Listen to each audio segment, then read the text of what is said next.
Hello. Yay.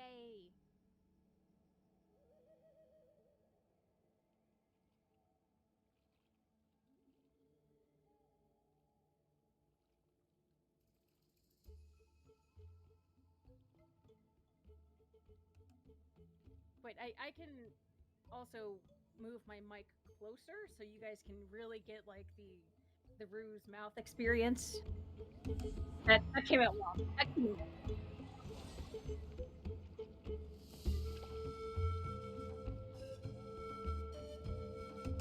Hold on.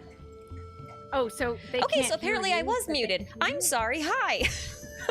Oh, wow. So did it just sound like I was just talking to no one just now? Yep. Like I'm just doing complete like Roosevelt took over my stream, guys. This isn't me. She's actually come over to my house and taken over my computer. So I'm tied up in a chair behind her. I'm just kidding. Yeah, with duct tape and rope. Yes. No, not actually. I could never do that because you live in a cold climate and I can't do cold. So. Oh, that's fair. It's 22 degrees Fahrenheit outside right now, so it's a little chilly. Actually, I think it's colder than that. Yeah, so, okay, sorry. I was so preoccupied with making sure that it was picking up Roosevelt's audio that I did not double check my own. So, hi! Hello! Hello! I'm starting here because I'm still kind of obsessed with the fact that before you ascend this sword, it looks like Wanderer's signature weapon, and it bothers me so much. Especially because its Ascension Materials is basically his little vision holder. It bothers me so much. What is that in Celsius? -10, I think? -5. Okay, I'm a little off. Something super cold. It's super cold. Below it's freezing. Cold. Yeah, it's a little chilly. Okay, so just as a little just to give you guys a little bit of an idea of what you're looking at here. This is my EU account. I have this not because I keep it up to date or I play it or anything, but because if footage goes missing or it gets corrupted or whatever, like I actually had to do the whole event on my EU account because for some reason my recording did not take for like the first third of the event on my regular account. So that's what this is, and I'm really behind on just unlocking waypoints, so I thought I'd just kind of wander around and unlock stuff for a while so that it's easier for me to get to places. Yeah, anyway. Yeah, so I won't be in the world because I have obviously a North America account. Even though I did make 100 sweet madams just in case, you know. I mean, running around dying. We can swap over. It's okay. Oh no! I want you to get the waypoints. There's just a lot of them. I'm missing like 4 countries worth of waypoints. Oh, this isn't just Natlan. Okay. Oh, it's not just Natlan. It's like it's a good part of Sumeru. It's all of Fontaine and quite a bit of Inazuma. Okay, wait, that actually makes it kind of fun, because now we can revisit these areas we haven't been to in a while. Like, for example, the Ruin Golem, literally, like, probably one of my favorite places? I was gonna say favorite, but I was like, no, one of my favorite places. Well, I intentionally leave a lot of the quests here undone, because if I decide, for example, I want to go to the Vorokasha Oasis, right? I want to make sure that I can get footage of the tree completed and then the tree of it before it gets completed, just in case. No, that makes sense, yeah. So that's why that's like that. But yeah, so I'm just gonna be running around.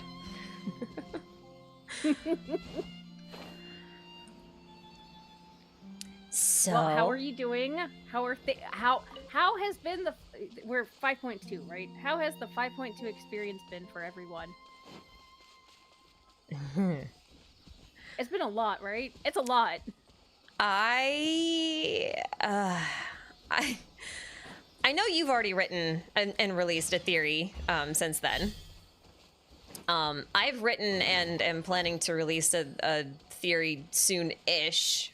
And I have like 3 more that I split off from the one I was writing. And I'm a little overwhelmed.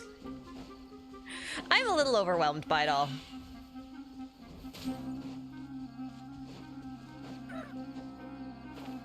Yeah, it's a lot. I mean, I think I mean for me it's just because I hyper focused on the Sage, but also because I had made a video in 5.0 about the Sage and evolution, which provided a lot of like scaffolding already. So I was kind of like I was more prepared for that, I think.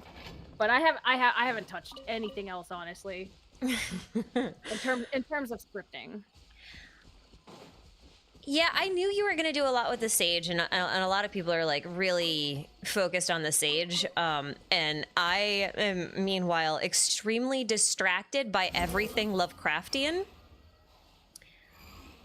Oh yeah. So I went in into I went into Ochka Natlan being like, I am going to live on the Lovecraft wiki and read like a billion of these short stories as I go through it, and that has been the case. And not just because of Natlan,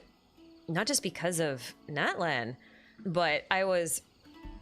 So during all of this, right, we got the teaser for Amphorius for Star Rail. And that's also a lot. Okay, that's also like a whole thing. But a lot of people are focusing on the Greek mythology, but there's already Lovecraft in it. There's already Lovecraft in it. Like mentioned by name. Wait, in the trailer? Did I miss this? I only watched it like 5 times. It's in Aglaya's drip marketing. She talks about like the city of Celys. I'm probably saying it wrong. I could spell it. I completely did not read that. So yeah, no, but that's a reference to a Lovecraft story. I was gonna say a love story. I'm like, no, can't shorten it to that. Well, in certain mindsets, I guess some of these horror stories could be a romance, but you know.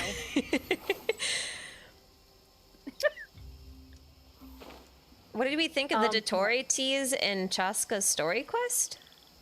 I think I missed that. Did you play Chaska's story quest? Yeah. Guys, bad news. I'm super behind because of my new son, Dexter Douglas. But I have not done the tribal chronicles for either tribe. So. Roozy got a doggy. Yeah, I have a new puppy. Just to clarify, it's not a human. She doesn't have like a literal human son. But he's still my son. Well, yes.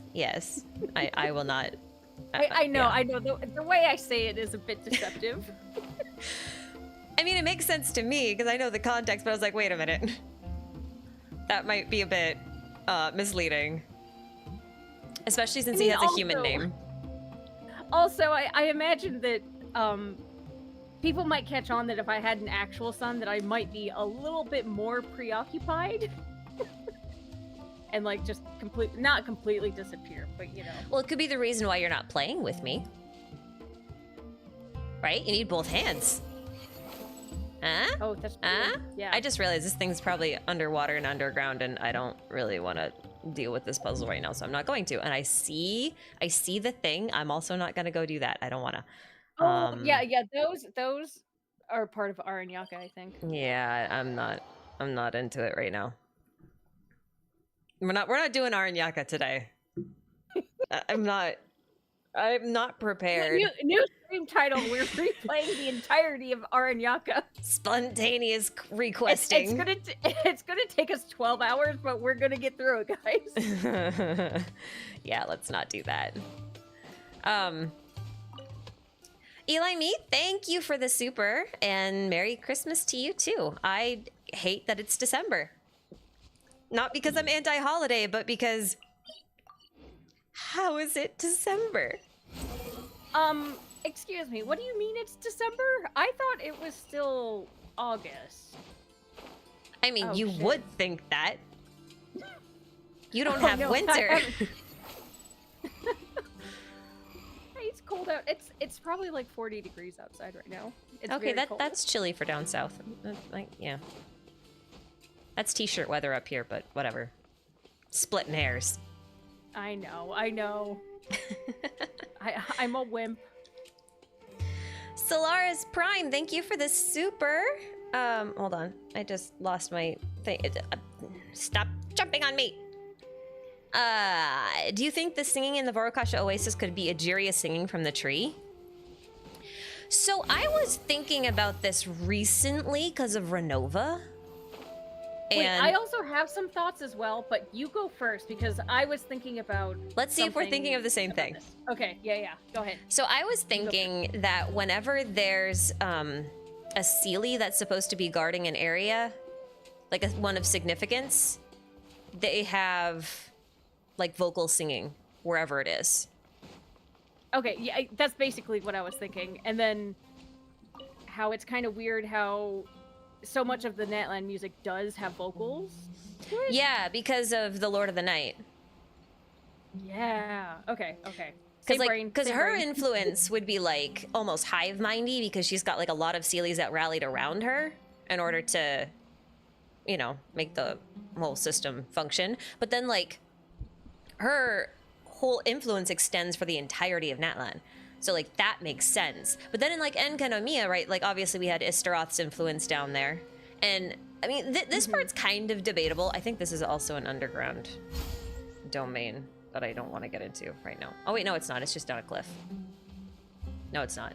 I forget. It's underground. I don't want to. I'm not going to do it. I don't want to do any of these. Because it means actually like going through the labyrinth of the desert right now, and I don't want to. Yeah. So like I guess this is kind of what's the word I'm looking for here? Debatable whether or not you think Istaroth is considered a Cely, but like the way I see it, if Celys are now actually confirmed to be angels, and I can say that without having to spend 10 minutes justifying my claim, which is really nice, by the way. I'm super happy. The game literally said angels. Yeah, I'm so, like, I don't think anyone understands how excited I was when that happened. I'm just like, yes, finally, I can stop repeating myself. No, I understood. I understood at least.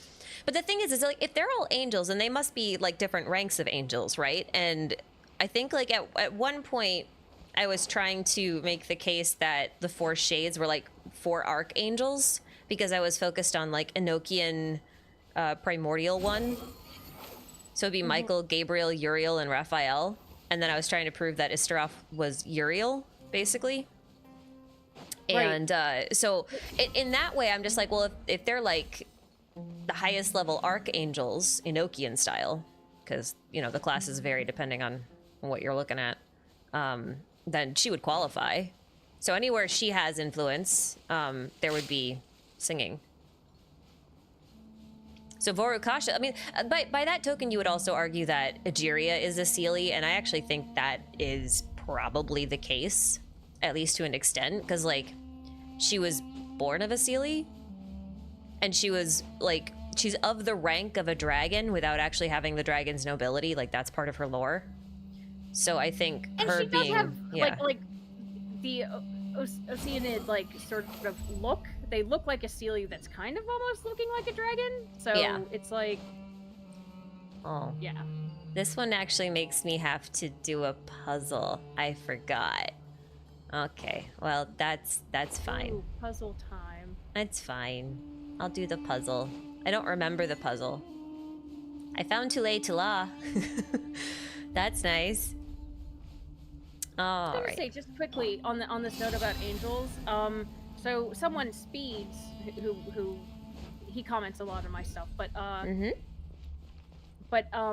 they said well, they were interested in this whole angels topic because of, you know, obviously Mona's like scrying circle that has like the archangel names. Yeah. Oh, and I forget what the comment said. But basically, no, I forgot what the comment said. Oh, do I have to do this in a timer? There's a fifth one. There is this thing about, like, people and beings have, like, multiple names, right?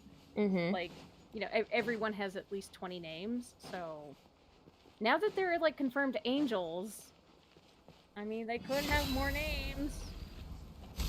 Oh wait, also side note, I feel like I saw recently in chat, am I still like kind of low? Like, is my volume a bit low? Is it? Because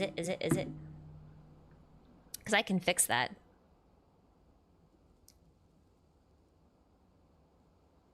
Still low? Okay, hold on a second. I can adjust. I mean, I could also just start screaming. No, I do have you I lower don't think we than want me that. because you were clipping into the red range. So I think I just had you a little too low. And you're also on the same channel as the game audio, so I'm probably gonna just turn the game audio down a little bit too.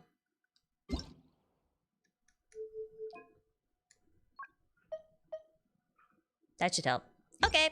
Okay, good. Oh wait, was this the one I was supposed to do? Oh yeah, that's one. Lots of running around. Okay. I lost my train of thought. Lots of names. You said lots of names. There were lots of names. Oh yeah, Archangels having multiple names, maybe like alternate names for the shades, something, because confirmed angels, or at least the Celys are confirmed angels. But I guess the shades then could be the Archangels, right? Yeah, maybe. Having a bunch of different names is like a total possibility. Like maybe they have true names, maybe they have names that were given to them, like, you can bind people by names, right? Like that's Xiao's whole lore. That's a lot of people's lore. That's official lore. It's true, it is official lore, but I feel like people know Zhao's a bit more, well, better than they know officials. Oh, I guess that's true, because Zhao's is in a character story, right? Yeah. So, and officials is in a book. Yeah. It was more likely to be read. Yeah, because like he was being controlled because a demon god knew his full name, and then Morax gave him a new one to protect him. So he has like a couple of different names, and even like the other Yaksha all have at least 2 names. And like I know they're not angels, but like yeah, you know. and Zhongli has like 2 million names. Yeah, I don't know if we count. Do we count names as titles too? I don't know. Like titles as names? That's a good question, because I mean, because actually, this might get into another topic about the event and a certain sussy pyro Abyssal Lector. Oh yeah, he's got a lot of name lore too. Yeah. Yeah, I saw a Reddit post saying that like the names are just chosen on like where he is. Mm-hmm. Yeah. So and he names himself after like local geographic features from wherever he happens to be at the time he meets a person. I forgot how creepy this place is before you cleanse it.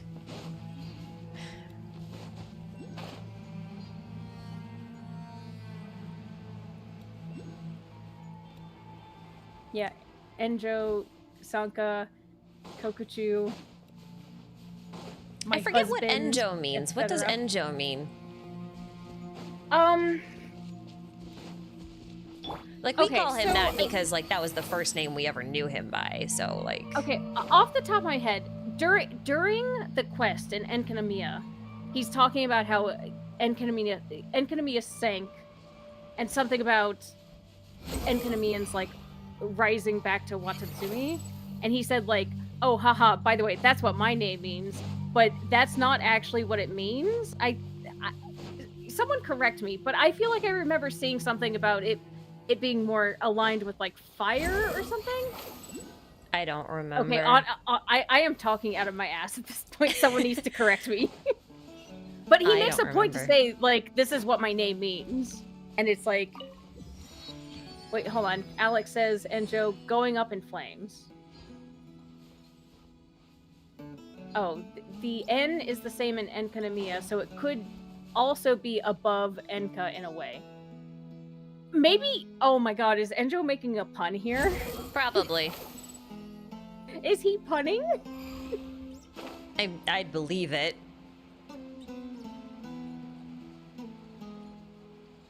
Like, it's certainly not a stretch to assume that he'd make some fancy sort of wordplay. Oh, this is underground. Do I want to go Wiki get that says one? Guess I above will. the depths. Oh, it's a homophone of fire. Oh, okay. Oh, so is he making Okay. a pun that his name is like above whatever, and then he's also a pyrolector? Because that's really funny. I love him. He's so funny. He's like he's just such a treasure. He's I know, a and Joe weird is a little troll. dude. I love him.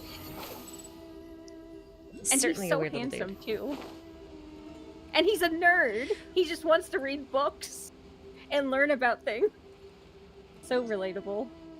You know, I was gonna comment on your taste, and then I remembered that you were really into the crystal. So I think I'll just defer. Yeah. Oh, you know, that's funny because I was going to I thought in my head before we started stream I would have this funny bit like, Ashika, I have a really important question about the Sage of the Stolen Flame. Smash or pass? What? Wow, the silence is deafening. Wow.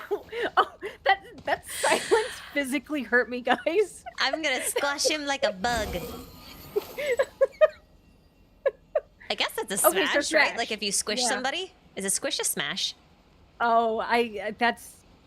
Oh, honey, no, that's Is that not what cuteness I mean. aggression?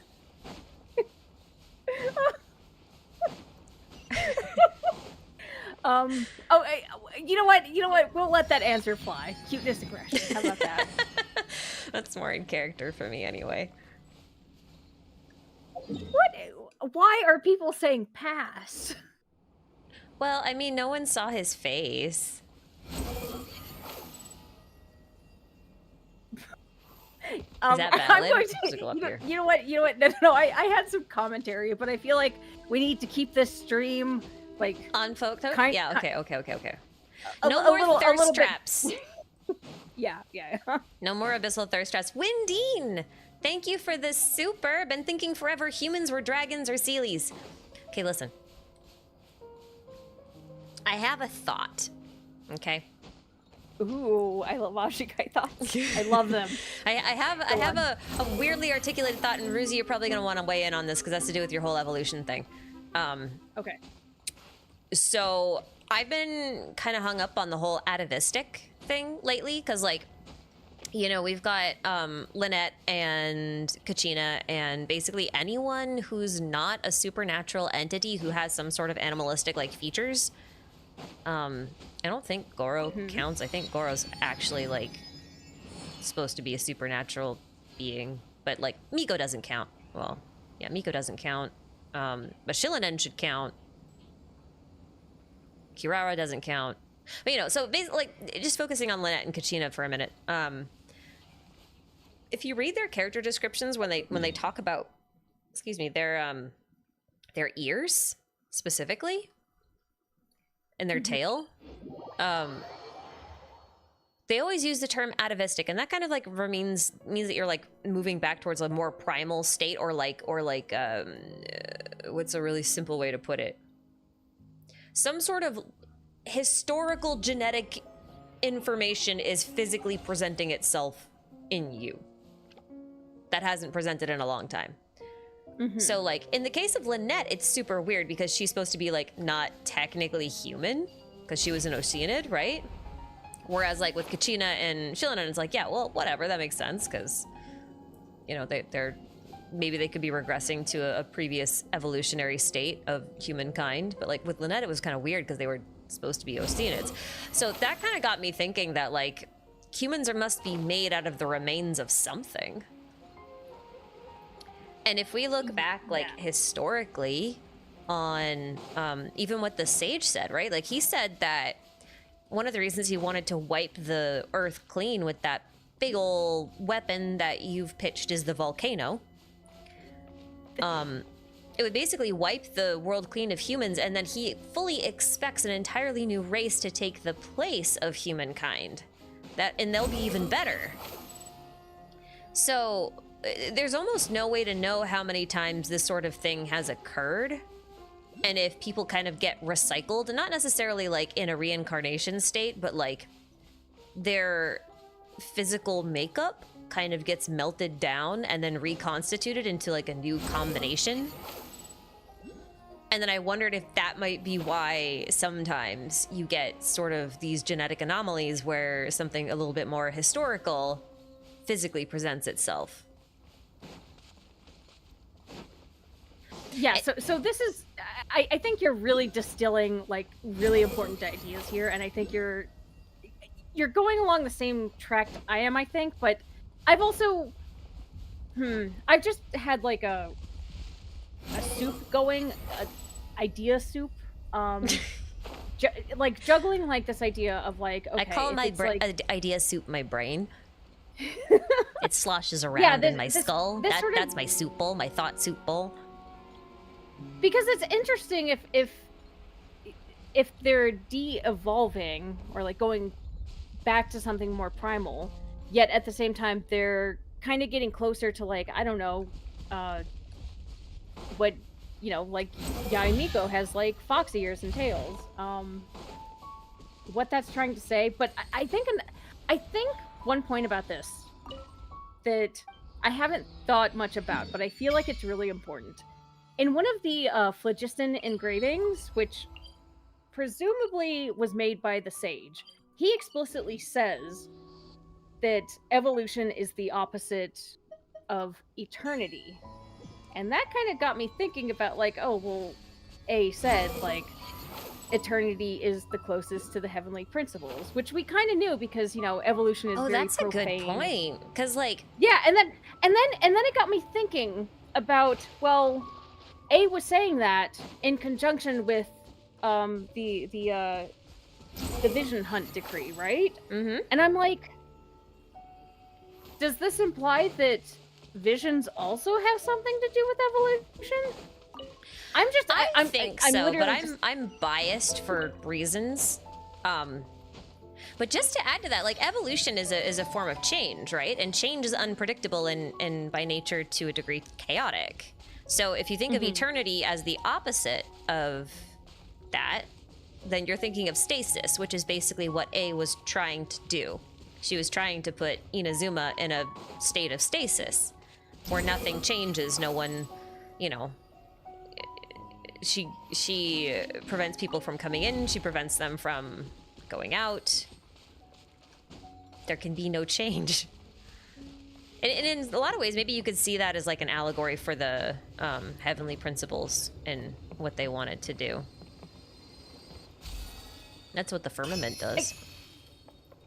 In sort of this evolution soup stuff that I'm working with, suddenly like visions like kind of kicked the door in, or like the Kool-Aid Man, oh yeah, breaking the wall down. Like, visions, please, God, I am already struggling so much with evolution here. Like, I can't handle you right now. I'm really biased on the vision thing because I really think that visions are supposed to be dragon pearls, even if they don't technically come from dragons in Teyvat, but like I think they're supposed to play that role of dragon pearls. Mm-hmm.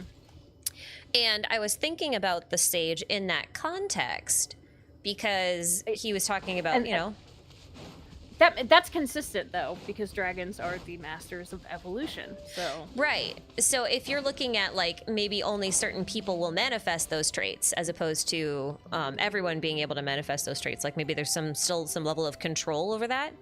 But it's also worth pointing out that, as far as we know, there were no visions before the Archon War, and the Archon War was the time when you know, the Gnosis would have been created and distributed. And also, it should be the time when, how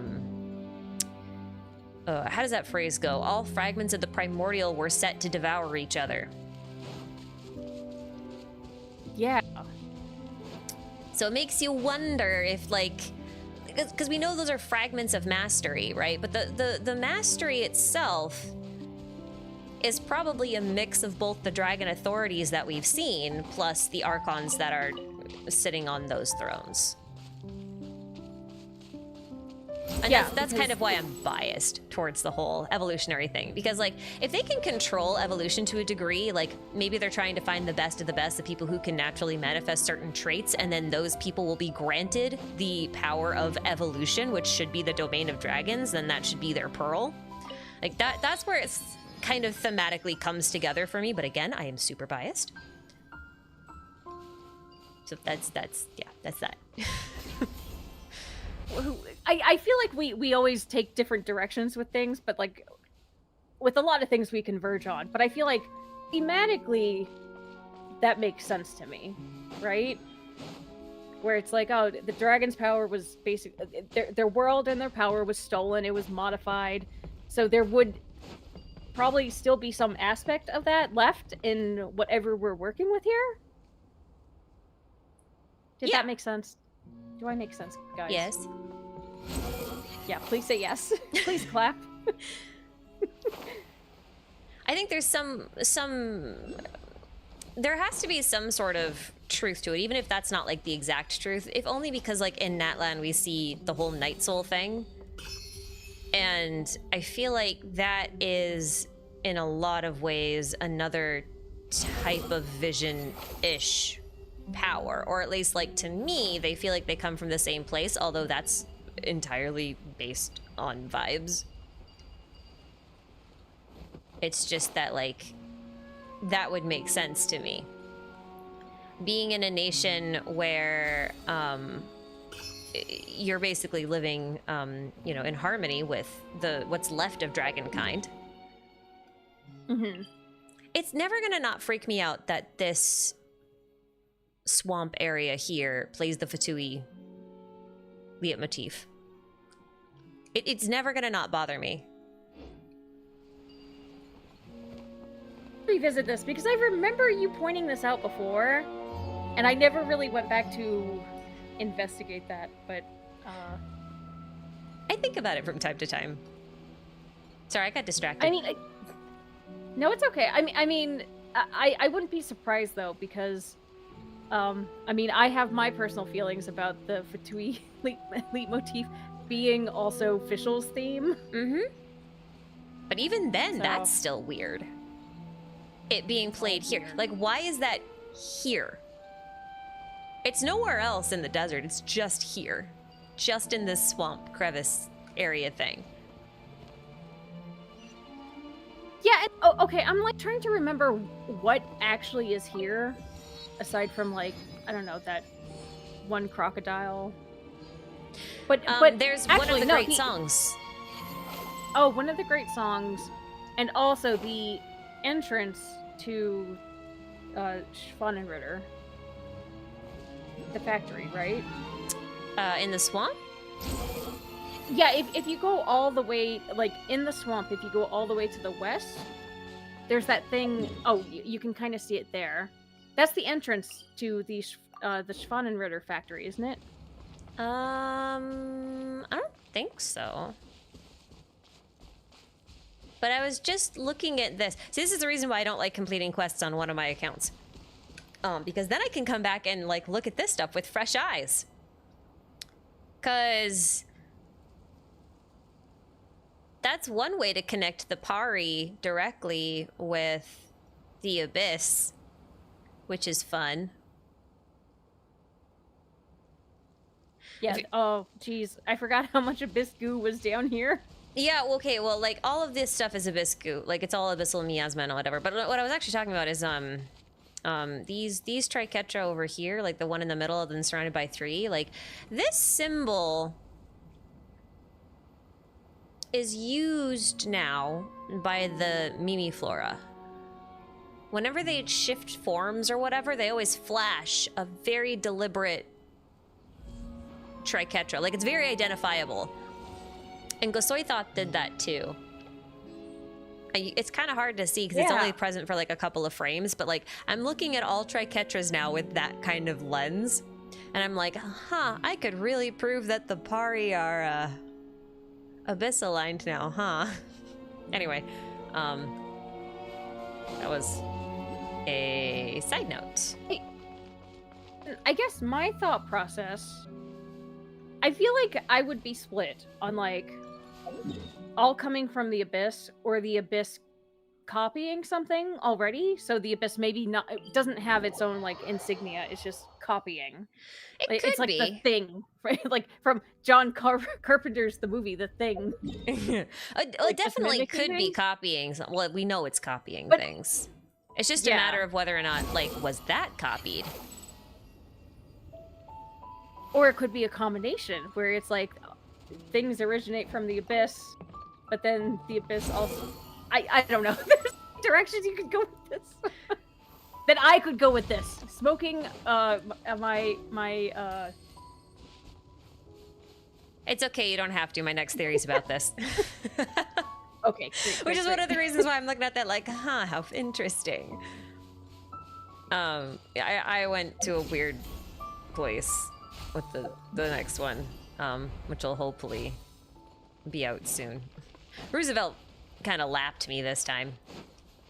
I got distracted.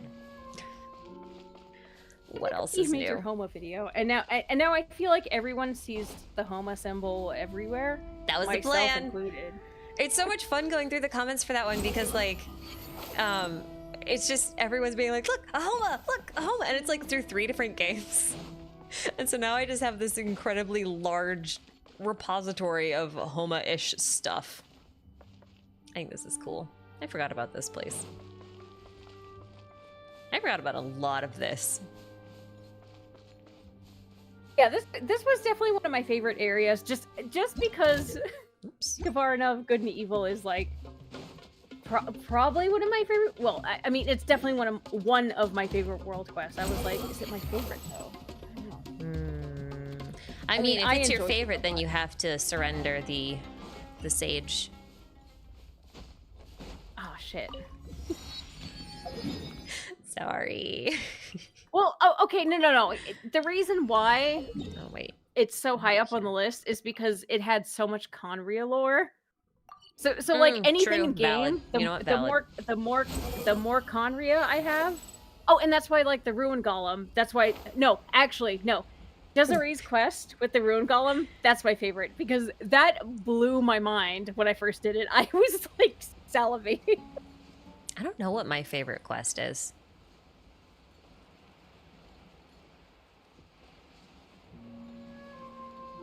I have no idea. I mean, Narcissus Kreutz was definitely. I mean, it's a staple.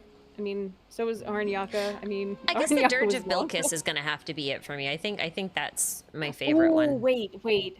Actually, seeing the Eternal Oasis for the first time, that was like Yeah. so incredible. I mean, I That can't was- choose that was something also that doesn't mind-blowing. involve Deshret, so I feel like I kind of trapped myself in on that one. Okay, no, actually, even though that didn't really have Conria lore, I'd still put that in my top 3. The Dirge of Bilkis took us through the Ruin Golems.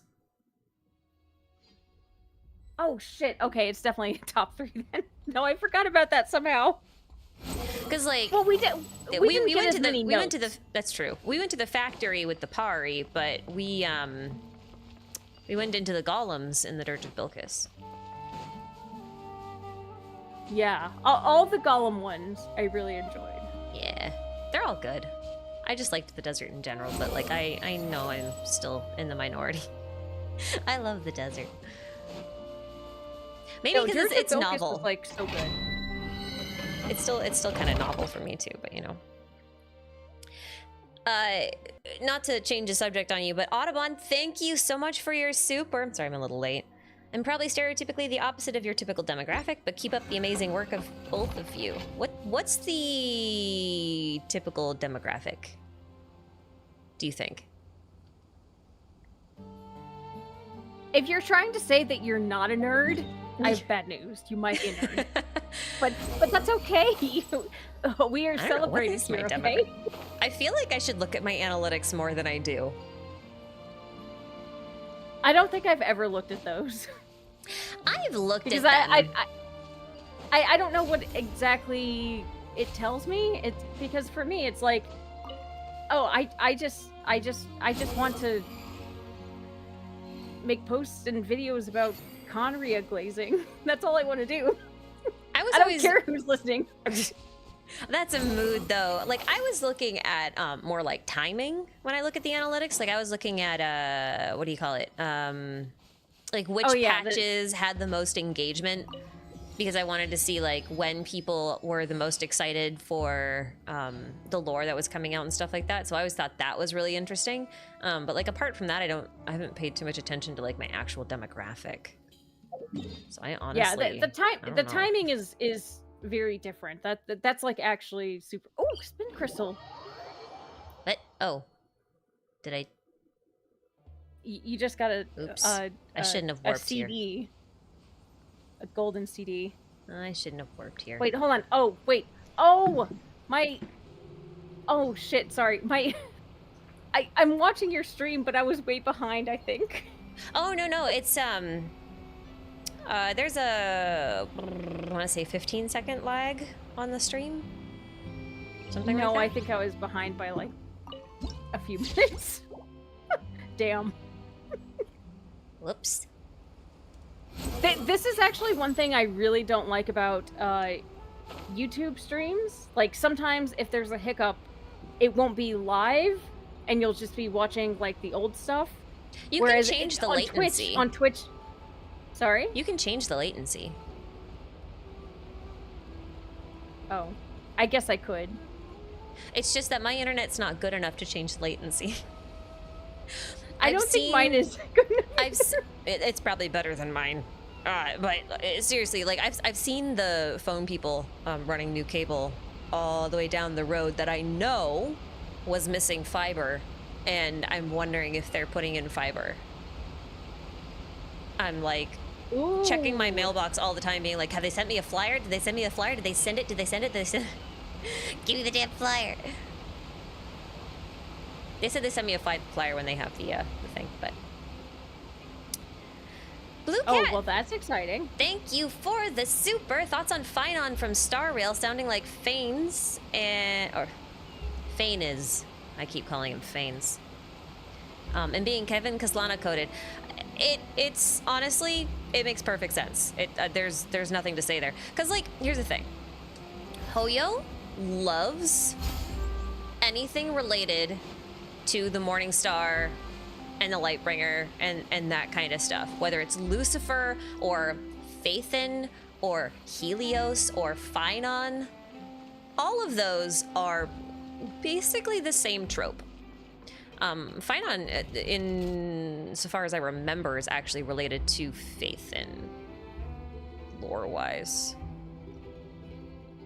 Etymologically, I think, is what it is. Phaethon's the son of Helios. And I got like really far down this rabbit hole because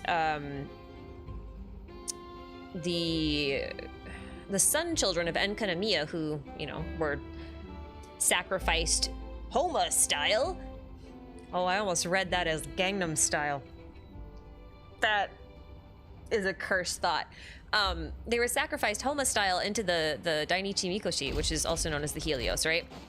And they're actually called the Phaethons. And then in Hoyo's newest game, Zenless Zone Zero, the main characters go by the code name of Phaethon. And they're actually leaning heavily into the story of Phaethon, where he flew too close. Well, he didn't actually fly too close to the sun. He lost control of the solar chariot after stealing it from his dad and crashed and burned and died. It's a very tragic story.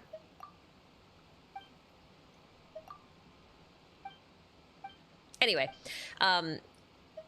Kevin is still along those lines. He's always been along those lines. In Honkai Impact, I believe he has the he's the mutant of Brahma, the Honkai beast Brahma, which is obviously named after a Hindu deity. So they definitely put him up there. But I would look at him as the Lucifer Lightbringer, leader of the rebellion type character here, for sure. Oh yeah, they definitely love that imagery. Love it. It's their favorite thing. Love it. Also, side note, I will say that they're out of the Amphorius like trailer with all these characters. there's definitely one that like I'm like I need this Conrian looking motherfucker. I wonder which one that could possibly be. Oh, the one sitting under a tree with a black star on his chest and an eye patch. Gee, I'm not surprised. yeah. I'm not surprised. I'm super excited for Amphorius. So am I. I'm gonna put together a little short thing about Amphorius before we get there. Ooh, I have a few cool. thoughts. I'm excited for that. I have a few thoughts. And I kind of have worked my editor a little too hard, and they're you know, they want a holiday break. So after this next video, I figure I should probably just stick to a couple of short ones for a bit. So I thought doing a little prelude into Amphorius would be good. There's some stuff that I haven't seen anyone talk about with them, with regards to them. A lot of people are focused on, and rightly so. They're focused on, you know, the connection between the Flame Chasers and all of the characters that we got previewed in Emphoria. But one thing I thought was really funny is that I see one of the Fate characters, like from Fate's, from Type Moon, you know, the Nasuverse. One of them is definitely supposed to be referencing Gilgamesh, like for sure. And I think that's gonna be fun. I don't know what you're talking about. I know about like Gilgamesh is the blonde dude with the gold armor. I know you've seen him. He's like ubiquitous. Wait, we're talking Fate? Yeah, Fate. Fate. Gilgamesh. Oh, okay. I know you've seen him. I see. No. He's like an anime style classic, you know, like he's one of those things that like people have seen him but don't know what he's from or his story or his deal or like anything like that, but they just know. You know what I mean? Yeah, no. I googled him and yeah, no.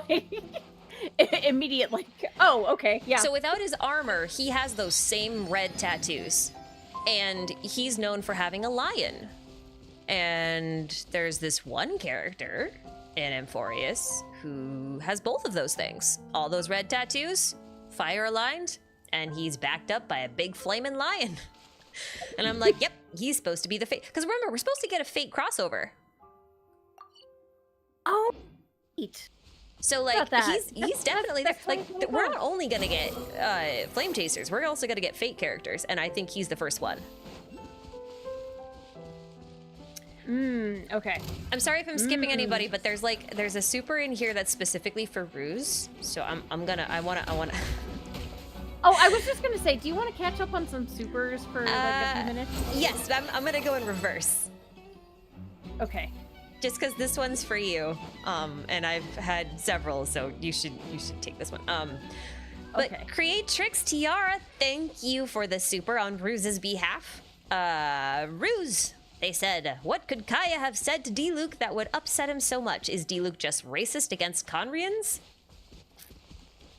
Oh, do you mean like the night of I would assume so, yes. Father's death? I would assume so.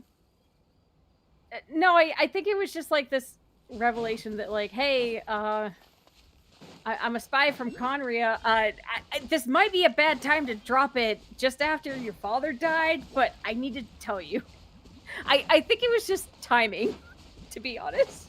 It was really dumb timing. Like, he just lost his dad, just found out his dad was like, well, I guess you could... His dad was murdered for something. I don't know. Like, I think it's one of those things, just realizing your family isn't who they said they were, and having it all happen in such close succession, because he ended up really hating the Fatui after that. Oh, yeah, and like, I feel like Diluc could have taken it better if it were literally any other night. Yeah. Literally just not that night. Yeah, that was definitely Kaeya's fault. My man should have picked a better moment. Yeah, I've always just figured it was like maybe Kaeya was like Kaeya was like going through a lot of grief, and people express grief differently, and well, it just was really bad timing. Yeah.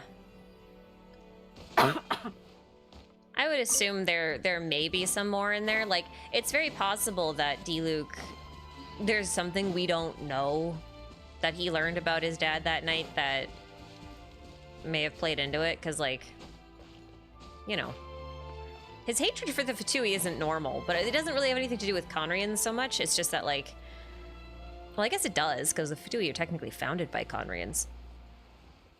Yeah, that's true. Yeah. So, I mean, maybe and that's like the whole, worth pointing out. the whole fact that, like, Krampus is, like, super implied to have some Fatui connections because he had a delusion. Yeah. So, yeah. I think it's a whole mix of things for sure. But ultimately, you're totally right. I agree. It's all about that timing. Horrific timing. The important point, though, is that I think over the past few years, I think they've had, like, a lot of events and interactions showing that, like, you know, they're kind of, like, getting closer again. So, yeah. You're reuniting. They will be reunited. We will be reunited. Anyway, I think that's basically all I have to say on that. Solaris Prime, thank you for the super. Did the I was mid-sentence. Stop jumping. Did the dragon stage cause the abyss in Natlan? No. Not really. Ochkan did. Not on purpose, though. I need to fact check my notes, so Ruse also feel free to, you know, fact check. No. Here's the thing. When I made my video about the sage, I was super confused about this point, because just reading the notes and the dialogue, to me it sounded like the sage was excavating these water-filled tunnels, like, to get some dragon tech, but then he dug too deep, and then there was that's like not the some sage eldritch... though. That's Ochkan. Oh, sorry, Ochkan. Wait, did I say the sage? Yeah. Oh no, I meant Ochkan. Sorry, Ochkan wanted to get the dragon tech to reappropriate it for his uses, but he dug too deep. So yeah. Definitely not the sage, because in my view, the sage is very much against the abyss, because that led to a lot of destruction, and he's seen it. So that's such an interesting thing too when you think about it, because, like, if you read the ascension materials for the Odara, the shuttle of Odara, which is basically just, like, in Chinese I think it's just spirit shuttle, it talks about how dragons used to have spaceships basically that would have the ability to penetrate all the way down into the depths of the abyss, which implied to me, at least, that, you know, the dragons had a working relationship with the abyss at one point, at least. So I always thought, like, the sage's reaction to the abyss was interesting, I guess, for lack of a better term. Mm-hmm. I have some thoughts, but I feel like they're too underbaked for this. I don't know. I have a lot of biased thoughts about the abyss, too. So, like, I also should probably not go too much into that. But, like, yeah, it's basically, like, I think what we can say without theorizing too hard is that the Night Kingdom is a real physical place. It exists way down at the bottom of Teyvat. And specifically this one's Night Kingdom isn't... What was wrong with that seagull? Natland's Night Kingdom in particular we can get to quite easily just by falling through big holes, basically. But the thing is the Abyss entered into Teyvat, or at least is trying to leak into the surface of Teyvat through the Night Kingdom and thus the ley lines in general. So I think, like, no matter where you go, if you dig down deep enough, you'll probably end up with the Abyss at some point. You know what I mean? Yeah. So I think that was just inevitable in a lot of ways. Mm-hmm.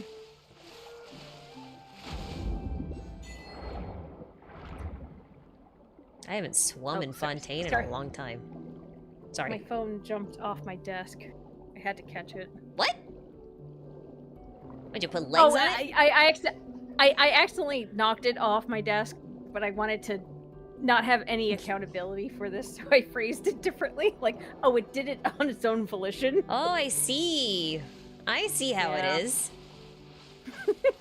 I forgot how cool some of this stuff is. So I guess maybe this is totally wrong, but and maybe I just need to reread the material description again. But when I originally read the description, to me it didn't sound like the dragons had spaceships, but they had a description for the concept of descenders. And I say this because there's specific language about like, oh, piercing the realms and like traveling and that's fair through the stars. So, but I would have to reread it. So totally underbaked, but to me it and this isn't to say that the dragons already were sort of traveling around, because there's nothing to say that they weren't, I think. But yeah, those are my underbaked thoughts. Yeah, it's more like the term shuttle for me is usually reserved for space shuttles. And the Chinese is a little bit more explicit about it, but I too would have to read it one more time in both languages to... What is it in Chinese? Because another thing, when I saw shuttle, I didn't think spaceships. I thought of like the shuttle in a loom, which is...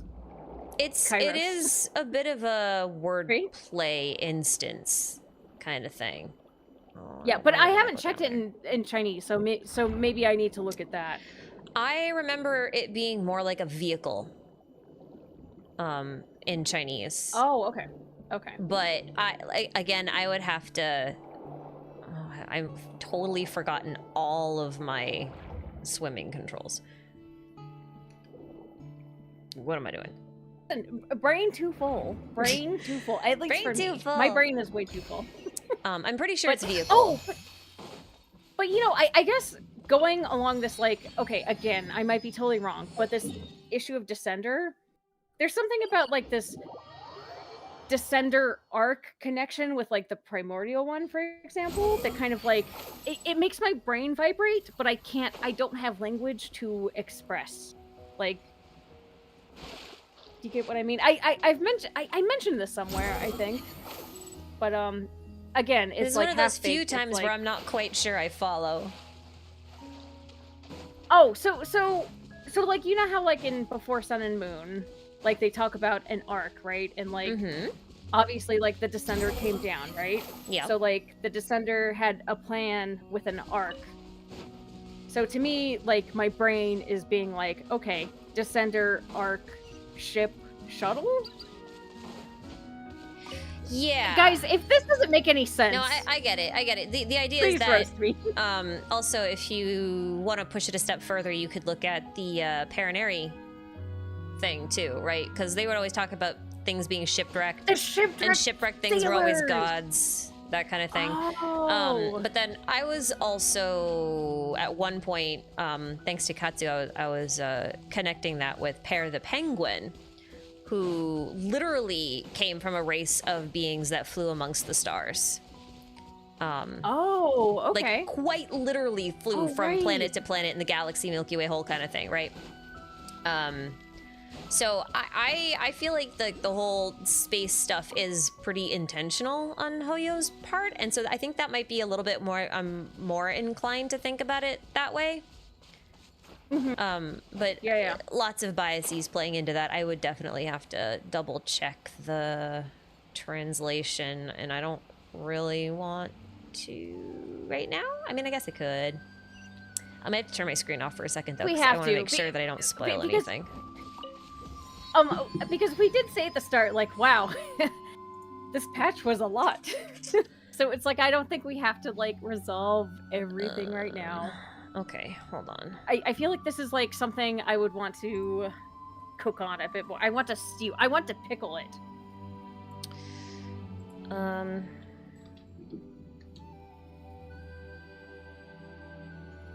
Oops, wrong one.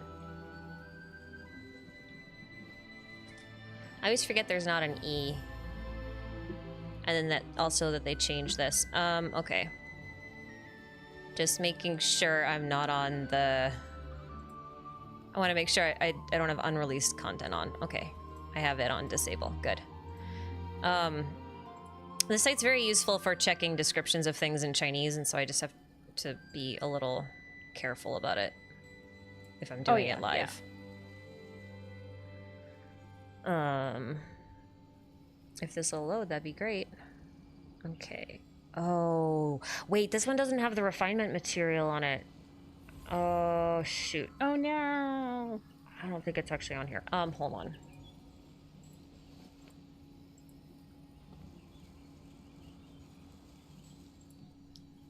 I don't think it's on here. Yeah, it's not. I gotta go to the other one. Okay, I'm turning this off for a second. My screen is black on purpose. My screen is black on purpose because I have to go to well, I have to go to a place that I can't.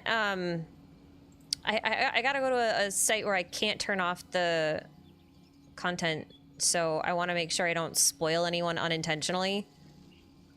Okay, no, that's fine. So just give me 1 second. Yeah, give me 1 second. It's okay, guys. We're here. This is not a glitch.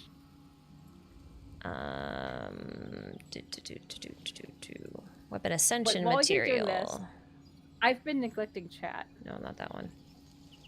Oh, that's nothing new. That's me all the time. Okay, I found it. I'll turn it back on now. Okay, I could set up this so that it's, you know, not as silly. Where is my language? This one. Okay. I'm just gonna do a quick Google Translate because, you know, this will be much quicker. So this one. This is not helpful. Oh, I have to adjust my quality because it defaulted to 140p. Oh, or sorry. 144p. Why? No. I think this is my internet. So There's purple. There it is.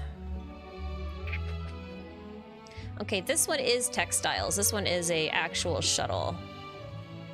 This is in the ancient witchcraft tradition. The shuttle does this. In the wild years, weave stories into fabrics. Dragons that wandered the plains of spiritual fire. Also creations that patrolled among the dark and silent shuttles. Empty shuttles. Is this the same one? I think it is. Okay, maybe it is textiles.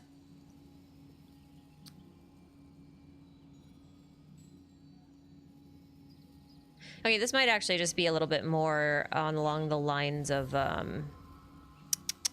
what's the word? Ley lines being dragon veins instead. Which can be fun too. Ooh, okay. Okay. Interesting it says witchcraft tradition here. What's the,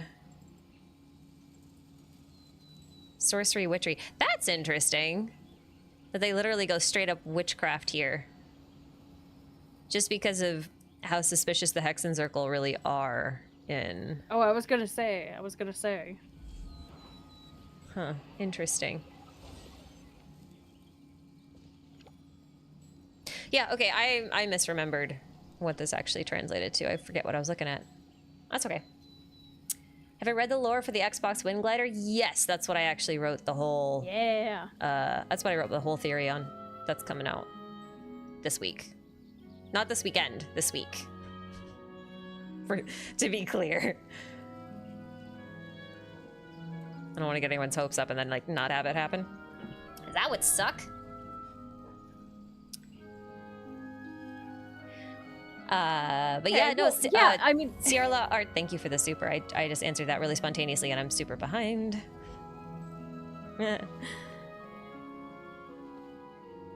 Oh yeah, go ahead and catch up with anything you need to. I'll just sit back and make puns.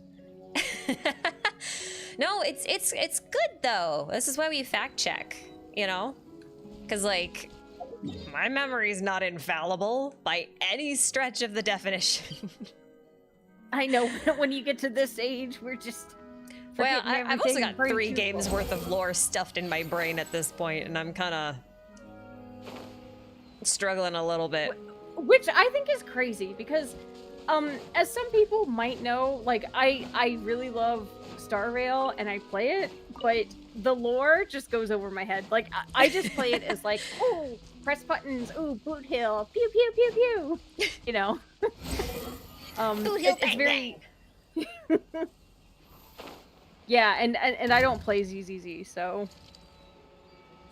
And I Or play is all the- day. Or as the British might say, triple Z. No. They don't say that. No. I'm just making shit up. I'm sorry. Triple Z. Oh, Zeds. I had a friend named Zed. Like for real, that was his actual real name. Hey, I just hit rank 50. That feels weird. I forgot adventure. I do Whoa. not want to ascend. This account is not ready. I'm still using 4-star gear and 3-star weapons in a lot of cases. Wait, Not hold ascending. on. You could be like on this account, like Windflower Leah, the very talented musician slash Twitter lore theorist slash TCG host. She's like world 5 or something. I know, she refuses to ascend, but this is like, that's like on her main account. This is my side account. I just don't want to spend the extra time. I got 3 games to keep up with. I'm not doing a second account for Genshin. Yeah, don't do the Ascension. You don't need to. It's No. I just run away from everybody. I know I've got the weirdest team ever equipped. This is like all I have. For real. Like that, I don't have much. I don't know why I have Ayato on here, actually. Why do I have Ayato on here? I think I might have got him on accident. Jean is on every one of my accounts, I swear to God. She's like C9 on my main account. She's on this account. She's on my Asia account, which I have for additional reasons. Because I missed some quests on this account. And then had to go back and get them. I have 3 accounts. I do have a neglect 2 of them. theory. Like more of like a not even a meta theory, but like some accounts just like have like their favorite standards. Like Yep. my account, I've definitely like I would have like C10 Diluc by now, which was pretty cool early on. But then when I wanted Tignari constellations, that hasn't happened at all. It's just all Diluc. I just wanted C1 Dia for the longest time, and I couldn't get her. And then they offered her for free, so now I have her. But yeah, she still won't pity break me. It's really upsetting. It took me a year to get 1 Tignari. Wild. Anyway, sorry. Oh, go ahead. I was gonna just... Catch up on your supers. Exhaustion asked the question, do you think we'll get the Abyss Visions in Conria? Get Abyss Visions in Conria. You know, I always had a theory early into the game's lifespan, like super early, like 1.2 early, that when Hoyo wanted to release new versions of characters, instead of releasing new versions of characters, they would release skins, yes, but they would actually give them delusions. I thought that'd be really cool, is like, to do that. And I wonder if that might be our trick in Snezhnaya, if they don't, you know, give us another Night Soul-esque thing. If we get delusions instead, that'd be cool. Ooh. Because They like have the opportunity to. it would be interesting because like if you think about it, they wouldn't have to even change a character's kit in order for that to work. If they just gave you the ability to change a character to one other element that you could swap between at will, and it didn't even change the way their kit worked, like, you would shake up the meta so hard. Yeah, they would have to be careful with that. I know. think. But you could choose, like, who got what element, you know? But maybe our Pyro Xingqiu will just be Xingqiu, but with a Pyro Delusion. Do you know how funny that would be? that would actually break the game, but that would be so funny. That'd be too funny. But that was like my version 1.2 thought on how they would handle things. But I don't actually know what they're gonna do. I think they're just gonna keep releasing new characters and not ever go back and edit the old ones, which is kind of unfortunate because like you have, if you look at talents, like everything has levels, but you can't level these bottom ones, you know? But what if you could? What if you could level this one, right? Like for all of the characters involved, what if you could level these? What if they just like on older characters or characters who are underpowered just said, hey, if you want to make these characters get stronger, you can just like level up their passive. So then Toma goes from not scaling very well on his passive to scaling very well on his passive, right? Like little things like that, which could help a bit. But I mean, they want us to pull more characters, so I don't think they'll do that without some severe power creep, which we already have. So I guess that's kind of whatever. Yeah. See, the Hilichurl agrees with me. He said, yeah. Oh, there it is. He just shot water. Yeah, okay. Shoot me with a water gun. Anyway. Nicholas said, Psst, I love all y'all's videos. That is all. Thank you very much. I appreciate that. Does that include me? Ubu? Yes. Thank you. Said both. Said both. Listen, I'm still a little small time shrimp here. Out here frying this rice. That does not mean you can't experience love. Oh. I guess the takeaway chat is that shrimps can be loved. Yes. Thank you. Shrimp love. The shrimp love. James Wig, thank you for the super. Could dragons be of creation and the abyss are the Oni of destruction? In what mythology? I guess Japanese, since you asked about Oni. But that would make Ito very weird. I'm not entirely sure because like Ito and Chio don't seem to be too heavily abyss aligned, but if you just mean Oni as in demons, then maybe.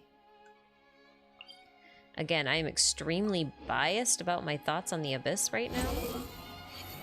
So I'm probably not in the best position to answer this in a fair and balanced way. I feel like I don't have a good answer either, just because I feel like I'm still I waffle between confusion and feeling confident in like, oh, what the abyss is and light realm, and like what do the usurpers have to do with this? You know, how do they interplay with the realm? Like I think right now I'm like still Thonkin. I'm still think Thonkin. And I just have very biased opinions that are like not even fairly biased. They're just like very, very dominantly biased. And they color a lot of my view on how things work. You'll find out soon enough. Is kind of what I want to say. My whole opinion on it. But like, yeah. I think dragons are kind of in a weird place because, like Ruzi has been pointed out with all her visions and deep dives into evolution and the sage and stuff like that, like it kind of feels like dragons in general have hit their evolutionary ceiling. And as a species, they can't necessarily progress beyond where they are. And one of the reasons why they have evolution as their core ability is because they see that they can just adapt. They can control it so well that they can just adapt themselves to any environment. So there's no need for them to naturally evolve into a new species, if that makes sense. Whereas humans don't naturally possess that ability, so they have to change their environment instead. because they can't really change themselves, probably because they lack time. Yeah. But the fact that, you know, Apep's little sprites always say that, oh, you know, when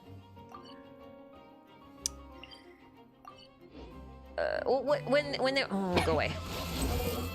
When the sprites were talking to Nahida and she was like, hey, how can I learn how to turn into a fungi? Well, and the fungi was just like, well, you know, you can. It's not like a secret. It's not hard. You just lack time.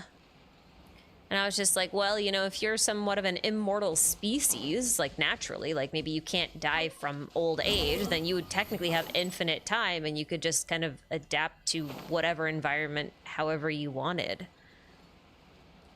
Humans can't do that. They're short-lived. This reminds me, though, hold on. It's also very Star Rail.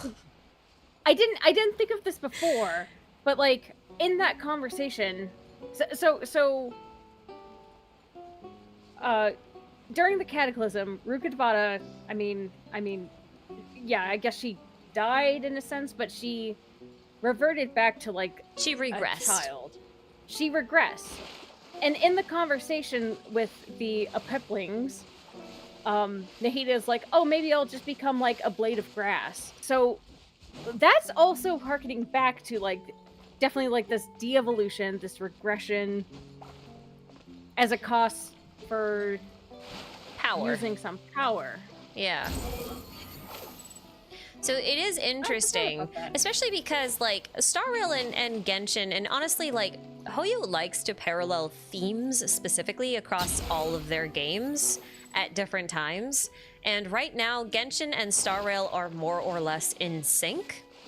It might not look like it, but like the banana episode with Dr. Primitive in Star Rail was all about atavistic experiments. And that came out around the same time that we got all this new lore about this sage and his goal of evolution, right? Finding a new pathway forward for humanity. Well, that's basically what Dr. Primitive was trying to do. Like, he's saying the only way that humans can move forward is to go backwards. Like, that's like kind of his MO, so to speak, to summarize it, kind of, you know, oversimplify it. Yeah, and I guess another sort of like thought in like my evolution soup brain is the fact that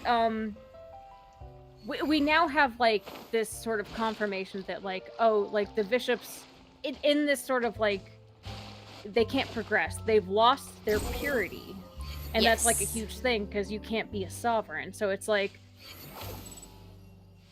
if you think about it, like maybe the purity does refer to like just being like the most primal form, right? Yeah, maybe. Maybe they have too much.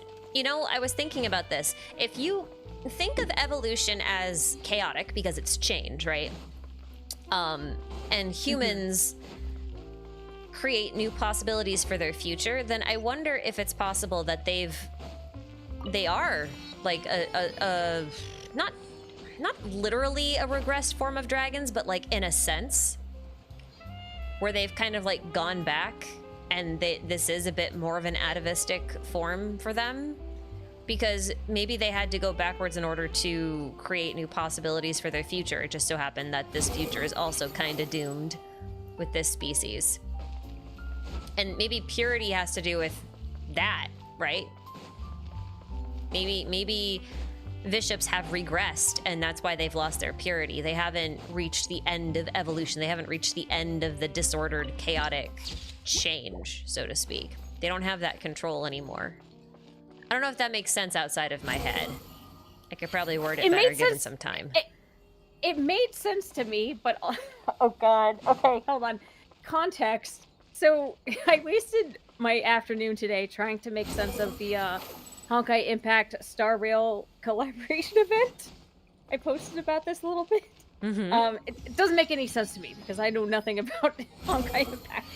Well, I know a few things. But, you know, it got me thinking about, like, Auto Apocalypse and, like, his whole thing with, like, going back to the past to create new future possibilities. Yeah. So, in a sense, it's like the sage literally wants to do this, like physically, Uh-oh. like like not auto like touching the imaginary tree. You know, it's like physically like going back evolutionarily. And sorry, you're in a quest now. I accidentally triggered the quest for Charlotte and the camera. Don't worry about it. I didn't realize this was here. Okay, so it made sense to me just because that was like actually on my mind. Like weirdly, like that cutscene, like I pulled it up for some reason for the first time in like, I don't know, since it was released. Mm-hmm. So it makes, does that make sense? Like, am I just, Yeah, are you just spouting crack? And I'm like, yeah, I'm also. No, it's a crack. similar idea. It's just a different permutation. Like his whole thing was he was trying for about 500 years, funnily enough, to bring a dead woman back to life. And the challenges he was running into went along the lines of he could make a perfect copy of her. He could instill her exact memories into that perfect physical copy of her, and it still wouldn't be her. Mm-hmm. There was always something missing. And what he was finding is like, he was trying to figure out what the essence of the soul was. And so a lot of what he did was all about trying to figure out what makes someone them, because he was trying to make her her. And in the end, he couldn't do it. He realized that it was an impossibility because there were just pieces that he couldn't manufacture, so to speak. And so the only way forward was to go backwards, was to make sure that the death never happened in the first place. So he basically split the timeline and created a parallel reality or possibility where she lived. And we don't know what happens in that timeline, as far as I know. No, okay, yeah. So it's like a totally different thing, but thematically going back, it's same idea. Creating a new path. Yeah. In the past. Yeah. I have not But drunk my tea in terms at all. of evolution, yeah, okay. This makes sense in my head. Chat, My tea do is I make cold. any sense right now? Do you need to warm up your tea? I can take over chat. I don't have a microwave, so no, I'm not allowed to have microwaves. What do you mean you're not allowed? After I blew one up for the third time, I decided that I am on a self-imposed ban from owning microwaves. I feel like there's a few stories behind this. There are 3 stories behind that. From each of the instances where one exploded. Okay, okay, wait. Sorry, guys. Pause. Hold on. Can you give me a summary of each? How did you make a microwave? They're not that interesting. I don't actually know how I did it. I think I'm just cursed when it comes to microwaves. Like one time, I just put a very normal bowl into a microwave, and it had chocolate in it. There was nothing else. I was just trying to warm the chocolate up to melt it. And it was in there for 30 seconds, and the whole microwave went and it sparked in flames, and I was just like, okay. So I took the chocolate out and was like, maybe this is not a microwave safe bowl. So I put it into a Pyrex bowl.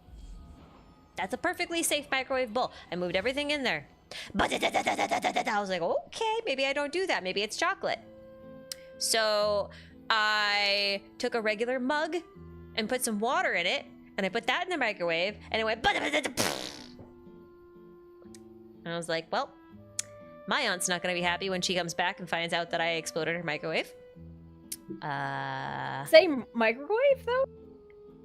It was the same microwave. This was one instance. I just sparked it 3 times in a row in 3 different ways. Okay. And then okay, I feel like that's later, a microwave. This happened to me again, and then a year later, it happened to me again. Oh. And those were different microwaves in different situations with different types of dishes and different things in the dishes. And so I've just decided I'm cursed. That is so bizarre. I have no explanation. So I don't own a microwave. I'm not allowed to have one. I can't be trusted. I can have open flames. I can have a gas stove. I can have all sorts of bizarre electronic devices in my house, but I cannot have a microwave because apparently I am more trustworthy about open fires and gas than I am with frequencies. Yeah, I was gonna say radiation. Yeah, so that's, yeah, that's crazy. I can't. I mean, oh, I have heard though that like you have to be careful with heating up water because you can superheat it, and then when you disturb it, it'll like explode. yeah, but in your not for face. 20 seconds. No. Oh, okay. Yeah. No. Fair. I was like, I'm just saying, like pulsing it, you know.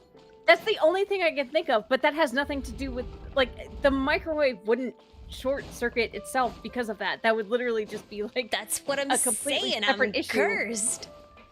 That's crazy. You set a washing machine on fire? Oh, How yeah. do you do that? It's literally full of water, Ashikai!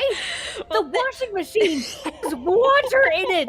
The enemy! The opposite of fire! How do you set it on fire? Okay, this one is more understandable, okay? Okay. Even though it sounds crazier, this one's more understandable. I actually know what happened to this one. So I put a down comforter into my washing machine. And then I shut the lid, turned it on, detergent, all that kind of stuff. And then about 5 minutes later, I smelled smoke. And I'm like, what the hell? And I go into my bathroom, sorry, not my bathroom, into my mudroom where the washing machine is. And there's just smoke coming out of the top of the thing. What the hell's going on? I can't get it to stop because like something jammed. So I have to like rip the extension, the cable out of the wall. And it's like this, I won't even explain the situation to you. My house has some old wiring still. That I haven't replaced yet, and I got kind of lazy. It's really sticky. So, just about knocked over the washing machine in the process. Come to find out, what happened is I didn't push the down comforter all the way down. So, there's like a space between where the basin that spins and the lip that the lid sits down and locks on meet. And so a corner of the blanket had caught between that basin that's trying to spin and that lid. And the friction caused by it trying to spin, basically like when you rub a stick really fast and it starts to smoke. That's what happened. It set the whole top of the blanket on fire because the thing was filling up with water on like the back portion, but this was on the front portion, so like half the blanket was dry because it was filling. Well, no, it wasn't filling. It was trying to spin, but it didn't fill all the way because it was like the blanket wasn't pushed all the way down. You know what I mean? I understand. I'm just in awe, especially as someone who like. Well, here's what happened afterwards though, because the fire really wasn't a big deal because it was like it put a little stress on the basin and everything, and obviously I ruined a blanket. But what also happened is it shredded part of the blanket, like it ripped it. And so in making some places, tinder basically, like a yeah, you know, like a starter. Yeah, so it ripped it in some places, and so a lot of the filling from inside of it somehow got stuck into the pump of the washing machine. And so for the next 3 weeks, whenever I tried to do my laundry, the whole mudroom would flood because it couldn't drain. So the water was like overflowing out of the basin because the filling had gotten stuck in the pipe at the bottom. So I had to take apart the whole washing machine twice because the first time I thought I fixed the problem and then I didn't. And then it flooded again and I had to go back and then try and fix the problem again. I finally figured out what the hell the problem was. And then I turned the washing machine on and realized I didn't have, like the pipe clamp didn't actually catch and in fact snapped. So then I had to go get a new one. And so I flooded that thing like 3 times. Anyway. That is like with a dryer, yes, you can cause fires easily if you don't. I've never caused a fire with a dryer. Well, and that's the perplexing part because like, you know, with the not the pipe, the drainage tube that can accumulate the lint. That's super fire hazard, okay, right? Pastry, I know that you're not supposed to watch the duvets or down blankets, but the thing is, this one isn't like feathers. It's not real down. And also, My dog vomited on it, which is why I was washing it, because he did it while I was sleeping and it seeped into the blanket. So no amount of cover was gonna fix that. Okay, and, So- and let's be real. Like I have like idiot brothers. I've known like a lot of like idiots in college who would like put anything in a washing machine, and it's like, well, they never did this. How did this happen? Yeah. I am flabbergasted. I know. You might be a little bit cursed. Well, Or the good news you're that is power- I can you're certainly that fix a powerful. lot of different kinds of appliances now. So that's fun. But it's also one of the reasons why I 100% prefer a mechanical-based washer dryer or any sort of appliance compared to a smart one.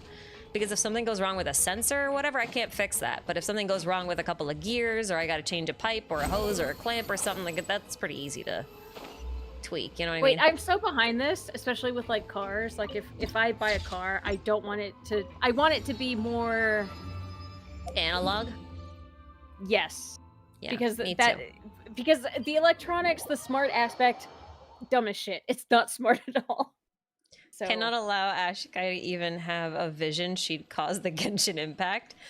You know what? Fair. That's fair. I'm gonna... wait, I'm glad you survived all of this though and managed to fix. I mean, I don't... Most of it? You guys remember when I had like 3 gas leaks going on at the same time, right?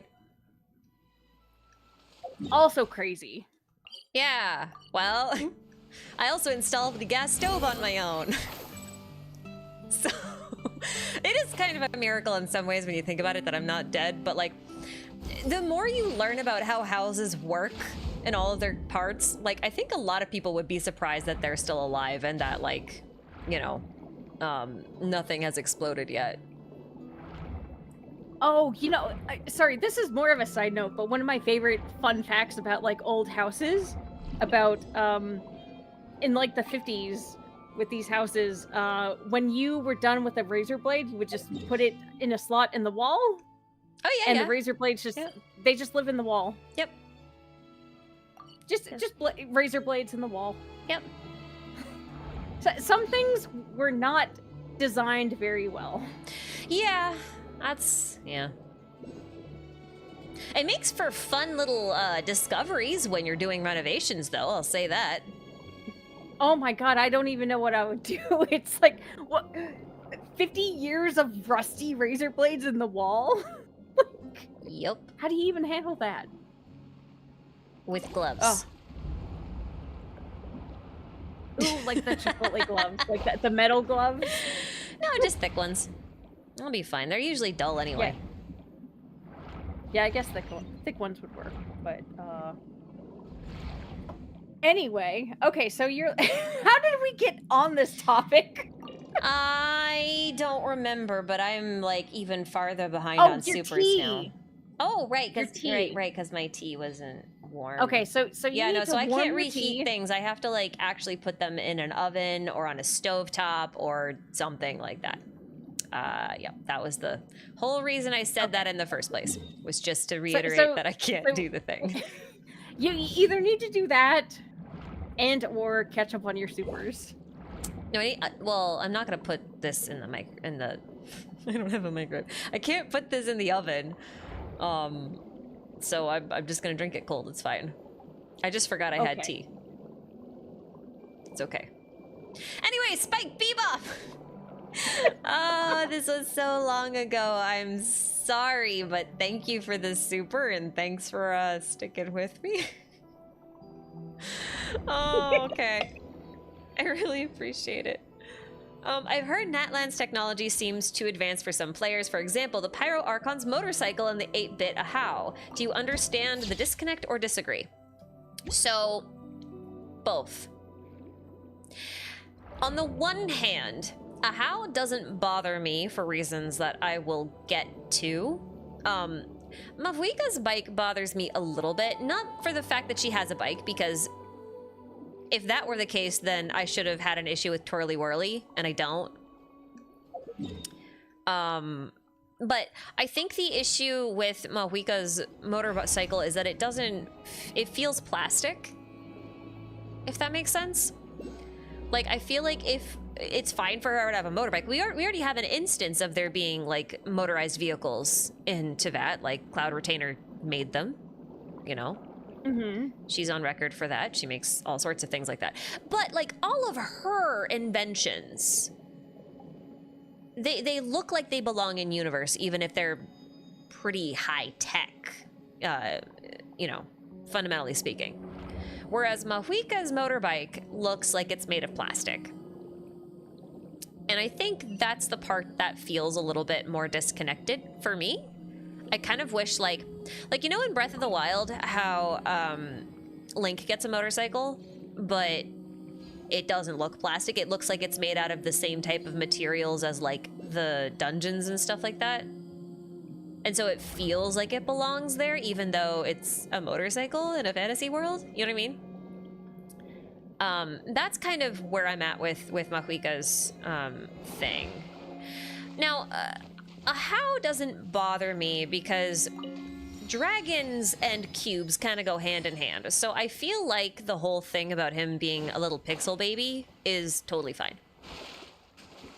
Because he's a phlogiston projection, and it just kind of goes with the whole, you know, cube thing, and I'm fine with that. And it's also worth pointing out that, like, Destrid had holograms, you know? Irminsul is basically a computer. And not only Destrid, but in Fontaine, in some areas, you have, like, these light projections. Like, projectors are, like, not that weird, I think? Yeah. But, like, even if you want to think about it a little bit differently, Kaveh has a suitcase that has an AI in it. And honestly, I think that's more so high true. tech than a how. You know what I mean? Because a how is a phlogiston projection. Marok is like, I don't know what. He's literally, well, I don't know if it's a he or a she or an it, but Marok is basically just an AI, an advanced AI that can understand things and calculate and move autonomously and float and do 3D holographic projections and screens and all sorts of stuff. And that's kind of wild that Kaveh just kind of was like, I'm gonna make a thing. And no one questions it. I agree with all of this. I think it really is just the design of the bike. Yeah. And I think that's it. Which feels weird saying because, like, Chaska has, like, her gun, which So I love. that's another it's thing too.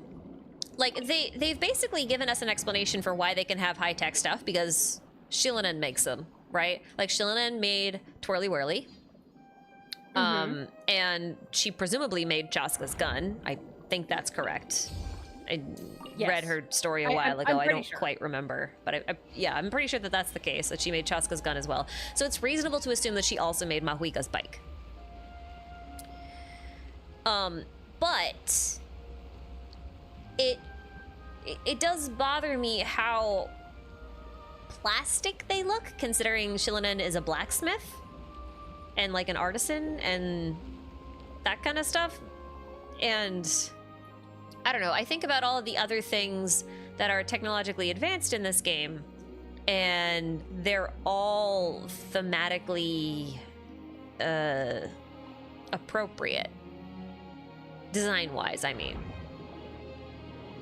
So yeah, I totally agree that it's really just the design of the bike. Because even Chaska's gun doesn't feel that out of place. I mean, aside from being a giant floating gun, it feels more in place than just a regular motorcycle. It's a pun, Roozy. It's a pun. No, it's a cult. It's a cult. Yeah. No, I totally agree. Wait. Totally on board. Like, when I first saw it, I just thought it was a bit silly. But then I'm just giving you shit. Oh, you. But yeah, I just, I think, I mean, maybe our opinions will change when we actually see it in action. But, maybe.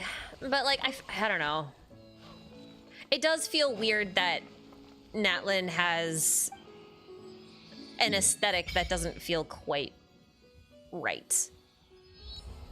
I think my opinion on that in general, though, is that Natlan is so weird in terms of lore, like with you know, disconnected from the ley lines, has the Night Kingdom, it has a completely different thing going on. I feel like it's like, okay, well, it's just weird. And my brain is just like, okay, thumbs up. Yeah, I mean, that's fair. It makes sense. That's fair. It's just a different weird area. That's valid.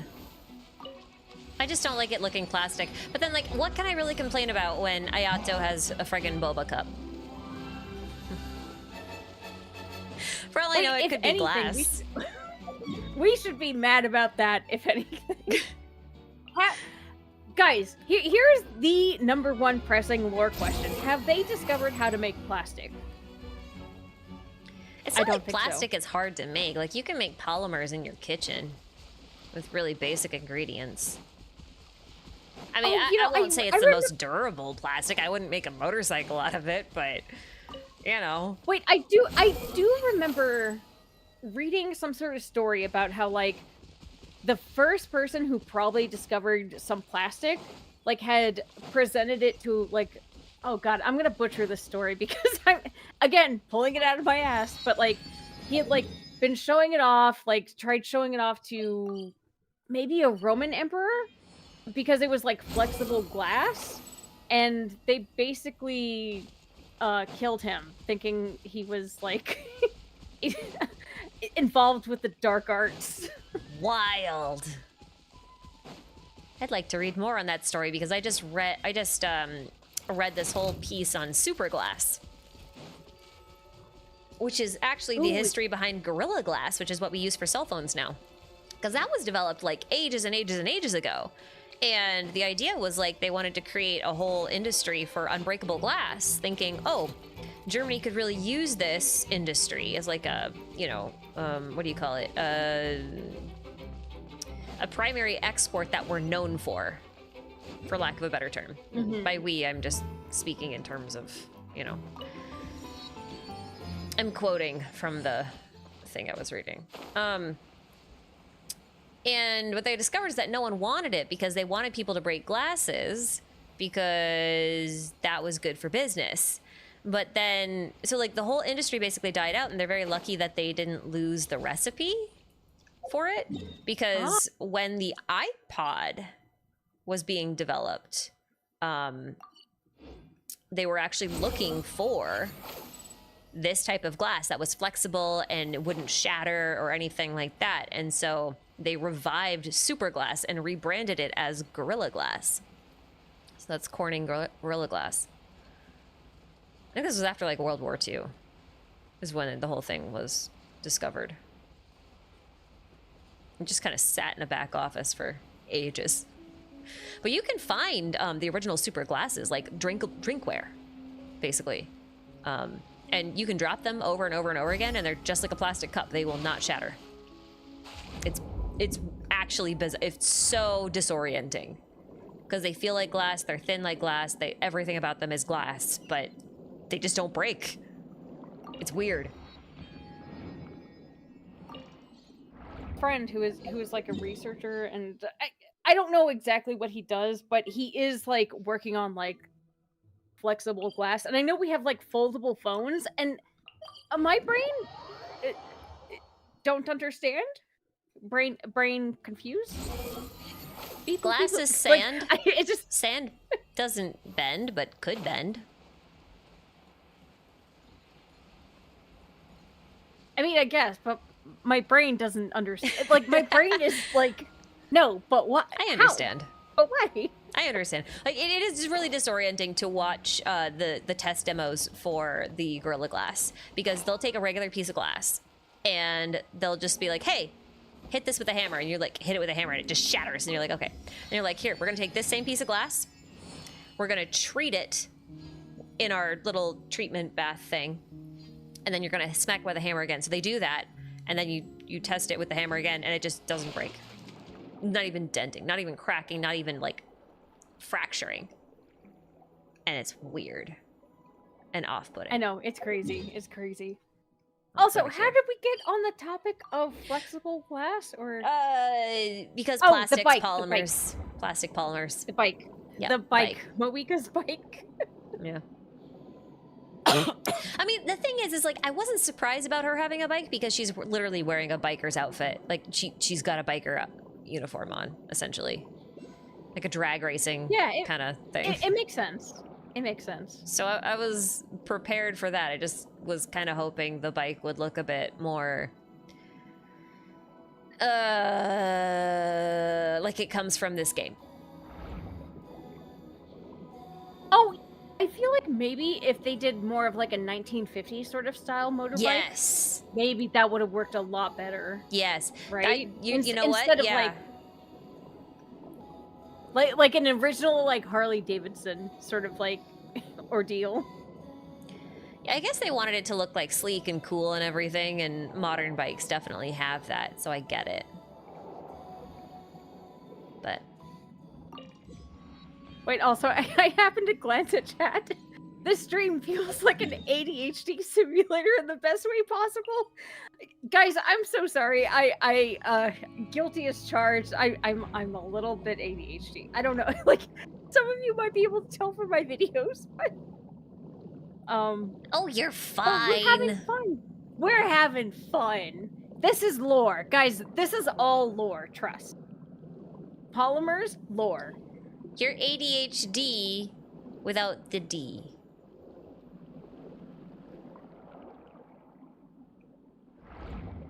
I know there's 2 Ds. I mean the second one. You don't have the second one. I don't know. Sorry, I paused because I had to think about what did the letters mean again. No, I got it. Thank you. It's not a disorder. It's a feature. We have ADHF. It's Attention a feature. deficit hyperactivity feature. Just a little That's my ADHD. story, and I'm sticking to it. Okay. Oh my god! The longer It's a I feature. procrastinate supers, the longer I No, get back to supers. Get back to supers. Oh, I'm sorry. I actually don't have ADHD. I'm just naturally distractible. I don't have an excuse. I just don't have the. I don't have the. I'm just an ooh shiny. I'm a magpie. Just call me a magpie. Yeah. Said I'm a magpie. Whee! Windine, thank you for the super. The visions are the powers they gave up to be human, and that's going back to what we were talking about way earlier. So like, if we were talking about the humans as dragons thing, I think, right? Yeah. This is a while back. Like a couple hours ago. Wow. Then if we think about becoming more atavistic, then maybe the humans who have visions were actually dragons at one point, and the pearl is like the vision coming out of them. That'd be kind of wild. Sorry, just a note on this. So I know the sage makes a point to like, you know, point out Ochkon's like mural of like dragons human evolution, saying like, haha, this is so stupid, right? But I feel like there's a lot more that the sage might know, and maybe he has a different interpretation. Because in a note, he does say that, like, oh, humans are one step. And I don't know if that... And I also, like, say this in the lens of Albedo's story quest, which is all about evolution, technically.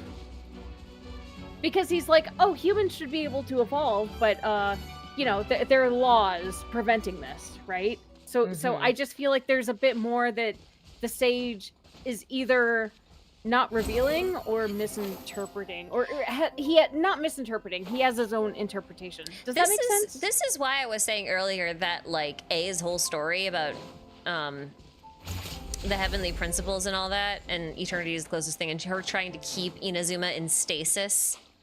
Yeah. That was one of the reasons why I said this could be allegorically about Celestia and the primordial one and stuff like that, was because they're basically trying to keep humans in stasis. They're trying to keep them in a very specific form and not allow them to change beyond what they think they should be. That's how I've been thinking of them. Okay, and I feel like that's consistent, right? Yeah, it is.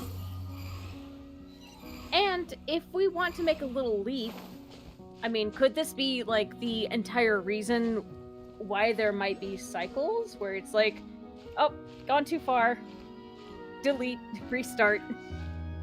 Yeah, okay. Well, so, I know this is, I know I simplified it way too much. No, it's not that, I promise. It's that this is pretty consistent with previous Hoyo game themes. Because if you look back at, like, both Honkai Impact and Hokai Gakuen 2, what you're gonna find is that there is a consistent story about some cosmological forces trying to force humanity into a mold that it sees to be fit in one way or another. And in the case of Hokai Gakuen, because I think this is like the one that's kind of easiest to understand, I feel like trying to understand finality is a little... Oh, that was a weird place to get stuck. It's a little tricky, so I don't really want to talk about the Honkai Impact version. Okay, I'm gonna die. So in Hokai Gakuen 2, there was this giant biocomputer that basically, whose authority basically spanned the entire world, and she was basically monitoring humans over a set period of time to see if they could reach a certain, I want to say, like, genetic, not perfection, but like they were allowed to mutate in a very specific way in order for them to survive the cosmic horrors, for lack of a better term, because I don't really want to explain the specifics of it. And if at the end of the set time period that biocomputer found that humans had not reached that point, they would effectively wipe the system clean and start again. And they would do this over and over and over again until humans themselves finally said, hey, listen, we don't want this. We're going to fight you. And that actually happened again in Honkai Impact 3rd to a degree, because finality was, if I remember correctly, resetting humanity periodically because it was trying to get them into a state where it could embrace them. And I don't mean like a hug, I mean like... It's really difficult to explain what they mean by embrace, and I'm obviously paraphrasing and leaving out like a ton of nuance here. But the general idea was that humanity kept getting wiped and having to be reset, and it was being reset by this cosmic horror, so to speak. And it took humanity stepping up and being like, hey, we want to take this into our own hands for it to stop, and for the time to stop being reset all the time. And so they weren't actually like literal samsaras, so to speak. It gets really complicated. I'm not prepared to explain the intricacies of it, and I don't wanna. But like thematically speaking, it's very consistent. It's a very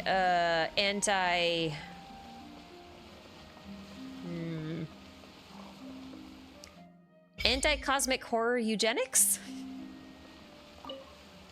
kind of messaging. That sounds horrible to say out loud, but that's kind of what it is. I guess the way you were phrasing it, actually, for some reason, what popped into my mind is like the Fermi paradox, where it's like, there must be alien life, why don't we know about it? And one of the answers is like, oh, there's a destructive force. It might be intelligent life destroying itself or destroying others, or yeah, they're usually, maybe there's something else. It's usually like an outside giant cosmic horror. You know, I'm just waiting for it to show up again in Star Rail. Like, I wonder which Eon's gonna do this time.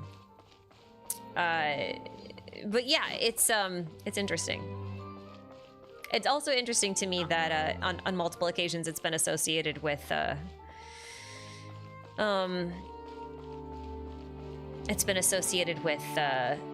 Lovecraftian cosmic horror specifically. And actually, you know, it's funny. When you guys asked about Phynon looking like Kevin, Kevin's a funny dude because he actually tried to do this and force humans to evolve in a very specific way out of necessity, because he was like, well, there's only one route in which humanity can escape being reset by finality, and that means we all have to merge you into a giant hive mind until we can acclimate you correctly. And he ends up staying outside of this hive mind dream is kind of the point. Like, that's what he's supposed to do, which makes him very Sunday. And I don't know if you guys read any of Sunday's marketing material, but they associate him and the Stellaron with the Morning Star, which is, again, related to Lucifer. Related to the sun, related to all that. So thematically, you can start to see how Hoyo has one idea and just knows how to remix it in a billion different ways. That's all they do. Hey, so we took your theme and we put a theme in your theme. They just iterate on the same idea over time, and it is kind of fun to see because it's always got a different twist to it. And you'll never get it. You'll never predict it quite the same way, but you know, you can definitely see the patterns over and over again. And I really like that because it's not, when you get into the details, or you don't even have to get into the details, but it's like, it's not repetitive. It's like a twist on a twist on a twist. Yeah, I mean, like, it's like they have pasta and they only know how to make pasta, but they know how to make like 180 kinds of pasta. You know, so it's a little difficult to get bored of the pasta because you could have it in an orzo shape, you can have it in a noodle, you can have it in a spirally twisty thing, you can have it in shells, and then you can have it with veggies or meat or sauces or in a lasagna. You know what I mean? Yeah, so it's always different. Hoyo likes the pasta. I feel like that's like, it's like such a fun and succinct description of like, oh, that's what they're doing. It's like, it's a repetition of themes, but it's literally like pasta. Yeah. It's the pizza pasta. Yeah, and Mamma they mia. change it so much because Kevin is honestly nothing like Sunday, right? But they still do the same thing. You know, like they still play the same role. But because of who they are as characters, like the story itself changes just by nature of who is placed in the role of being the person, quote unquote, outside the dream. Which is actually why Welt in Star Rail was even like talking about Kevin when he talked to Acheron, because he was literally explaining what Kevin did in his world and why it was like such a sad thing to watch, and then all this stuff with Sunday happened. And Welt's kind of sitting there going, oh, this is deja vu. And spoilers for like the latest patch, but like I think that's part of the reason why Welt kind of adopts Sunday, so to speak. He definitely had a very dad moment, which I thought was so cute. Oh, I love that. I was like, oh, Welt. I love Welt so much. Like, Welt's Welt a great is like character. literally, he's just so. I would trust Welt with anything. Honestly, I trust him. He's the guide a me good to- egg. Yeah, he's so good. He's so good. He's a very good egg. But yeah, it's fun. But I okay, just this is totally off topic, but even though he's a good egg and he's, you know, you don't want to see bad things happen to him or anything, I still desperately want to make a team in Star Rail with him and Luocha and Void Archives, just for fun. And maybe Sunday. I think that would be his Wait, worst nightmare. I would actually, okay, I would love that too. And I know, like, Honkai Impact fans might be like, whoa, that's too far. But, like, at the same time, it's like, oh, come on. Let's just see It'd be it. funny. Let's just see it. It would be really funny. Come on, it'd be really funny. If you don't know who these characters are, don't worry too much about it. It's not a big deal. You'll probably meet them soon enough. There's no way they're not going to make Void Archives playable in Star Rail. Just because, like, they mentioned him this patch. By name. I feel, wait, actually, sorry, this might get too into, like, Star Rail lore here, but the way that Shush, makes so many dad jokes, I'm like, and I don't know Void Archives well enough, but is this a reflection of his personality? Yes and no, probably. Void Archives spent a lot of, like, hundreds of years with Otto. So I'm pretty sure he just picked up a lot of things from Otto, both willingly and unwillingly. I kind of feel like the sense of humor may have been one of them, because Otto's kind of a nerd. I won't say that he's known for saying, like, a lot of bad jokes or whatever, but, like, it feels like one of those things that Void Archives would be like, oh, this might be funny, and then he'll actually get there and be like, no, this drives me crazy, bye. I don't know how to put it into words, honestly. He's a bit of a weird thing. He's a little impressionable. No, I think I get it. I think I get it. I was just like, I was deeply concerned for my friends who hate, like, dad jokes. I was like, oh, guys, you guys might have an aneurysm. He's a bit of a jokester and a prankster. It's just that it's not Sino style most of the time. It's a little bit... There's not really a good word for it. I would just call him, like, the trickster archetype. But mixed with a methodical schemer. Which is so much fun. I love the archetype, though. So I'm like, even though it's like, oh my god, this is a really bad, like, bad in the sense, like, evil character, or, like, not evil, but, like, wow, this person loves chaos, and it's like, I love it too. I'm here for the chaos.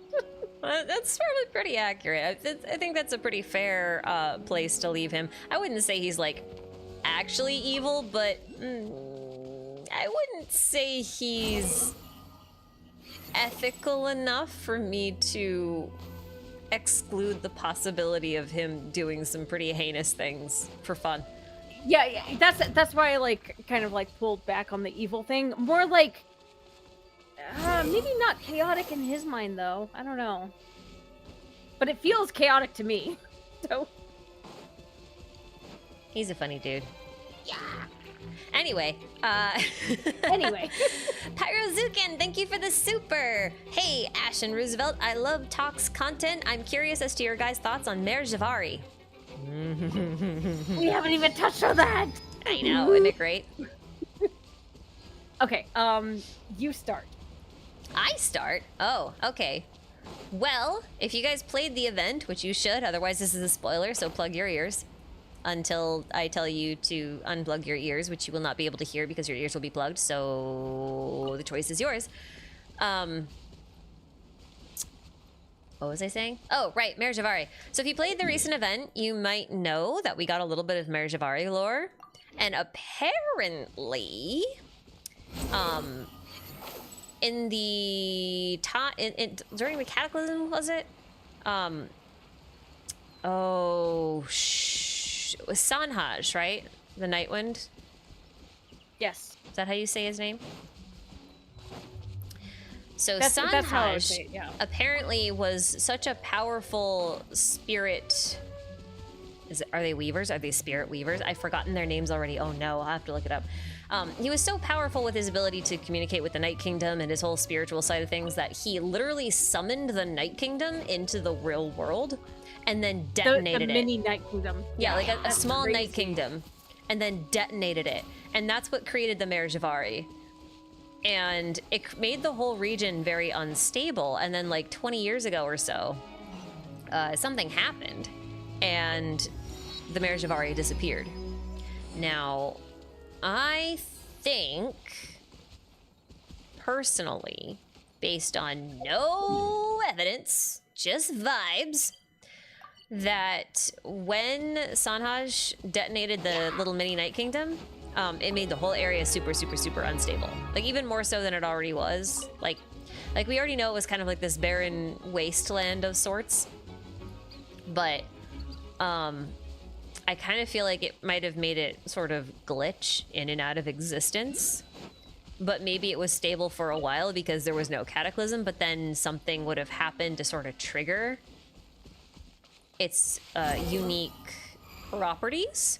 And now it's doing that thing where it glitches in and out of existence again. And so one of the reasons why people don't know where it is, maybe because it doesn't exist in Teyvat right now. Because it's like somewhere else. That's where my head is. Correct thought about this. I feel like when I was reading this about like, oh, it's like appearing, reappearing, disappearing, yada yada. It reminded me of the Sumeru Archon quest with like the spaces that Traveler experiences. Like they're constantly reappearing, disappearing, right? Yeah, the like, space inside of the Akasha. Yeah. Inside of that dream. I feel like is that sort of like a micro example of what's going on in Teyvat? Like so, this was like a domain that's opinion time. Glitching. Opinion time. Oh, sorry, so go ahead. I think one of the reasons I like the Night Kingdom so much as like a lore thing is because for me it kind of ties the whole idea of how Teyvat sees dreams. And I was thinking about how like in Star Rail, Luocha likes to say eternal sleep is not the end, and he says things like the dead return and things like that. And a lot of that is because, like, you know, when you die, it's considered your final sleep. Like, you go to sleep for the final time. And then, like, Penacony had the question pitched, like, why does life slumber? And one of the answers was to prepare for death, for the final sleep, because we're not ready. And then I think about that in terms of the Night Kingdom specifically, and that to me makes the Night Kingdom like a realm of dreams because nothing's real anymore because it's technically dead. Everything's dead. It's the final sleep. Yeah. So when we think of the Akasha being part of a dream, like a great dream, I think of the Night Kingdom and how it's a realm of concepts and how things are a bit chaotic down there, and you know how the realm of the dead in Genshin and in the realm of memories and the realms of dreams and stuff, they're usually typically associated with water. Like the whole mind space is like a sea of consciousness sort of thing. So you've got bubbles, little isolated bubbles and stuff like that. So, oh yeah. And whales. And whales, obviously. Yup. Gotta have our little narwhals in there, our little leviathans. Oh, sorry, no, not you, Lily. I woke him up. I have to be very careful about saying that word. Because that's his full name, and I only use it when he's in trouble. Oh no. So I just woke him up. Sorry, Levi. Oh, poor little pupper. So that's kind of... I forgot the original question. But that's kind of where I'm at with the Night Kingdom and the whole dream space sort of thing. And I kind of wonder if the chaotic space metaphor... because like the last time we encountered a chaotic space outside of Sumeru was actually in the chasm. Because that's what Yenfei calls it. She calls that whole area. And I've been thinking, like... just because Natlan has a Night Kingdom doesn't mean there's no Night Kingdoms anywhere else. Like, there definitely could be. Why not, right? So what if the space beneath the chasm, like the farther down you go, the closer you get to a Night Kingdom? Not Natlan's Night Kingdom, but a Night Kingdom, a different one. And then what if that's like why it's a chaotic space? Because it's a realm of concepts. It feeds off your mind. It feeds off your dreams and your fears. And it's like a reflection of you. Because the Abyss which should also be in that whole realm of concept things, likes to extract concepts, and it mimics things. Wait, so like you have repeating themes. I am so sorry. I like had this moment of like, oh, a thought that I had about the interlude related to that quest. So in the interlude, you're dealing with people who have had like contamination from the abyss, and they're basically, they say that like, oh, they're in their own mind, like they're trapped in a headspace, facing their deepest fears. Yeah. Do you know what that reminds me of? In the Chasm quest, there was the doorway facing your fears. Yep. And it's funny because when the traveler went into it, they didn't see their fears. They saw something that they described as the abyss. Remember that? Yeah, I mean, like that whole thing is connected. Like there's no doubt in my mind. And maybe I'm biased, maybe I'm a little blind to additional possibilities, but like in my head, that is a very solid connection. No, it definitely means something. I mean, for me, it's like, maybe getting into the weeds of like, is the abyss actually like the greatest fear of the traveler? I mean, but it's getting at something because you don't have to be like, you only need some exposure to like have this threat of like, oh, they just know your fears.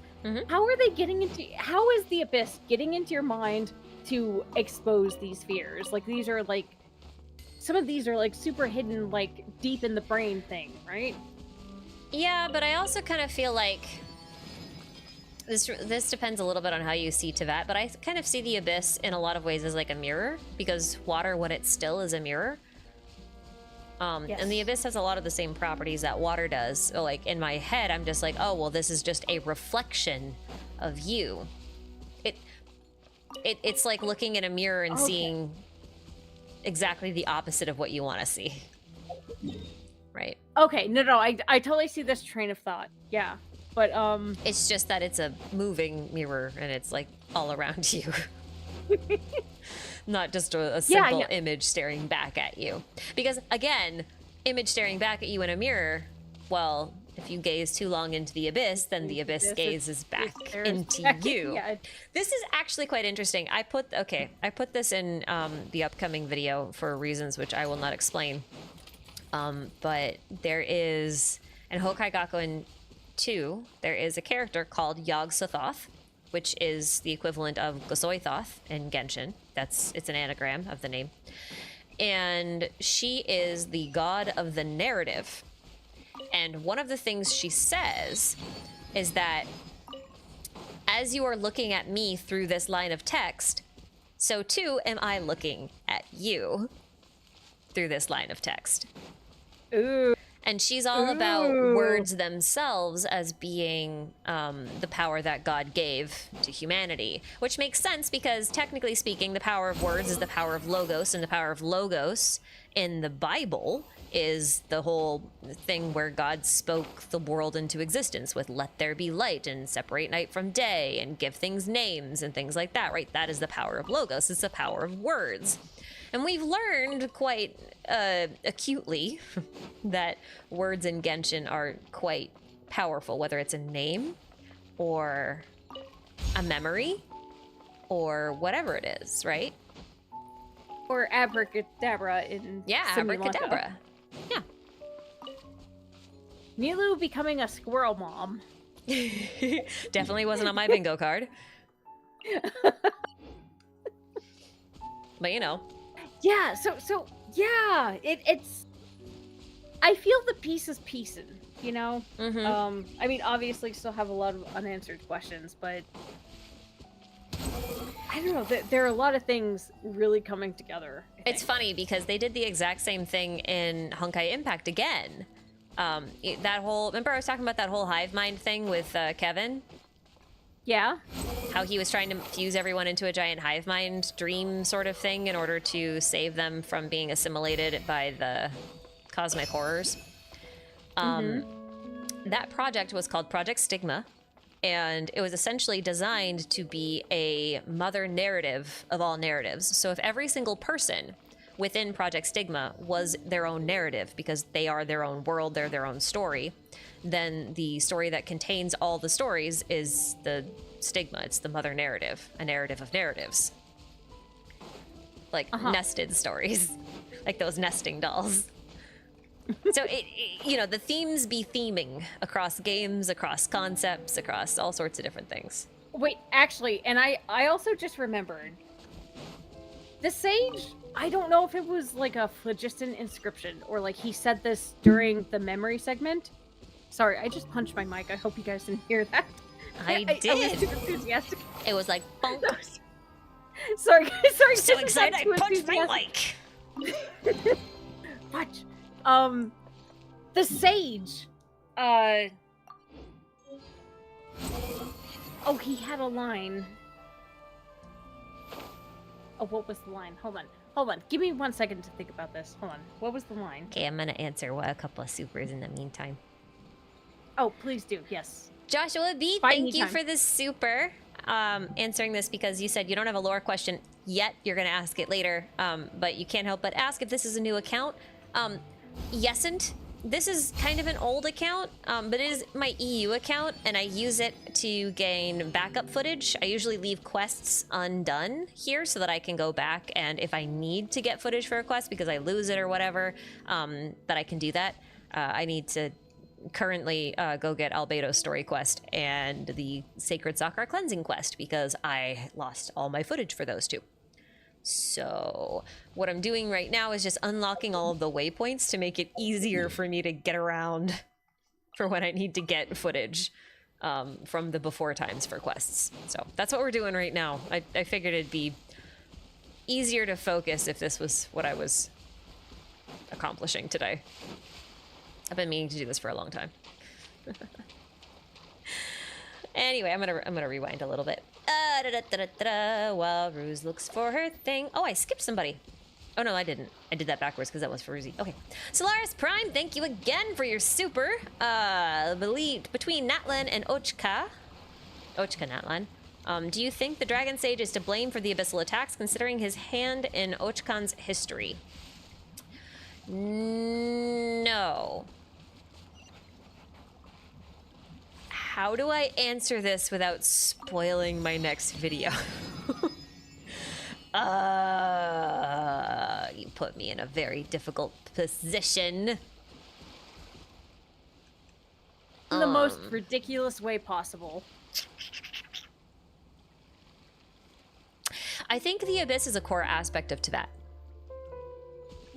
It's kind of what it boils down to. I will show you one thing. I'll show you one thing. Providing I have it unlocked here. Yeah, this will work for now. Oh, wait, you know what? It would actually be better. It'd be better to do this in Mondstadt, come to think of it. I gotta do this whole section too, huh? Oh, this whole section's... Oh, no, that's Chenyu Vale. Oh.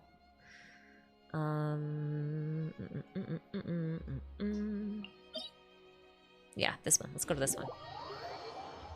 It's easier to see over here. So... I'm not actually going to run this domain. I just need to show you something. This is all I can give you for right now. Oh, wait, shoot. I forgot this turns into the Ascension domain. Curse you! Seriously? That was my fault. That was stupid of me. Okay. I forgot it turns into the Ascension domain. Right. The thing I want to show you isn't in here. There's something else that's cool that's in here, but not now. No. I want to do this. Okay, sorry. Explains a lot. I did a quick search, and I could have sworn there was like... I can't even paraphrase it because I don't remember what the line was. I could have sworn the sage said something pertinent to the discussion of the past 20 minutes or so, and I can't find it, and I give up. Okay, well, I want you to look at this thing here. Because this domain mural has a couple of interesting things on it. And yes. we've been talking about this for like ages and ages and ages and ages. And one of the things that I've noticed, and maybe it'd be easier for me to pull up some images on Google instead. Me thinks I know what this is about. Yeah. Let's see.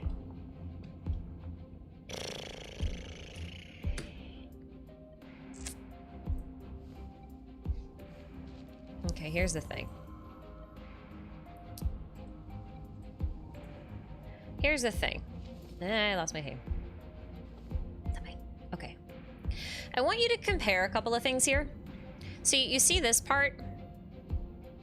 See this part? I want you to think of this as the little triskelion above the diamond on the mural. Because those three things rotate around each other. And they're in a little orb that opens up at the top, just like this thing. There's a DNA sort of twisty strand coming right out of it there. And then there are 4 eyes with 3 others that kind of rotate behind it for a total of, well, 7, which is 1 more than the 6 that are pictured here. But this could be an incomplete form. But like, you have to admit that this section here on the back of near the back of Wanderer's hat there looks like the tenebrous papilla. And that makes me think that this diamond here represents Teyvat itself, partly because I'm pretty sure that the cube is something that represents like the elements, the source, all that kind of stuff. And I've been thinking about this, and I'm like, I think the Abyss is an integral part of Teyvat. Like, full stop. I don't think it's something that comes from away, necessarily. I think it's actually there by design, and it's supposed to be there. And something's gone wrong with the system that manages it.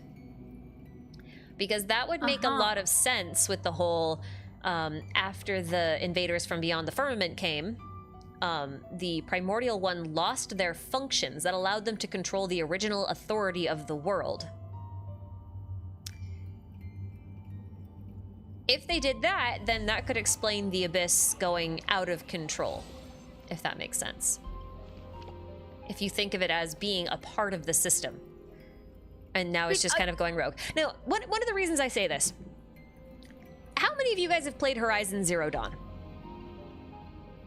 Wait, sorry, Ashi. As you wait for a response, can you try and get closer? Because it's kind of hard to see.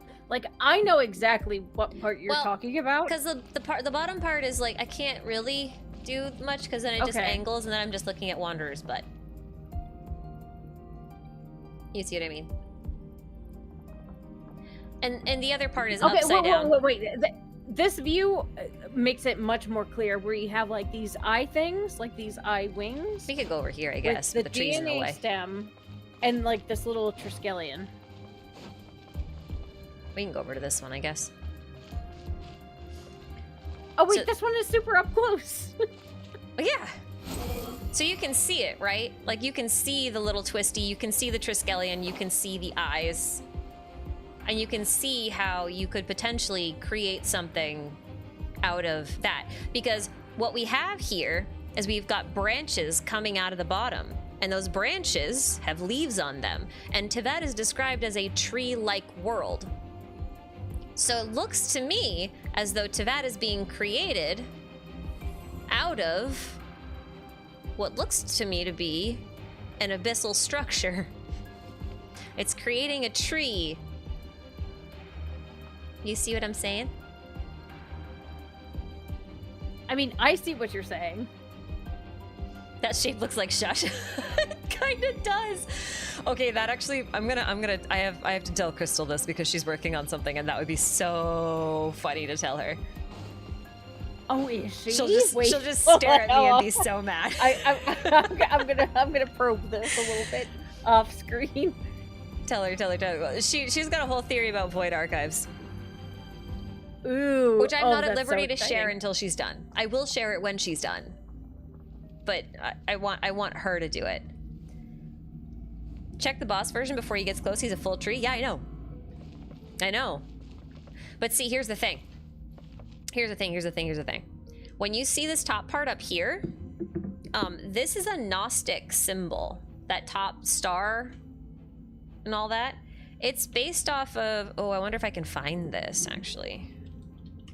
Oh, you mean the one with the circle that has the 5 points? It has 7. Oh, I want to see if I can find it. Hold on. I forget what it's called. It's the cover of a book on Gnostic mysticism. I can't count. I'm sorry, guys. There isn't... I forget. Oh, heptagram, yeah. I forget the name of the book. The Enneagram? I don't think so. I don't think so. I don't think that's what it is. It's on the cover of a book. See, I didn't think I was going to be able to find it easily. I have it saved somewhere. Which book? Is this like a... Are we talking Well, that's the thing, I have to go... Or like Crowley or... It might be a Crowley adjacent book. Not gonna lie. I just don't remember what it's called. If you ask Veronica, she'll probably know. See, I know. I'll I ask know her what later. you're talking about too. I know what you're talking about too. We've seen this. Yeah, I've definitely seen this before. I can picture the book's cover in my mind, but I don't remember the title of it, and that's gonna bother me. It was something on Gnostic philosophy, though, but it's not this one. I don't remember. I'll find it eventually. I missed it? Wait, is it... What, did you see it? Did I pass it? That's very possible. I can look. Did I miss it? Because it doesn't look exactly like the one on the left. They don't all go to the same point. It's actually split at the bottom into 2 different points.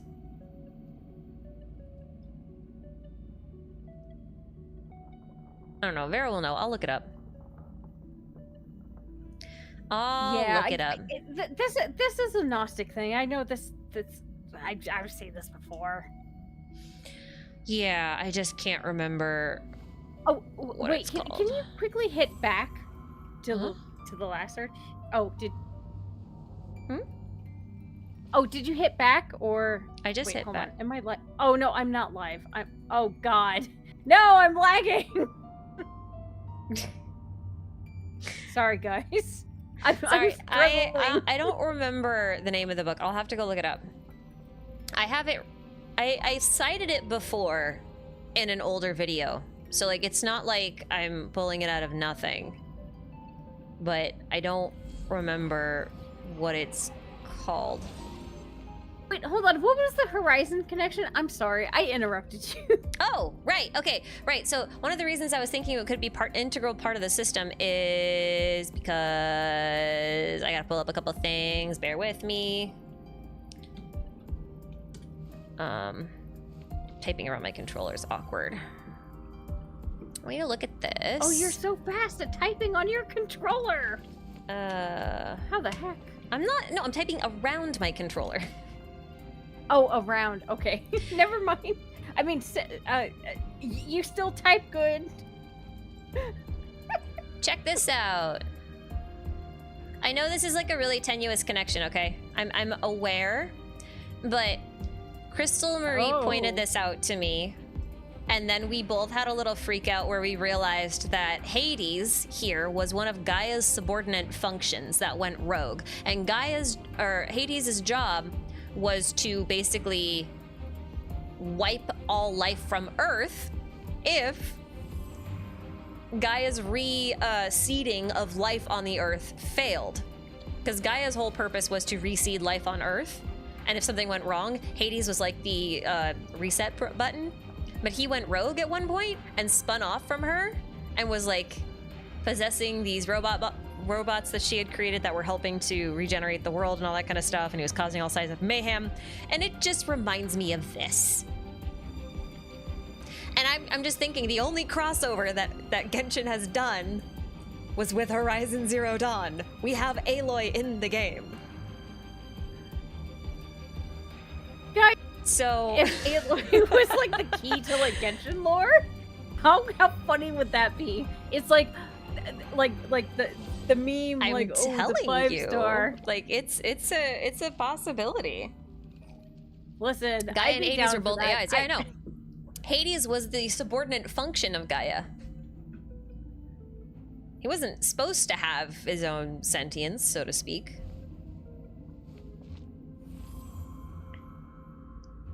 So, robot possessing part is Sophistus, not Hades. Oh no, you're right. Sorry, I'm confusing my games. Still. Aloy was the key all along. Still, it's been a long time since I've played Horizon, by the way, so I'm gonna get some of the nuances wrong. I know there's also the Nemesis system, that is like still part of the whole lore of both games. And I forget exactly how the whole thing played in, except Nemesis was like sending signals to Earth and like, giving sentience to things. Gnostic Star Circle book cover? Why did you see it? Was I, totally blind? Because that is possible.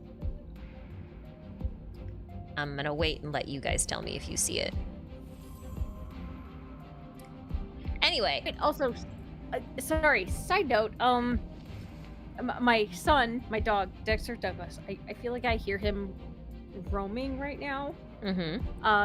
Can I get 5 minutes to go check on him? Go. That's totally fine. Okay, I'll be back in 5. Oh, the Gnostic Circle! Yeah! Thank you! That's what it is! Oh, you guys are so smart. I'm dyslexic, I can't remember shit. Yeah, okay. This is what I was thinking of for this symbol over here on the top of the domain mural. It's not a perfect one-to-one, like by any means.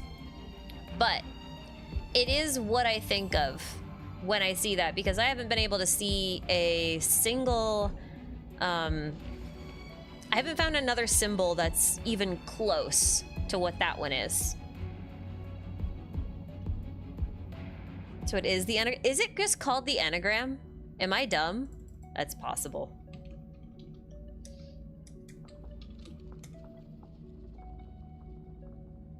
Oh, they stole it. Oh, I didn't even know the anagram and the MBTI had symbols.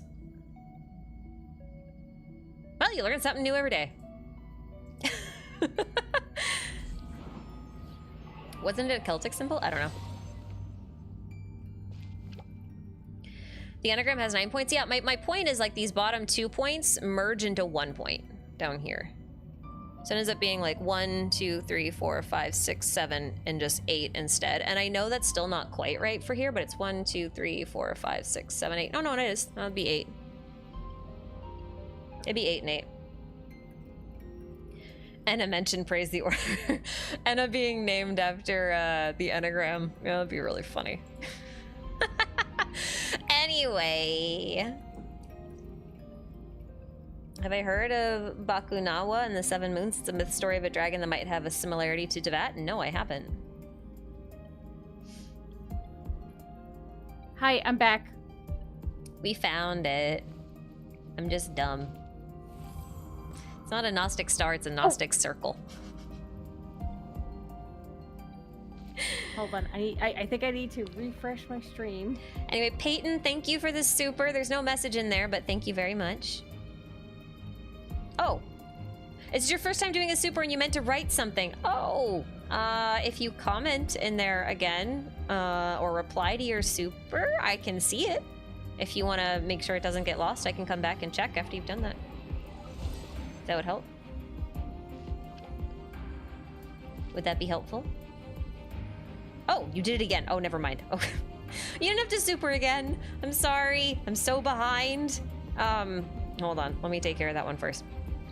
Thank you for 2 supers. I didn't mean to ignore you. As you see, we are very distracted by a whole mess of things. Have we done most of Fontaine? And honestly, it's so Almost. hard to keep up with chat in general. And Yeah, I know. I don't know how it works with Ashi with the super chats, but I'm always behind. feel like It's just the way it is at this point. I have no answer except to not ramble, and I feel like most people are here because I ramble. So all I can do is say sorry. Anyway, I'm sorry, Peyton. Do I think the Traveler are angels not from Tevat or from Tevat? I'm not quite sure what you mean, but do I think the Traveler are angels from Tevat? I don't know if they're necessarily from Tevat. I'm a little mixed on it now. I've kind of, okay, in past theories, I've pitched the idea that, that the Traveler must be native to Tevat because Albedo makes a comment about them being, what's the word? What's the word he uses? I feel like he said similar in composition. like a very Yeah. scientific Something way. like they both share similar roots or something. Which doesn't necessarily say from Tevat. Correct. Just similar to Yeah. Albedo. And I've always thought, like, oh, well, they're going around to the Statues of Seven and they're regaining their powers as they do so, and they're gaining elemental powers in the process, then elemental powers must be their whole thing, and that must mean that they are native to Tevat, because if you're not native to Tevat, why are you so compatible with the elemental system, right? Wait, but oh no, sorry. You go ahead. I had a thought, but go ahead. Hold on to your thought. I'll finish mine really quick, and then Okay. and then No, you can totally it's okay. Go ahead. Go ahead. So that was kind of like my original stance. I've changed my mind on this, and I'm not going to elaborate too much on what I've changed it to, because in a few days you'll find out anyway. But I feel like the reason why Albedo made that comment in the first place is because the Traveler is a descender, and that this world may have been created by, you know, descender-ish powers. And we know that the primary power of a descender, or like the reason why they're so special, is because they have logos power, right? They've got a will to rival that of a whole world. They can create stuff. And so to me, I'm looking at it like, well, this just means that the Traveler is like a star seed, right? Like they just haven't made their own world yet. But if their source of world making is the same as the source of world making from Tevat, it would make sense that they're somewhat compatible with it. So are they angels from Tevat? Probably not. I'm not totally sold on that idea. I think it's possible. But I do think at the very least they are angel-like, because I think descenders in general are somewhat biblical in a lot of ways, and they would therefore take on the shape and characteristics of angels. That's where I'm at right now. And they got them wings. Yeah. Also, Breath of the Wild has really ruined me for raining and climbing, because even now, all these years later, I still think I'm gonna slip if I climb in the rain. Anyway, carry on. Oh yeah, in this, I feel like, okay, I guess I don't know where I fall on this either, but I know that, like, obviously, like, this memory of the Sea of Flowers from, like, the second Kari Bear quest is, like, very sussy. But going back to Albedo's quest, a key point was, at the very end, there's that flask that has, like, sediment derived from the Traveler. Mm-hmm. What does it look like? It's purple magenta. It's like a very sussy color. It's like it reminds me of, like, the whale, like, not necessarily like abyssal, like dark abyssal, but like, Yeah, stable. something otherworldly. So Stable abyssal. I don't know why I went down stable abyssal. That's a nice way to put it. Well, see, for Yeah, me, but the it's primordial like a- sea and the abyss is the same thing. And I know that's not confirmed in game, but like in my head, I equate them. I think of the primordial sea as like the stable version of the Abyss. But again, that's not confirmed. It's just part of my heavy biases. So I don't disagree. I mean, it's not something. It's not my theory that I would pioneer, but you know, there's definitely a lot of similarities that need to be addressed. at the very Genshin, least, they give us have more. a lot of similar characteristics. Yeah. Yes, there are a lot of similarities. So. Whee! Bum, ba, bum, bum, bum. I'm Oh, so by the way, behind. How many teleport points do you have now? You've gotten at least like 20, right? 50? A lot. 2 million? No. Okay, close enough. If you round up enough, you know, just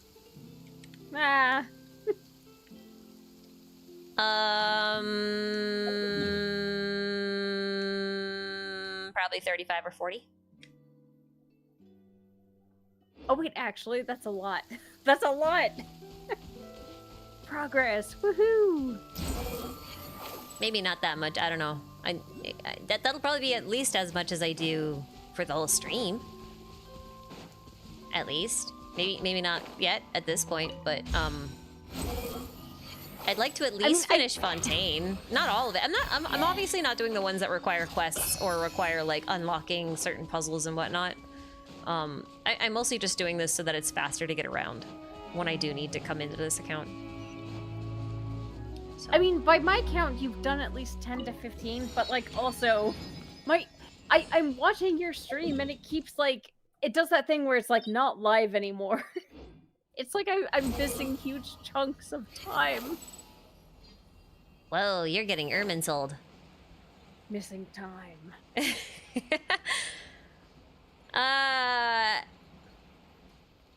Ilum, thank you for the super hello from the UK. Thoughts on Xbalanque being a descender? The sage saying fate didn't predict him was giving me Nertz and Kreutz not predicting the traveler. I had a lot of comments on my video about this, and I know we talked about this because I was like, that's kind of weird that they keep re-emphasizing that he was unpredicted, unprophesied, yada yada. Your thoughts? Ball to you. So there's no prophecy involved here is kind of the thing. And I'd also like to point out that the other thing that the sage didn't predict was the intervention of the Wyobs in the Lord of the Night.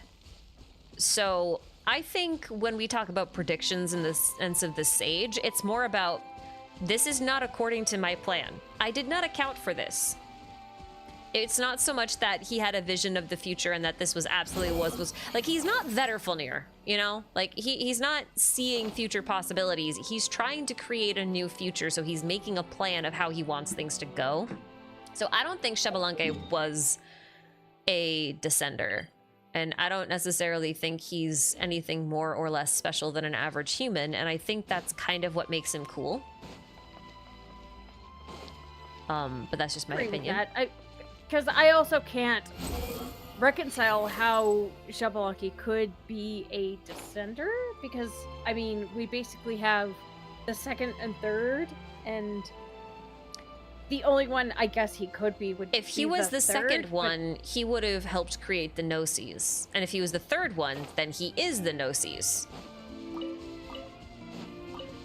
So the only thing he could be is the fifth one, but he predates the fourth in that case. So it's hard to reconcile that for me. I guess my view is that it's still weird that they emphasize at least 3 times, to my knowledge, that he was unpredicted. And I know, like, the sage, like, framed it in such a way where it's like, oh, Hold well, on, the dogs like... really have to pee. Keep going, keep going, keep going. Oh, okay. Yeah. So it was framed in such a way that, like, yes, like, Celestia, like the Lord of the Night, like, you know, the usurpers had their own plan for fate. Like, the sage is keenly aware of that.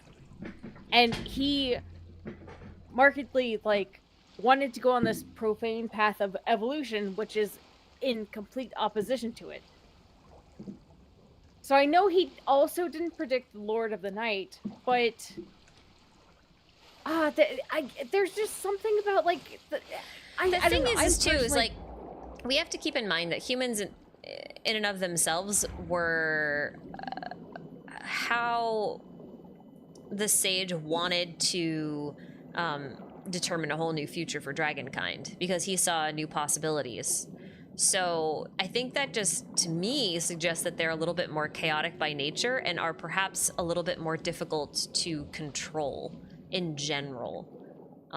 So I guess that's why the whole thing didn't really feel that off to me. It's just kind of like, I just think humans are a whole mess of unknown variables to begin with. Oh, shoot. Did I trigger something? Yep, I did. Oh no. I was just trying to get a thing. I forgot this is where you meet Anne. Well, it's okay. I guess, like, as an alternative, though, like, he doesn't have to be a descender. And we actually kind of talked about this. It's just someone who's kind of, like, outside of, like, the confines of, like, fate, or, well, I guess the sage, in a way, wanted to make his own sort of fate system, like an evolutionary fate. Well, he actually says, like, evolutionary destiny, or, like, something like that. Yeah. But, yeah, I just, yeah, I'm still cooking on this. I don't know. Descender, probably not. It would make a really good title for a video, though. Like, Jamalaki was the third Descender. So That sounds like something DeWitt would do. Like, I don't want to clickbait people, but, like, no, I'm gonna message DeWitt and see if he'll do it. he could totally do he'd it. make it so entertaining, though. Come on. He would, and he could just slap it together. He's so fast. He is so fast. Like, for me, I'm just here, like, Just full disclaimer, I've actually never talked to the guy. I was just thinking, like, I would just, like, leave a comment and be like, hey, here's an idea. Wait, and see if he'd do it. He's so entertaining. He's fun. He knows the lore. You know, he's really fast. I feel like I don't know. I feel like I think Ashikai can appreciate that. Like, I really, really want to curate my videos, like, make them super, like, in depth. Ashikai obviously does too. I don't know when to stop. That's my problem. Can't stop, won't stop. But oh, Ashikai, wait. Sorry, what? Just a side note, and this is more like a personal thing. If Harley is too tied up in anything, I will totally edit a video for you. Disclaimer. Oh. It might be a little unhinged. I mean, that could be fun. Well, because I was thinking, like, earlier this week when I was doing my video. Is he doing I was silent like, commentary when text on screen? My favorite part of the entire process is video editing. But, like, a lot of times I spend so much time, like, writing a script, recording audio, and by the time I get to video editing, it's like, oh, I had all these ideas, but I'm too exhausted now. Oh, see, But if I had hate just the something- editing process. I'd rather write. I love the editing process. I want to learn more. I want to, like, learn all, like, the cool, fun meme things. I want to make it funny. I want to make it entertaining. Sure, I'll write a fun little script. I'll give you a crack theory, and you can just go ham. Oh, hell yeah! Let's do this. And You'll have free reign to, like, put whatever commentary you want on screen, whatever jokes you want. I mean, providing, you know, YouTube guidelines and all that kind of stuff. You gotta pull the Barring reins that, back at go some nuts. Yeah, no, Okay. I'm down. I'm game. Cool. That'd be fun. I'm so down. Oh my goodness. Our first collaboration is going to be the biggest shitpost. Just for the funsies. Oh, how fun is that going to be? Okay, well, the last time you were on here, you brought the term lore spores. And I guess this time, you've decided we're gonna make a collab. Well, we've collectively decided that it's gonna be a collab. Which but is so fun, because especially since, like, you know, who brought up the lore spore thing? Like, being in the last stream, I was like, oh, geez, how do I top this? And I was like, oh, can I create a new name? Like, something with, like, oh no, mythology, you're gonna have a whole legacy of memes after this. I can see it. Wait, because but you know, it's like, one thing if you want to like edit your own thing and then add in jokes and stuff, but I feel like it can be really funny when it's not you that you're making the jokes about. Oh yeah. Do you know what I mean? Yeah, absolutely. Like, I feel like they get even more unhinged. Because you get to make fun of me. This would be way better. This would be way better than my original idea of, like, trying to top lore spores with, like, trying to make a pun about mythology and mycology. Because they don't rhyme. Like, how do I make a pun out of that? Anyway, I don't have to deal with that anymore. You don't have to, because mycomythology is a thing. That is a real thing. It's an actual field of study. Really? Yeah. Wait, I shouldn't be surprised. I should not be surprised that you know this. There's a long story about how I know this. Of course you know this. Because I was actually looking into, you guys remember the Paimon was emergency food video? Where I had to really go into Shamaran and all that kind of stuff, and I was looking up all sorts of stuff on mushrooms. I was looking up, somehow I ended up down the rabbit hole of, like, Santa lore, and how there's, like, this one dude who wrote a whole book and created a whole movement on how Santa was based on the Amanita muscaria mushroom. And that apparently... That's a fun story. That apparently falls into the category of mycomythology. So, yeah. Mycomythologist. Yep, that's a real thing. Anyway. I didn't know that was a term. I'm kind of, like, mind blown. Like, oh, I was, like, workshopping this for so long for 30 minutes before the stream. I mean, it's not interesting of a term, you know? Like, it's not creative or funny. It's just, it exists. Wait, hold on. I will say, though, for anyone who has delved into Santa lore, personally, Santa lore is the most infuriating thing I've ever come across. Oh no, missed opportunity, Ruse. I should have done a Santa lore video, because What's stopping you right now? There's nothing stopping you. Do it right now. No, I got time and, like, 3 deadlines for 3 different videos. I legit don't have time. Okay. I mean, maybe. We'll see. We'll see. It'd be really funny because I can connect him to Odin, and it would be the funniest friggin' thing. And it makes me so fucking mad. Like, I hear the Santa Claus Odin connection. We'll do a dude, we'll do a Snezhnaya preview thing, and we're gonna make it all about Santa. But, oh my god. Like, but, like, tying it to Slavic origins, which isn't actually technically connected to Father Christmas. Well, it is, but it isn't. It's like it's complicated. Anyway, no, guys, for context, this is a real thing. If you look up Santa Claus and Odin, people have, like, they're, like, scholarly research articles about, like, the shared origins. Yep. And I hate it. I hate it more than anything. Yep. I hate it so much. But it would make for a really funny video. Oh, we'll see if I go. Oh, I'm like dying right now. I mean, if I was gonna do it, I mean, like, it would just be like an in good fun kind of thing. Like, it's so Snezhnaya is gonna be a nightmare to do lore on, because it's very difficult to find good sources on Slavic mythology. So much of it's been erased, and I don't even know. Oh yeah. What Hoyo's gonna have access to. I'm very fortunate to know some people who know a lot. So hopefully they can help out. But man, that's gonna be so hard to do right. Hey, no pressure. I kind of secretly wish this would never happen. Just because the Santa Odin connection makes me so mad. I can't do this. I can't handle it.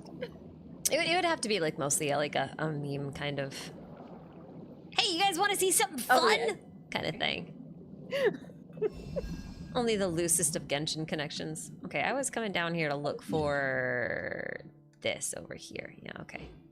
I know where I'm going. Wait, can I also just say I had a mental image of like Ashikai in like a trench coat being like, "Hey, you kids want to have some fun?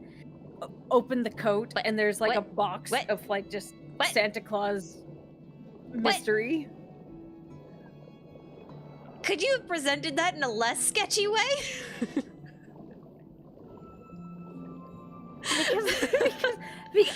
because the joke here is that it's supposed to be super sketchy like a drug dealer, but instead you just have Santa Claus lore. I'm sorry, guys, I am so sorry. It's like 10 p.m. I'm getting silly. I'm rethinking Santa. Connected to Piero? Okay, yeah, no, Santa. Piero is Santa. He brings us a Fatui present every year. Mm-hmm. That's exactly how this goes down. Yep. His real name is Nicola.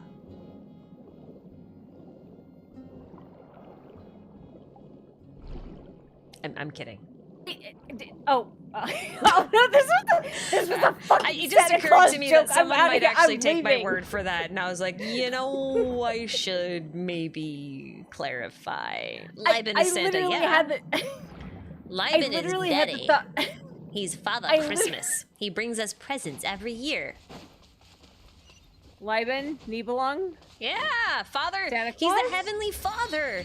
He rides through the sky on a one-horse open sleigh that has no horses on it because it's driven by reindeer, and Dainslif is named after... No, not Dainslif. Dvalin is named after a reindeer, which means that Nibelung drives a sleigh that's pulled by dragons, because dragons are deer in this case. And we put up Christmas trees because they're like ermine souls. And guys, the cubes of dragons under the tree are the presents because they get put in boxes. Wait, this is legit the best theory I've ever heard. Guys, we cracked the code. Oh God. Well, it wasn't me. It was like you. It like I'm here just being super mad about Santa Claus, and you're here coming up with a fun theory. It would be really funny. I don't know. Like maybe we'll do that for a holiday thing. That'd be kind of funny. Maybe we'll see. Well, we'll see how much brain power I have. I have a Zenless video to do. I have 2 Star Rail videos to do, and I have 1 more Genshin video to do. We'll see if I can get the other one in. Oh, okay. Wait. Listen. Actually, this is actually a good segue to something I wanted to mention before I carry on with supers and stuff. Yes, that's go okay. on. Okay, so recently, part of the reason I've been a little absent is I've been trying to figure out how to streamline my process a little bit, because a lot of people might know this, might remember this, or maybe you don't. I was originally doing YouTube and another job full-time at the same time, and I kind of burned out, and I decided I wanted to do... I still want to do another job. I don't want to do YouTube full-time. I don't think that's really the life for me, so to speak. So I decided on what I wanted to do, but I realized that time commitments, I don't want to burn myself out again. So I ended up signing on with a really great agency who's gonna help me take care of and streamline a few of my processes. And the really nice thing about signing on with them is that although I will have to take a couple more sponsorships than I have been, it does give me an additional flow of revenue for which to more regularly hire editors. It's now in plural because I might hire Ruzi in her downtime. That could be fun. Wait, because honestly, I wouldn't make you do it unpaid. The most time-consuming part for me is actually recording audio. I mean, the script takes a while, but recording audio, holy shit, it takes me like 20 million hours. If I didn't have that, I could have the biggest video stonks, I feel like. See, I always get Anyway, bogged down go on. because I have to listen to myself talk as I select clips, and it drives me crazy. And I don't want to do it, so I want to make other people do it instead. I'd rather write and record. I'm much happier to do that. So the idea is that if I can streamline the process a little bit, it takes a bit of a burden off my shoulder. I find the writing process to be easiest for me.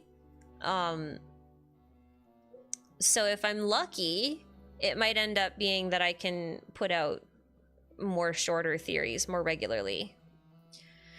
At least that's the plan. But, you know. Island XD. Island did want to edit at one point, or at least I know he was thinking about it. I haven't checked in with him recently. I don't know where he's at, honestly. I've been really preoccupied. Hopefully everything's all settled now, but yeah, I've been pretty pleased with them so far. The agency I'm signed on with is called AMG. You might be familiar with them. Some people you watch are signed on with them. Like Mensleaf is signed on with them. So is Bran Online. He's also with them. I think he's still with them. He was with them. Two amazing creators, by the way. So there's I think he's still with them. I know one switched agencies recently, but I can't remember who it was. It wasn't Mensleaf. I know Mensleaf's still with them. So I think we have the same manager. But yeah, so I'm very, very pleased with them so far. So hopefully that'll help streamline the process. I am not gonna do junk sponsorships though. So just know that I'm still gonna hold on to my integrity and not do Raid Shadow Legends sponsorships because I know they pay well, but dear Lord, if I ever have to resort for that, I'm gonna just assume I'm dead. Just assume I'm dead and an AI has replaced me at that point. Oh no, not AI Shikai. Oh God, she did it. She thought of something. I had a neuron activating. I'm so sorry. I'm so sorry. The neurons were just firing. Okay. It's all good. It's all good. But yeah, no, that was the thing I wanted to share. I wanted to mention that because that's kind of where I've been. I've been doing paperwork and trying to get that all sorted, planning for the future and all that jazz. Because I want to build houses. That's what I'm gonna do. I want to do that part-time. I want to work on construction part-time. And I have the ability to do that. I know a lot of people who work in construction who need help and who have asked me to help them in the past and who I will start helping once spring comes. And you're really good at that. Like you have like that. That's my thing. That is my thing. You have such like is that an engineer mindset or just like a construction mindset, just like of how things are built and work? See, if I build things, I'm not breaking them. That's the logic. Because you have so much experience breaking things for supernatural reasons. Yeah, so I can fix them. It's like not your own fault. It's like literally like whatever power you possess. But if you're building them. Is my home looking like a pyramid? No, but I might ask you guys to help me pick a color for it. I'm gonna paint it next year. I was thinking of painting it purple, but we'll see. Oh wait, hold on. I just noticed Onion. Onion, you're here? The little onion that could. I miss you so much. Oh my god, it's been so long! God, I think the last time I talked to you was the last time you were on here. Onion is like such high quality. We miss you. We miss you. No pressure or anything. It's just like... Armina27, is there any validity still to your much earlier video on visions and how they serve as radiation badges? Yes! Oh, wait, hold on. Go on. I'm like very interested because I can see where the... I don't mean to jump over the supers for this.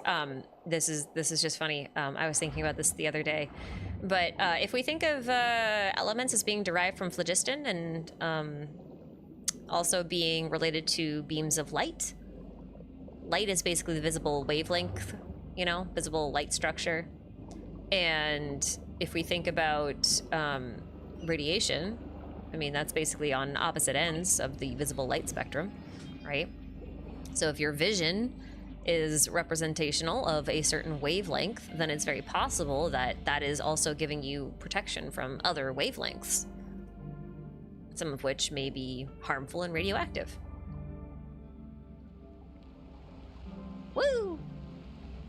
It all connects. Guys, it's all connected. It's all coming together. Oh, puppies have stopped peeing. I'll be right back.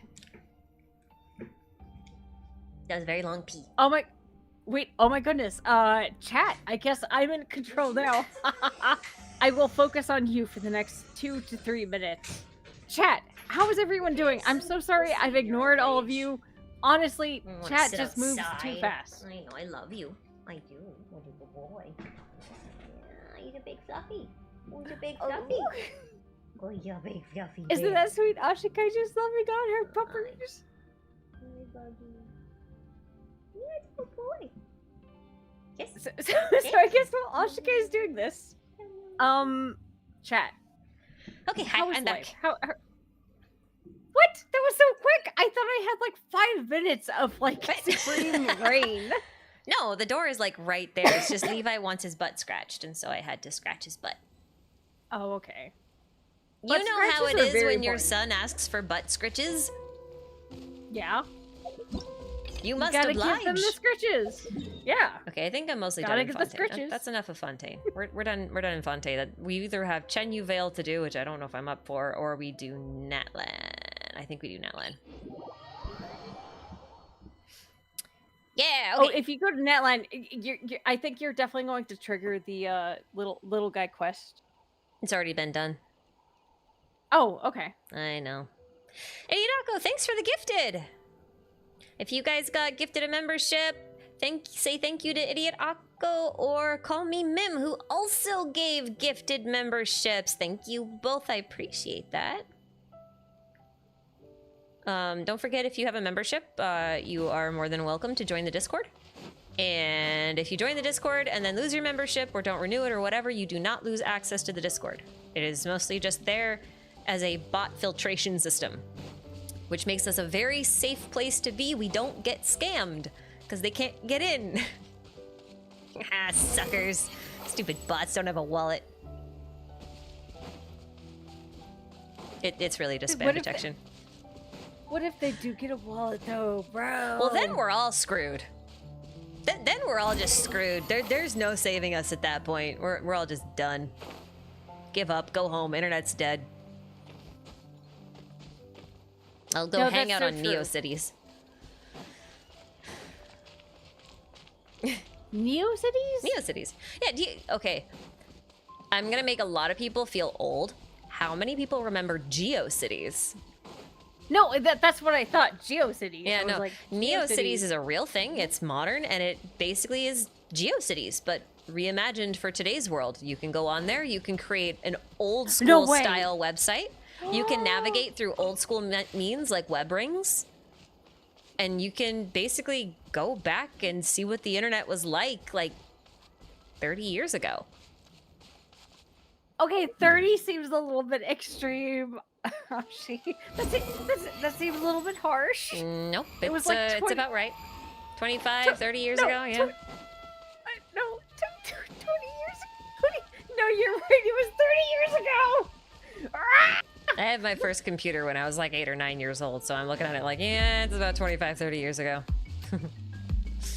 Depends on which version of the internet you're thinking about, but yeah. So, No, I'm just in denial right now. it's okay. We're old and cool. I am gonna be the coolest grandma in the world.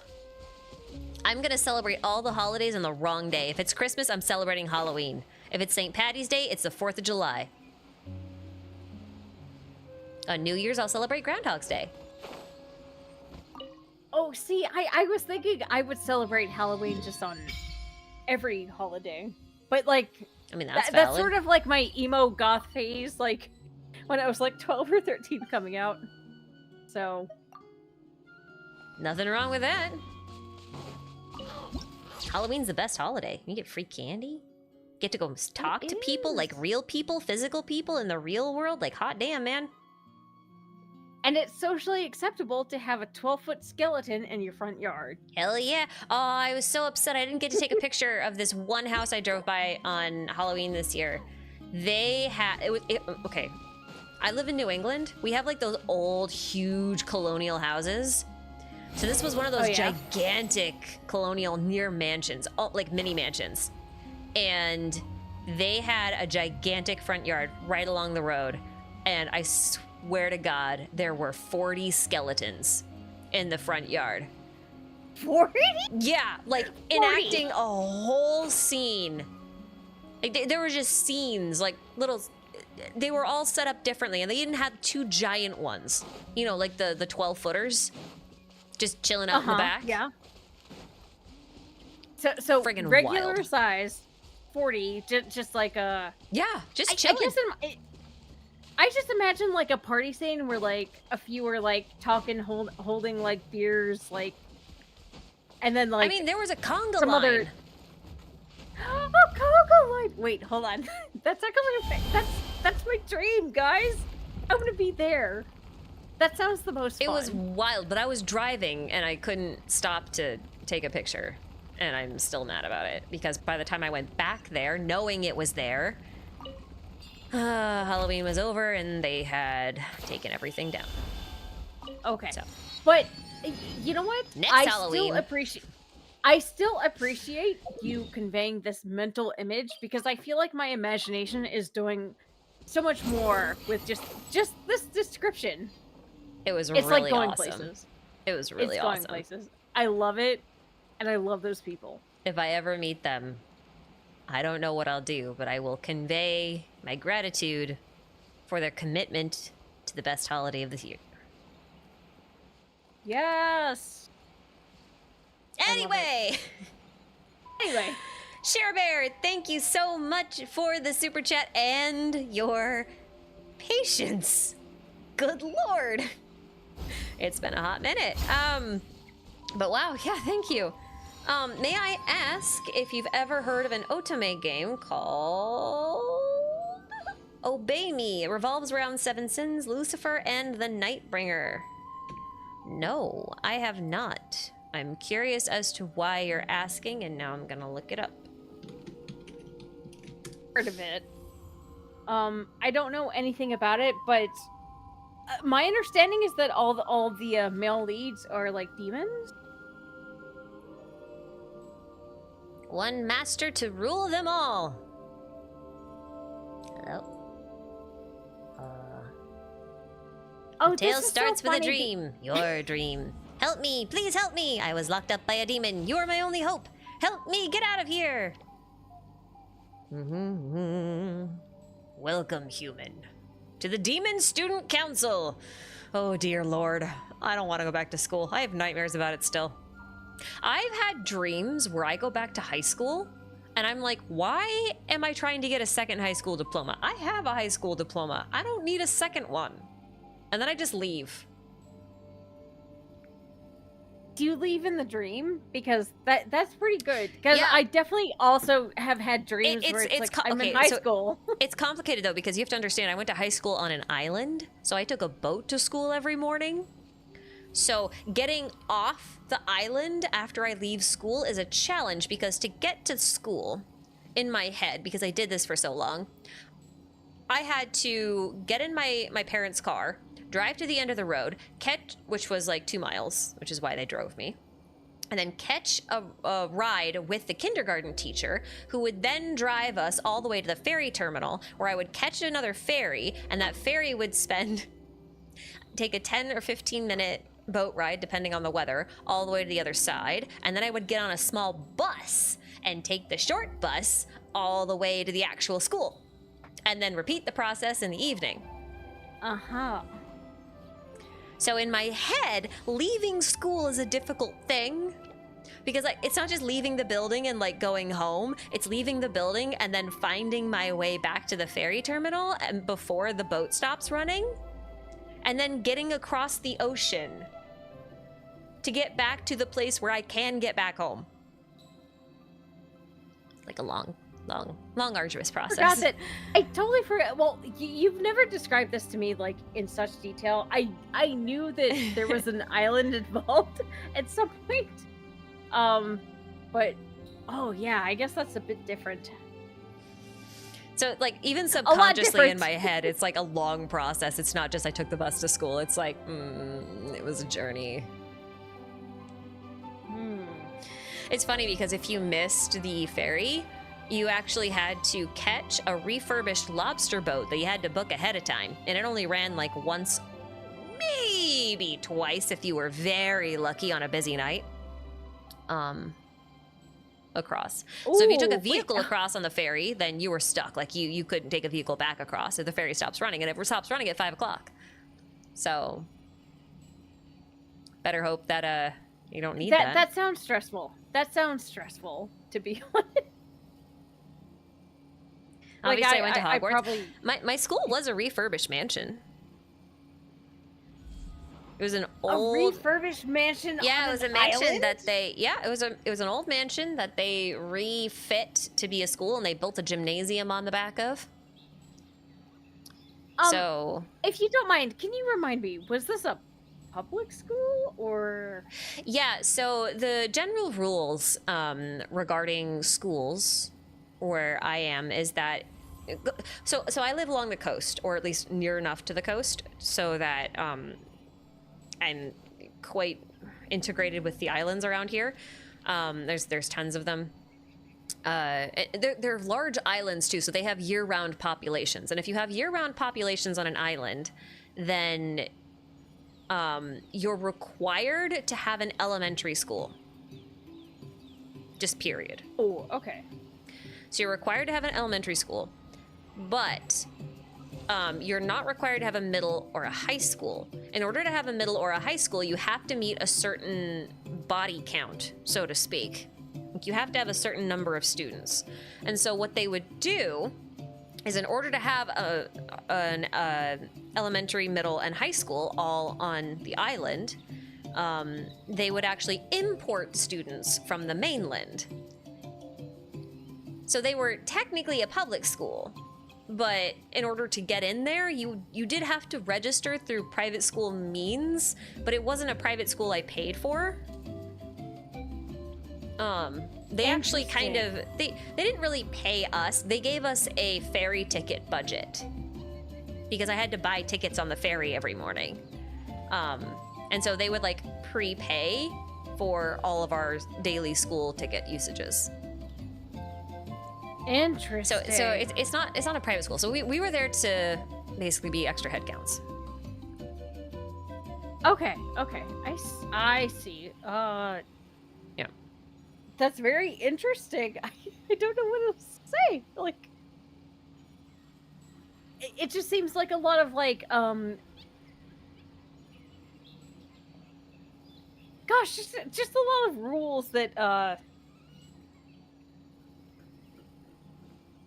don't even know how to phrase this. It's just so weird. I'm sorry. It's fucking if you're weird. not familiar with it, it does make sense that you'd be a bit confused about it. It's totally fine. I got it. I was a little confused about it at first. And actually, the only reason I ended up going there is because the school I was going to, it actually took longer for me to take the bus to get to the school that was in my district than it was to get to the island school, which is wild. No way. Yeah, no, it did. Because, see, That's everyone's wild. rural. And so the bus literally took an hour and a half to go down all of the little side roads it needed to get to pick up all of the students it needed to get to the school on time. Uh-huh. So it was an hour and a half bus ride both ways, whereas it was like a half an hour to get to the island. Well, it was more like 30 to 45 minutes. To get to the It was island. less than an hour and a half, which is a lot. Yeah, because it's like a 15-minute boat ride. It's like a 15-minute drive, and it's like another maybe 5 minutes on the bus to get to where the school was. So it really wasn't that bad. That's so interesting. I don't remember why I was looking at this now. I know it was recommended, but I don't know why I was here. I'm just scrolling. Get on this topic about schooling. Oh, wait, hold on. Sorry. Can I scroll on? Hold on. Chat, how did we get on this topic? We just went on a tangent and we just like... Well, someone asked if I'd played this game, and I wasn't sure if there was like a reason for it. It wasn't specified.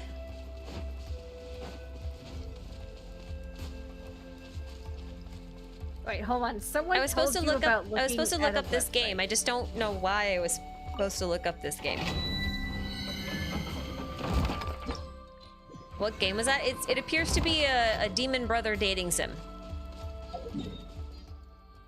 Obey me. Okay, right. Wait, speaking of dating sims, this is totally actually lore right now. But I've been wanting to get back into Tears of Themis because I feel like they might have secrets too. It's a dating sim. Oh, by there's a Hoyoverse, lot by of the way, like guys. weird Conria-ish stuff in Tears of Themis, and I'm not prepared to dive into it at all. Yeah, I mean, first thing, they have Primo Gem eyes like in Conria. Yeah, they do. First red flag, by the way, guys. Yeah, and then there's one of the male leads. He's like from actually another country. Oh, I forget the name. It just it has Conria vibes to it. Gosh, I don't know. I haven't played the game in like 2 years, but I have no idea. I never played. I just know like vicariously. Like there's people on the Discord channel that play. And I kind of absorb some stuff vicariously through them, but I know very little, and I don't think I can handle learning more. They recently had an event where it's like totally like normal, like 5 years in the future sort of society, right? But their events will have scenarios where it's like, oh, we're in ancient Egypt, or oh, we're like in so and so. Apparently, one of the most recent events was all about dragons. So like all the male leads were like part dragon. So in their like SSR cards, Yeah, see, I evolved freaking into hate when they dragons. do that, because I'm just like, how dare you tease me with this, Hoyo?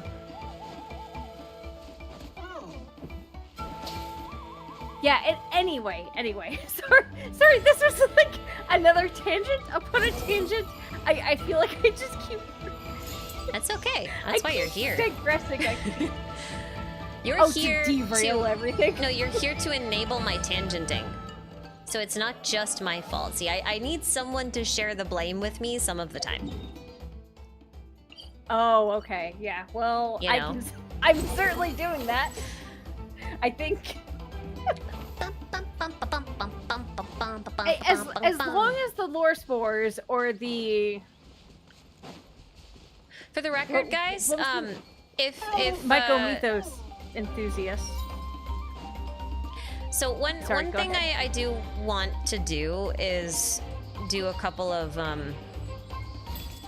Discord membership drives, not to increase YouTube membership, but just to like give people another option as a way to get into the Discord. The part of the reason why I've left it as like, it's not really members only, but like the membership thing is sort of just there to like pre-screen and make sure people aren't bots and that they're not trolls, so that everyone can have like a pretty decent experience, you know what I mean? And I do want to give people another option to get in there. It's just like I keep it this way so that it's much easier for the mod team to manage. So we'll see how that goes as well. I might be doing some events in the near future.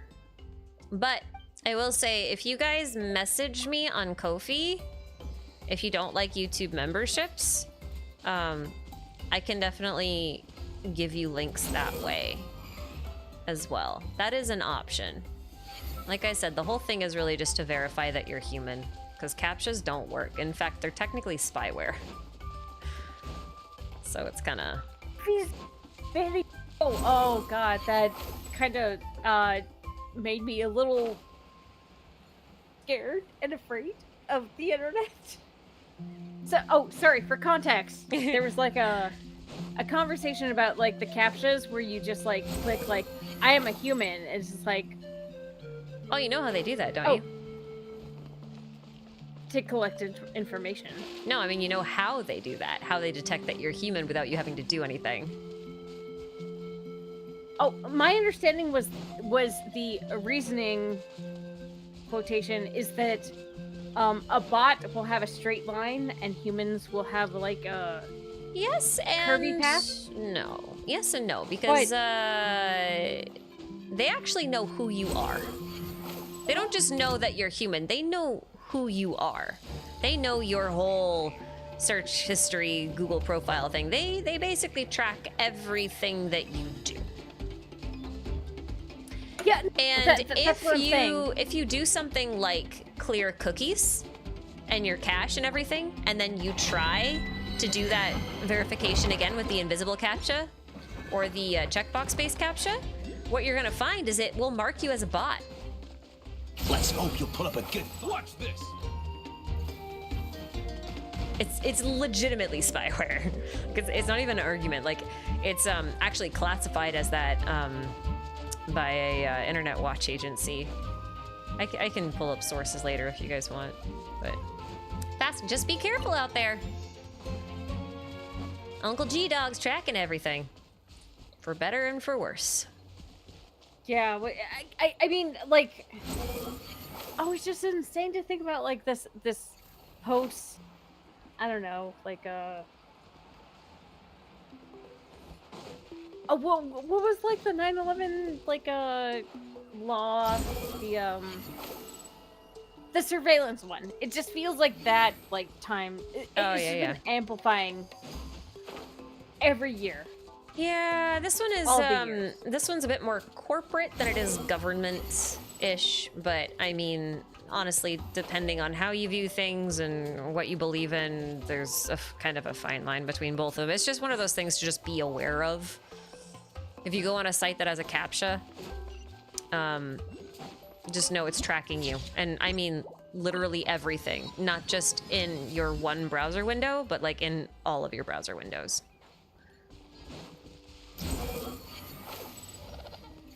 Yeah, and I like in Coffee's video, he did say that even if you're in incognito, you're flagged for being an incognito. Is that correct? Yeah. I don't know which video you're referring to, but incognito is not incognito. It's not. It's Oh no, the one you shared. I feel like he said that, like, where it's like if you're incognito. The one about the hack to a cryptocurrency. That was the one I shared. About this. Oh, I don't remember sharing that one. Okay, I may be misremembering. Oh, were you talking about I watched a lot of it. Chupple's different from coffee. Okay, so sorry. My mistake. I thought it was coffee. I have a hobby. I really like monitoring internet scams. In case you guys are wondering, it's like a really weird side hobby of mine. I find it fascinating, the whole internet security space, just probably because I come from a web development background. So learning about these kinds of things is just kind of my spare time thing. And I rely on Ashi telling me what is a scam, what's going on. Please, I'm so internet like illiterate. It's all good. Just know that someone's always watching. Sometimes it's someone you want, and sometimes it's not. That's basically the whole story. Yep. Anyway. Yeah, we're having fun here. Definitely not being watched by our personal FBI agents. So the people Ruse was talking about, one of them is CoffeeZilla. He does a lot of scam detective work kind of things, especially when it comes to cryptocurrency. He's kind of ended up becoming a bit of a unintentional expert on the whole thing after all of the investigations he's done. I don't think he ever meant to do that. It just kind of worked out that way. He was just someone who talked a lot about scams, but the one channel I do like that I think explains things pretty well is called Chuppel, which is CHUPPL. They haven't done that many investigations, but they're all kind of interesting, and some of them are random. Like, they went looking for milk tags at one point, which was a rabbit hole I didn't know existed, and I'm still fascinated exists. Wait, milk tag? Yeah, there's a whole world of people who collect bread tags. I'm sorry, not milk tags, bread tags. You know, like the little plastic things that go on the bread to keep the freshness in? And they have different colors, supposedly, to and shapes. Mark which day. Oh, and I've only seen square ones. You're gonna love this. Uh-oh. You're gonna love this so much fun. Wait, I gotta watch this too now. Yeah. So it was that video. Yeah. Not coffees, but Yeah, no, that one. Coffeezilla is like still really good for just general Oh my god, like the Hawk Tua scam. That was funny. No, but this was something, the reCAPTCHA thing is something I've known for a long time, because I had a really hard time a few years back. I was working with a client who had some of their clients in China. And in order to reduce spam, we were using CAPTCHAs, obviously. And we were having a real problem because China has a love-hate relationship with Google, and depending on the day, Google is banned and sometimes not. And so I was trying to troubleshoot and find a way for it to just not be banned so that I could at least just use the CAPTCHA functionality to check for bots and let them log into the site. So I spent like a long time researching what the hell was going on. And this isn't like a China conspiracy or anything. It's just that the way China manages internet access was just giving me a login headache. Ended up having to code a CAPTCHA from scratch. Like, I couldn't get anything else to work. I'm just like, you know what? Any other service, I can't do this. It's just never gonna work. And I think a lot of it is because of the way that Google tracks data. The reason why China doesn't like it is because they have their own methods of tracking online activity, and I think Google's method is runs counter to their philosophy on it. Which, you know what? Fair enough. Totally fair. So they block it intermittently. It's kind of funny. Even through a VPN. Interesting. It's kind of all over So the place. interesting. Yeah. Anyway,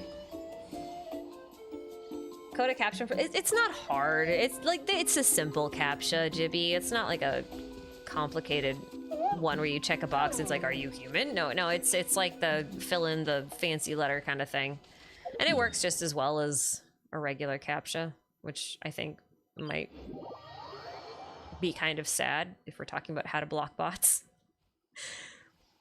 The fact that I wrote a little 50-line code to generate these things and test them, and it blocks bots just as well as a multi-billion-dollar company is kind of questionable, I think. But whatever. Ooh. Wait, ooh. It just means that their CAPTCHA doesn't actually block bots the way they say it does. That's all. That's all it means. It doesn't make me some sort of phenomenal programmer. I'm really not. I'm mid at best. I mean, that's still pretty cool if you can actually generate something that's what they're saying that they're supposed to do, but they don't do it. Yeah, but it's so hard to go around the bots these days, especially with these new AI program bots. They're sneaky. And they get through a lot of stuff very easily. Anyway, off topic! Wait, oh my god, we went on an entire... How many minutes was that? A No, lot. it doesn't matter. It was an important Tomato topic, Lover, for the 10 gifted. If you got one, say thank you. That was nice of them. It's free! And don't forget to join the Discord. I like seeing new faces around. I'm in there, by the way. Like, it's not just like a Discord that's in my name. It's a Discord I'm in, like, omnipresent in. You'll get sick of me. They also like to bully me, so maybe some people can come in and not bully me. That might Yeah, that might be nice. The Discord is so fun. I will go in and just like, I don't know, bully Ashikai for no reason. Yeah. I'll also be there too. I don't know if that's appealing, but you know, I'm not there a lot. Well, a little bit. A little bit. There's quite a few people in there. You guys might recognize. Might see It's some a familiar fun faces. time. You guys can share theories. Post your own observations. I think people are pretty open-minded about things, and also well researched and knowledgeable. So if you feel like you're lacking in something, someone can fill in for it, and they'll do it in a nice way. So Everyone's pretty nice, yeah. I'm pretty pleased with how everyone kind of collaborates. It's just nice to see. yeah, I'm bragging. like when you have like a large group of people and they like kind of make their own groups, and you're like, oh. Like, people are off on their own topics, and they don't need you, right? Yeah, and it's not just Genshin in there. Yeah. There's Star Rail, there's Zenless, there's Tears of Themis, there's Honkai Impact players. We do have some Wuthering Waves players. We have what else do we have? We have some AFK Journey players. There's Limbus Company. I don't play all of these games. I peek in from time to time, and we have our own custom Minecraft server now, which Jimmy has put a lot of effort into making very custom. He's built a lot of custom mods. Holy cow, this is very tall. Yeah. He went out of his way to make it mushroom themed. Oh, that's so cute. That's so cute. That's so really fun. Cute. Jimmy, you should gloat. You should gloat. You did a great job on that. I don't play Minecraft, but I've been kind of lurking. And it's pretty cool. Anyway, Alex Dorson, thank you for the super that you sent forever ago that I was not ignoring, but I got really distracted away from. Question for either me or Ruzi. I don't know if I'm crazy, but has anyone noticed the symbol on the bottom of Farina's shoes? It looks like Paimon's crown. I'm gonna leave Wanderer to just kind of chill here for a minute.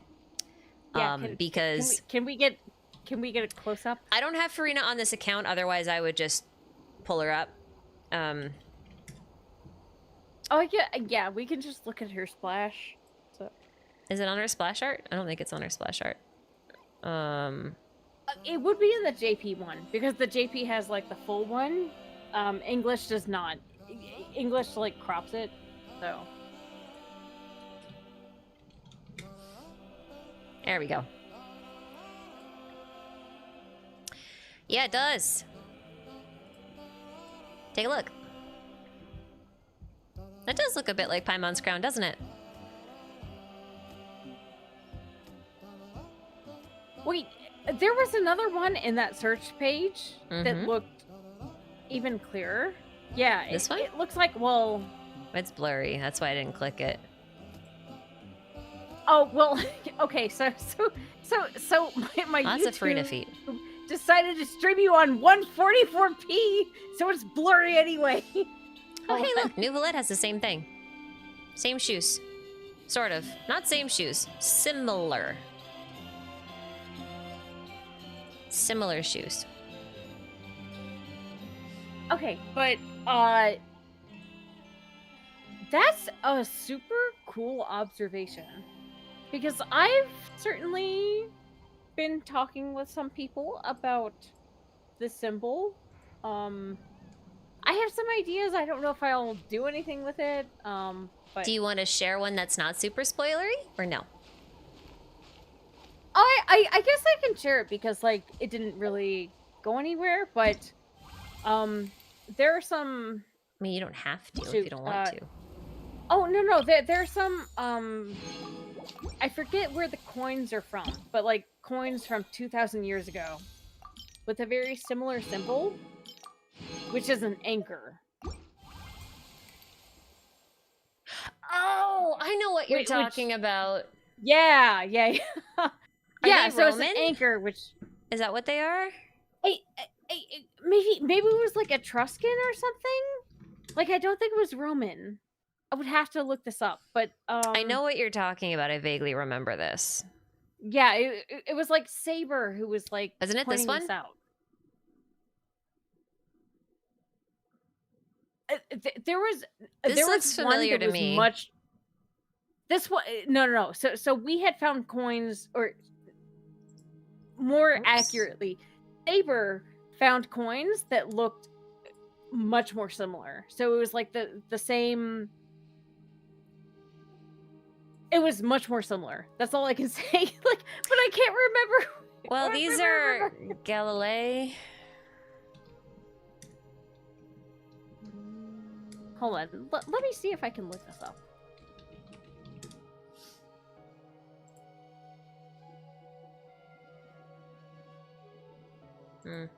Oh gosh, it was like a few months ago. I don't like that Janice is on these. Oh, is it this one?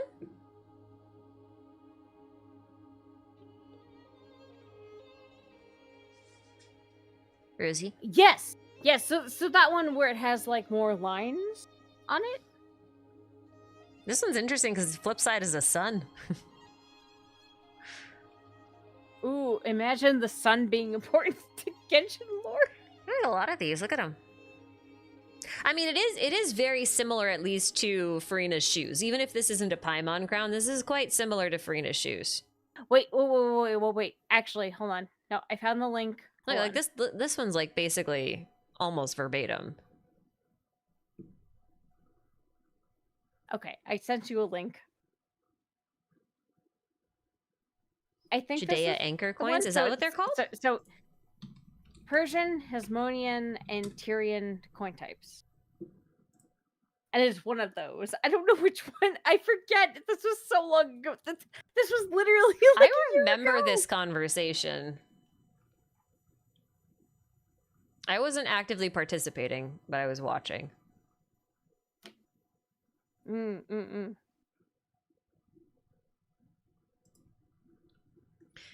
Yeah. Hey, listen, if we can have underwear lore, we can have feet lore, okay? It's fine. It's fine. I ain't that picky.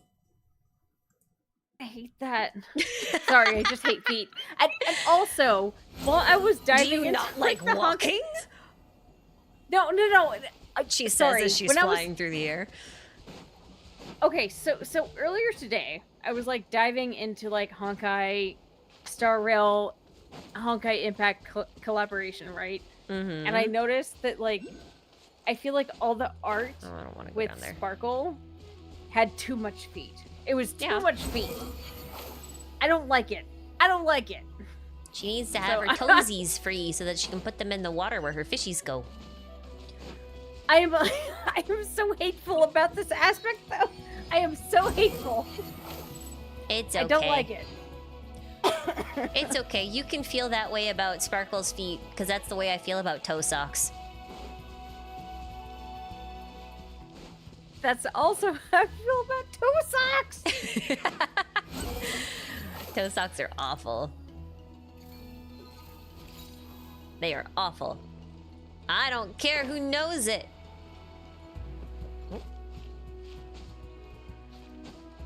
Toe Like, socks are the most honestly, uncomfortable things in the world. Like, I'm not even hating on them because of like any sort of fashion thing. I just think they're the most uncomfortable thing in the world. Oh, because the toesies can't intermingle.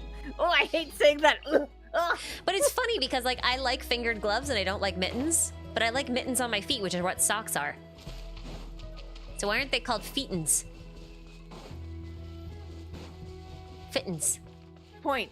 They should be called feetins. Fittins. But I think the difference here is that I'm gonna make a sock company and I'm gonna call it Fittins because they fit well. with gloves, like our hands have a purpose. Like they have a more obvious purpose, right? Like we gotta be grabby, grab things. Do you not grab things with your toes? Where's your No. inner monkey? No, I just hate it so much. Okay. Am I Apparently the this is weird just one a now? me thing. Okay, I see how it is. No. Honestly, it's probably a me thing. Just because I just What I shouldn't do is pick up nails I with don't my know. toes. It's Oh just kind of. my god. Okay, listen, guys. Stop sending me super chats because it's like late, and we still have so many to go through. So stop Yeah, sending holy them. shit! Holy shit! It's 10. I know. 10 If you have to go, don't feel obligated to stay. Okay. Oh, it's no, I don't, totally I fine. don't. I'm gonna stay until I'm through all the super chats, which may actually make them put in more. I realize as I say that, so don't do that. Wait, where am I going? Wait, guys, no. I'm here for the end game. Okay. Ruzi is Listen, committed. It's Saturday night. We're having a party. Saturday night and the moon is out. We're gonna head on over to the twist and shout. Find a two-step partner with a Cajun beat. When she lifts me up, I'm gonna find my feet. Never mind. Such a vocalist.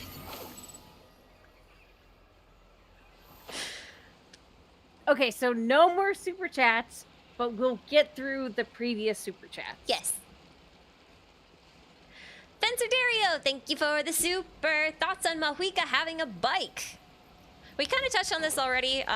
Summarized of my thoughts on it is oh, I hate all of you. They just gave me more. Stop it! Stop giving me supers. Stop it!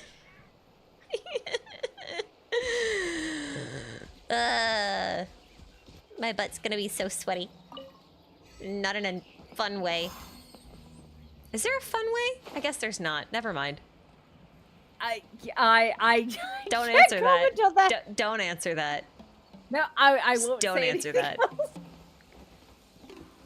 I am live just in the looking at cold new lands. super I chats. realize that in the cold lands, this would be a lot rarer of a circumstance. In the hot lands, this is probably quite normal. I don't like it. I live in the cold lands. Anyway, thoughts on Mahuika having a bike? Could it be something modeled after ancient dragon tech like the rest of Natland's tech? I'm gonna say that Shilinen made it. That's kind of where I landed earlier in the stream. And partly because Shilinen made Twirly Whirly, and she also made Chaska's gun. And she seems to make all the kind of stuff around here. My only real gripe with the bike, because I did expect her to have one, because she's literally wearing a biker's outfit, like a drag racing outfit. My only real issue with it is how plastic it looks. I just don't think it looks thematically like anything else in Genshin, and that's what throws me. Like, even Twirly Whirly feels a bit more thematically on point. Even the gun feels a bit more thematically on point. The bike feels, just the way it's designed, it feels too plastic. If they made it out of any other material and like made it feel a little bit more like it belongs in the game, I don't think I'd care. But I'm not the biggest fan of it, but I did expect her to have it. Just, I kind of was hoping it was not going to be as plastic.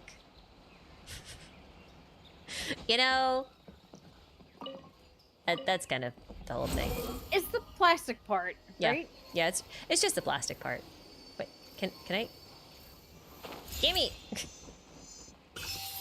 Wait, can I as well just say? Sorry. Can I also just say? Yeah? Whenever you talk about like Mahuika, like drag racing, I know you mean like actual drag racing, but I just think about like. Oh, do you think about like drag racing? the oh yeah, you think of like drag queens drag racing, huh? Yes. But she would be fabulous. If you Absolutely can't love fabulous. yourself, how the hell can you love anyone else? Which I kind of disagree with, but like it's still iconic, I guess. She's on point. I mean, she sure loves her country.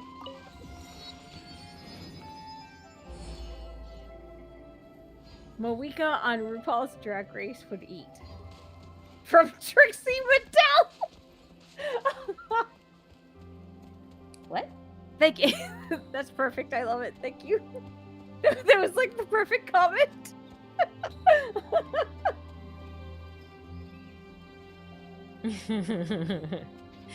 Drag King Mahuika, yeah! Let's dress her up like Capitano. They can outfit swap.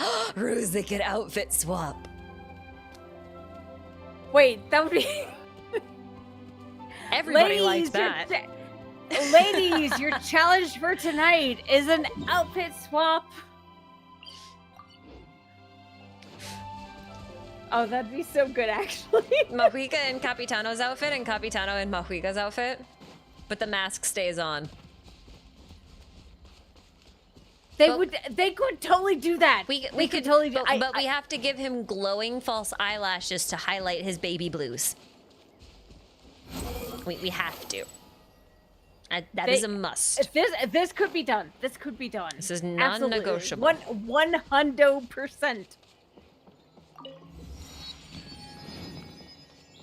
Oh, I love it. Cosplayers. Yeah, listen, Funny. calling all cosplayers, here's a great idea. If you want unlimited photo ops, boy, do I have a proposition for you. That'd be kind of funny. Well, wait, also, sorry, I just glanced at chat. Jibby, Capitano has baby blues in one of Mika's story. Yeah, Mika says he's seen Capitano's eyes and he says they're blue. They're like glowing blue eyes and like this sexy, mysterious, like corpse gas. Okay, we get it. You like faceless men. Sorry, I'm sorry. I can name 3 characters in Genshin that have not shown their face that you are enamored with. Oh, you don't need to call me out like that. I can call myself out like that. I mean, you know, Don't Kaeya try- even covers part of his face, so I can't even say that he's exempt. Oh, I'm sweating right now. I'm like, stop exposing me. The mask stays on.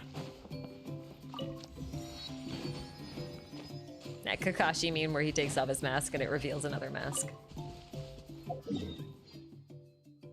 It only serves to make him hotter, and it only serves to make them want him more. I think I broke her. Sorry. No, it's okay. It's okay. It's okay. How many have blue eyes? 2. We don't know about Vetterfulnir. Because he's a rock. But what if Alright, he used to let's look like Apocalypse? Because Dane. I mean.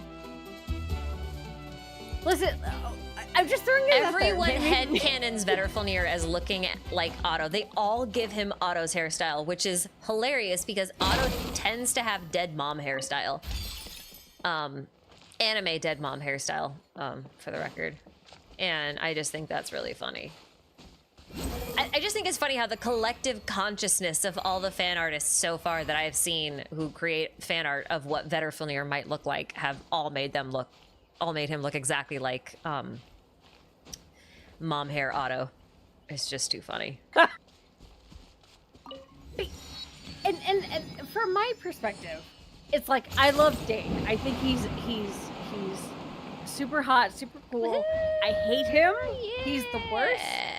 But also, I imagine his older brother is like the cooler, hotter version of him that I also hate more. Does that make sense? Ah, you're the yearbook where it has Dane and then the cooler Dane. But he's blind. Yes. Oh, Jimmy, which you we don't know what learned from anime dead mom hairstyle is? Dear Lord, how are you and I friends? I recognize that's kind of a... Anyway. Watch me type this in. Dead mom hairstyle. Google even autofills it for me. Do you see? Do you see the dead mom hairstyle? Oops, hold on. Here's the dead mom hairstyle. If a mother has this hairstyle, they will die. That's I guess that's him. I don't know what he's from, but he's apparently a mom. Hi, Mom. Watch this. Otto has dead mom hairstyle. And like most of his appearances, he has the dead mom hairstyle. So not to single Jibby out, but Jibby, how do you not know this? Have you Otto is a watched mom too. I mean, he has a lot of anything? daughters, to be fair. Or grandchildren, I guess. He's a grandma. I mean, it's really funny though, because he changed his hairstyle before he died. I find that really funny. But even as a kid, he had dead mom hair. Look, this is baby Otto. He had dead mom hair. He always had it. Okay, I think Jibby is feeling bullied, but That's to okay. be That's fair, normal. Jibby, Search Otto in address. Oh, I know. I'm well aware of Otto just not even questioning the cross-dressing. He's just like, oh, you want me at address? Sure, no problem. He's worn idol outfits. He's worn giant, big old ball gowns, flouncy hats, and feather fans. And he's also been naked in a hot tub. Yes. Sorry. That's like the main thing I know about Honkai Impact's third lore. Okay, sorry. He has been naked in a hot tub with Welt Joyce. Yes. Yeah, sorry guys. That's like the main thing I know about. I'm not pulling that up on stream. It's okay. I put it in my video. So if people want to see it, go watch my video. Don't shoot me! Nah. Get away from me! Oh wait, I don't need to actually go anywhere on here. I got the waypoint. I'm good. I'm good. One more. Down here. Was the scene fan servicey?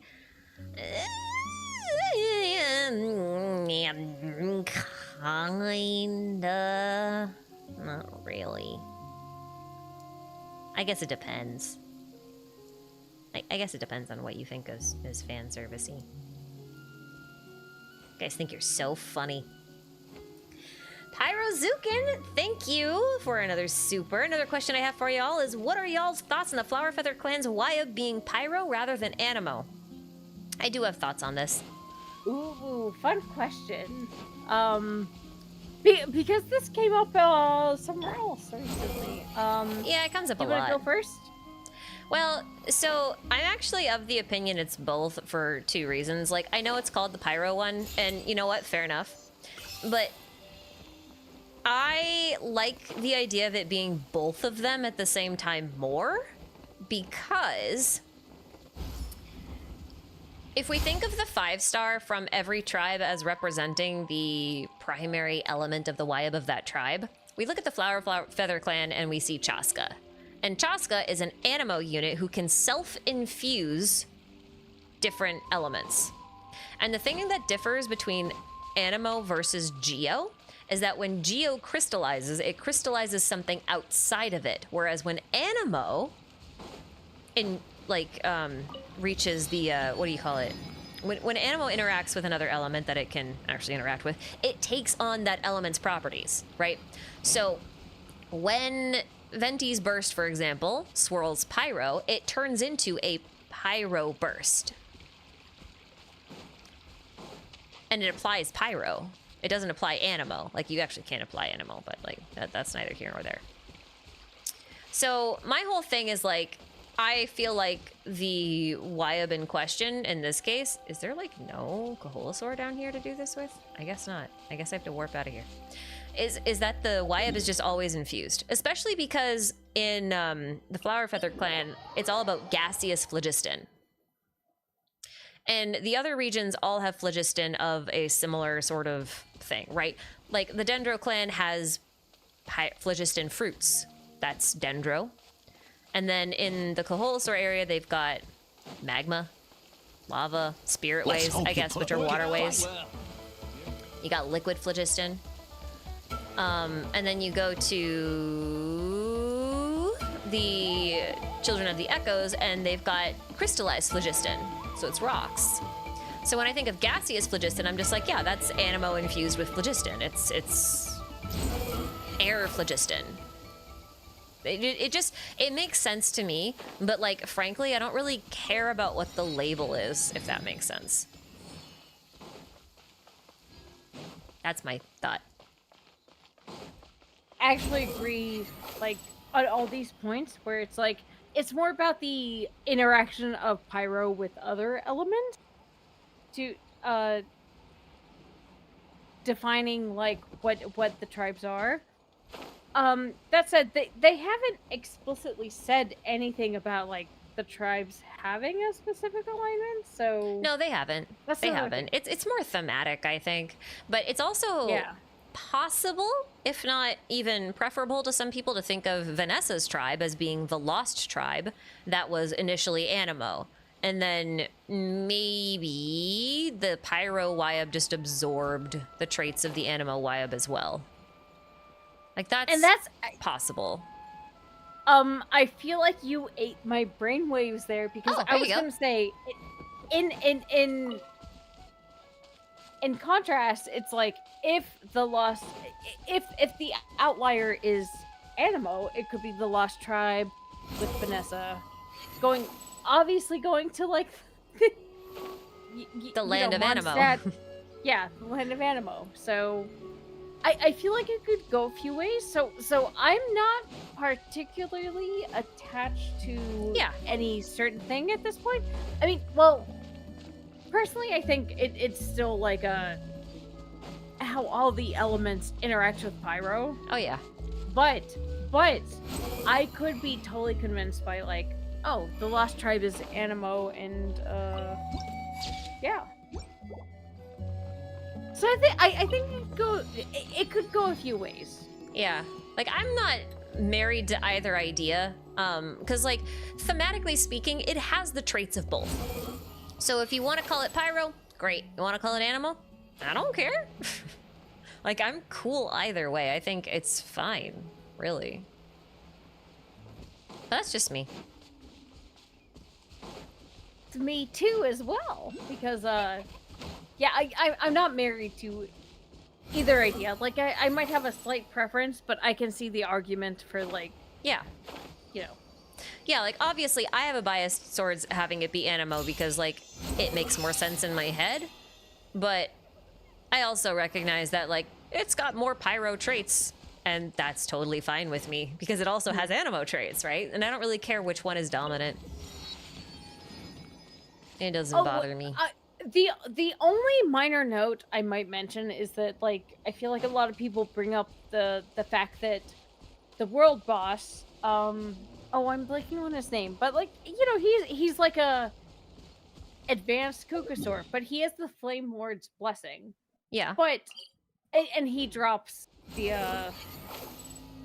you know, the Pyro gemstones, but it's like, well, but he has the Flame Lord's blessing. So yeah, but Dvalin drops all sorts of different gemstones. Oh, wait. Actually, wait. Do you know which gemstones Dvalin drops? Or, I mean, maybe it doesn't matter, but... I actually could do this a much easier way. I don't have to do this method, but, he does Animo, Electro, and Hydro. Wait, that's interesting. Only those? I would assume because he's Animo, so he drops Animo stones, but then Electro and Hydro because I think Barbara and Lisa both use his mats, I think. I mean, this could be just like a technical, like, oh no, we gotta have like drops. Because here's the other thing. Andreas drops Geo, Pyro, and Cryo. Oh, okay. So maybe we shouldn't necessarily base any theories on drops? I mean, I think there's something to be said for it. Like, the Oceanid obviously drops Hydro and only Hydro. And then I think, like, the Pyro Regisfine only drops Pyro. But then the Geo Bishop drops Geo, Electro, Cryo, Pyro, and Hydro. So, like, there's definitely something to be said for the drops. Hey, I'll take yeah, a look at Child really quick. no. I'm on board with this. I want to take a look. So Child drops Hydro, Electro, and Cryo. So the first two make sense. Cryo is kind of like, is that a reference to Shinazunaya? You know what I mean? Uh-huh. Yeah. So like I'm good either way. Like I can be convinced either way. I don't think it's too big of a deal. Yeah, Jade Pluto only drops it's Dendro. one of those things where like there are two theories and it's like, yeah, they're both cool and we can work with both of them. It's fine. I'm happy to argue either side, honestly. No, same. That's what I'm getting at. I'm just happy to argue either side. Daniel, thank you for this super theory. They say Renova was forced by HP to curse Conria. Didn't they say she overstepped her authority? Ruzy, help me out here. I would have to actually go back and look at this specific wording because I know the Lord of the Night said that like, oh, she was like kind of meek and she was like kind of like but I don't remember I could see both sides of it. Yeah, I don't remember his specific wording. Because, like, there are two curses in Conria, right? Like, there's the Curse of Immortality, and then there's the Hilichurl Curse. Yeah. If you can call it the Hilichurl Curse. I don't actually know. I don't remember. No, it's the Curse of the Wilderness and the Curse of Immortality. Hilichurls have the Curse of the Wilderness. Yeah. The Curse of the Wilderness. And then, yeah, so I would have to revisit if she was forced to do that. I mean, the Lord of the Night has like interesting wording about like, oh, she like regressed and she was like kind of pitiful, and it's unclear about when this happened, and I don't know. But the only thing that I took away from this is that this was confirmation that Renova was behind the curse of the Conrians, at least the purebloods with immortality.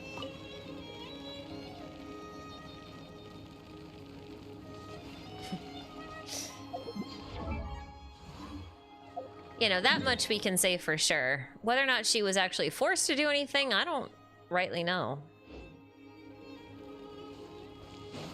I think it's hard to say. Because, like, maybe she was forced to do one curse and then rebelled with a second. Who knows?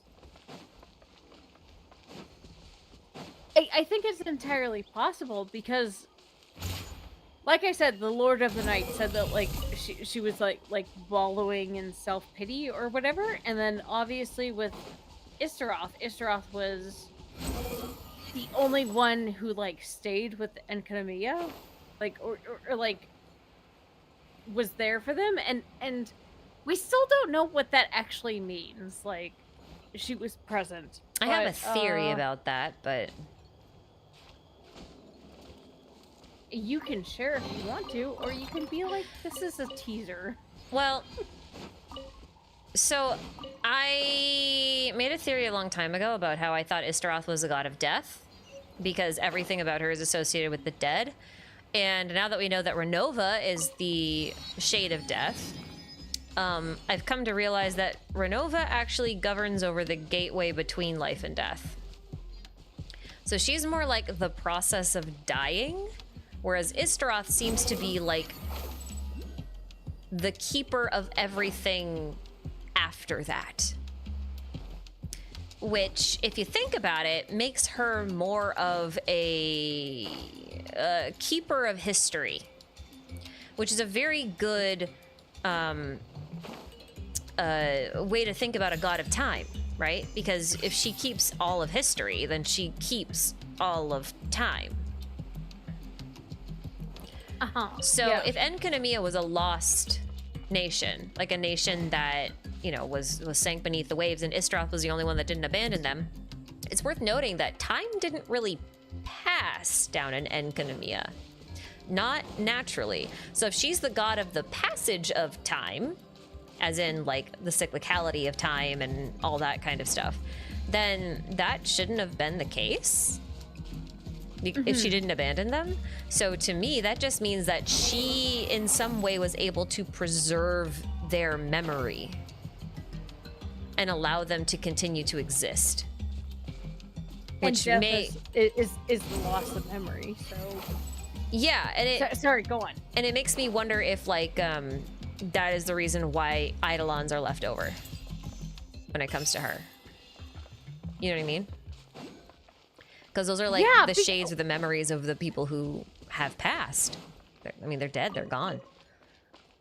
They're her records. Because I think another, I mean, the most prominent aspect for me is that Renova is the shade of death, but the entire theme of Natlan is resurrection. Yeah. So it's an entirely different thing. It runs from, counter. Like, but yeah, it is it funny runs because counter. the shade of life was in Fontaine, but the whole thing was about murder mysteries.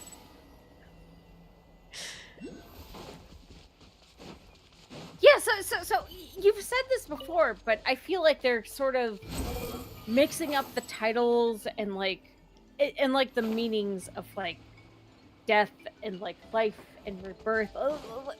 There's a little There's bit a of like weird naming structure going on because like Renova seems to govern the process of death. So if she allows you to die, and she chooses when you die, or she can choose if you die even, she also chooses whether or not you live. But she can't choose, she can't make you exist. Like that's something that the shade of, you know, life has to do. She basically seems to be in charge of birth, like actual initial entering into the world. Whereas Renova just denies you an exit. Yeah.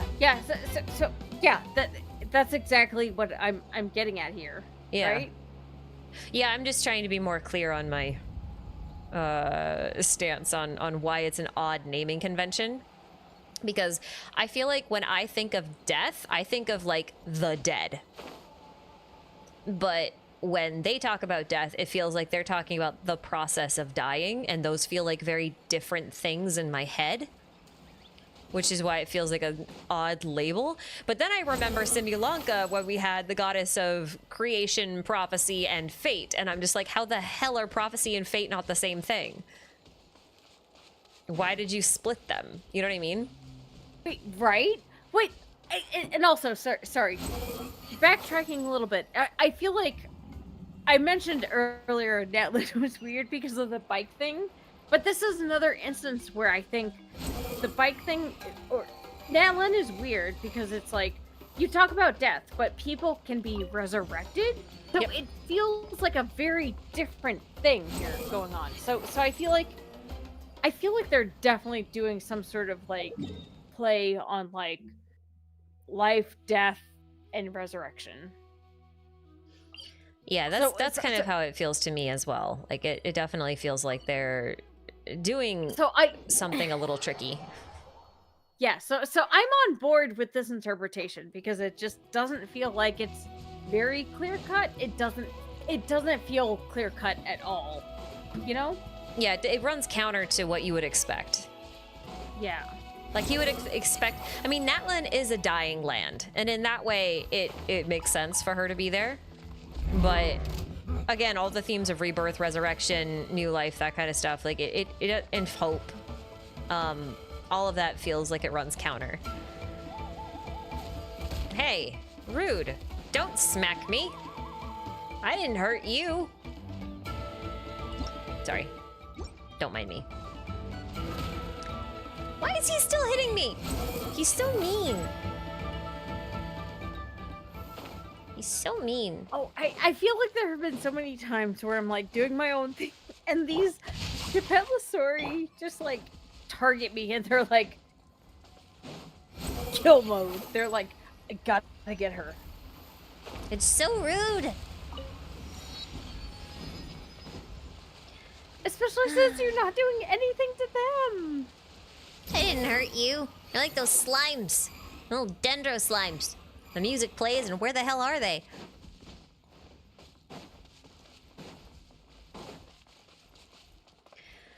Anonymous internet user, thank you for the super. In Ruzy's case, it's not attention deficit hyperactive disorder, it's Kaeya deficit hyperactive disorder. You have KDHD. Kaeya? Kaeya? Kaeya? Kaeya? Kaeya, Kaeya. Read that in the same voice as the seagulls going, mine, mine, mine, mine, mine. Mine, Kaeya, Kaeya, Kaeya, Kaeya, Kaeya. Wait, hold on. I am so sorry. Can I just like sort of just advocate for my own Kaeya agenda for like 30 seconds? Sure, that's on topic. The fact I mean that unironically, it actually is on topic. Carry on. The fact that Kaeya, in his story quest, he said that like hairstyles are inherited from your parents. Oh, and eye patches. This is proof that he was my grandpa because I have an eye patch and he had an eye patch. I feel like your grandpa had an eye patch? Sorry? Never mind. Oh, did I miss a joke? I'm so sorry. Sorry, I'm taking Kaeya too seriously. It's the Kaeya right deficit disorder, I get it. We're good, we're good, like, go ahead.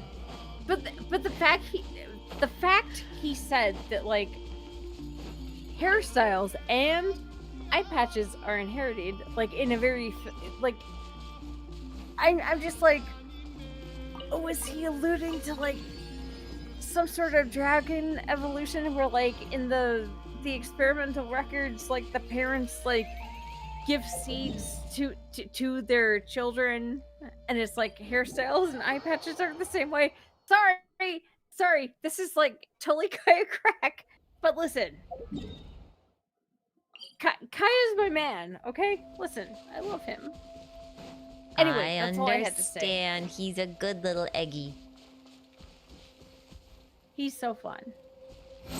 It is interesting how, even though he hasn't made an appearance, somehow he shows up everywhere.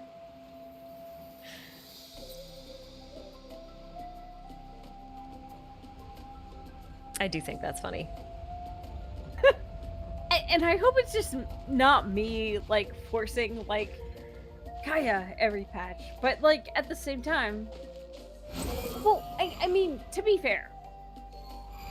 If nothing else, even if Kaeya ends up never becoming actually relevant, I kind of see him in a similar way as I see Deshret, in the sense of, like, I'm not expecting anything massive from that, but the sheer amount of foreshadowing that you can pick up on just going back and taking a look through that kind of stuff is very valuable and very impressive, and also just grants them relevance in that way. You know what I mean? Yes.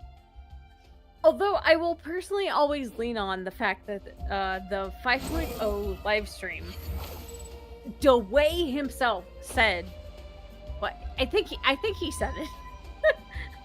I may be wrong, but he was like, all the world's a stage, and it's like, oh yeah, Kaeya William Shakespeare said that 2 patches ago. So anyway, guys, Kaeya's important. Trust. Oh no, I believe you. I believe you. Oh, Jesus Christ. How am I still this far behind? You guys are so mean to me. Ryan, thank you so much for your super. You probably put this ages ago, and if you're watching this in post, hi from the past, I guess. Wow.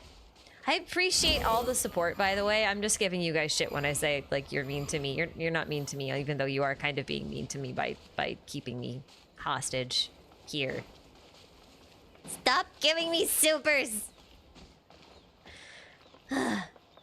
Sorry, I'm early in the stream. Don't forget the terms of Source of Life, the Abyss. Primordial Sea was black abyss aligned from the murdered girl's Archon quest, if viewed with elemental sight. Oh, I know what you're talking about. Yeah. Oh. So, Wait, to that's rephrase, basically what they're saying is, if you go back to the Archon quest with the murdered, girls, that sounds really horrible out of context, then you look at the primordial seawater in Vasher's lab under elemental sight, and also in the theater, what you'll find is it doesn't show up as white as a lot of the interactable stuff does. If it's not elementally infused, it shows up as black. And there's only a few things in the game that do that, by the way. There are very few things that... So, elemental sight's kind of interesting in general, because, like, when you look at something through elemental sight, like, it's supposed to show the elemental affinity, right? Like, if I look at something, that thing's blue, because it's interactable and it's gonna give me a cryo-based Saurian form, right? Most stuff just kind of shows up as, like, slightly dimmed, but then things that are interactable, like the Saurians, all show up as white because they have no elemental infusion. But the primordial seawater showed up as black, and if memory serves, I really think the only other thing I can think of that I remember as showing up as black or an alternate darker color are those dodecahedron star things from Simulanka. Do you know what I'm talking about? Like the ones that were on the Witch's Isle? Those showed up as like dark blackish red under elemental sight. I think I know what you're talking about, but I may need to be reminded with some screenshots. Okay. Let's see what we got. Oh, you don't have to show them now.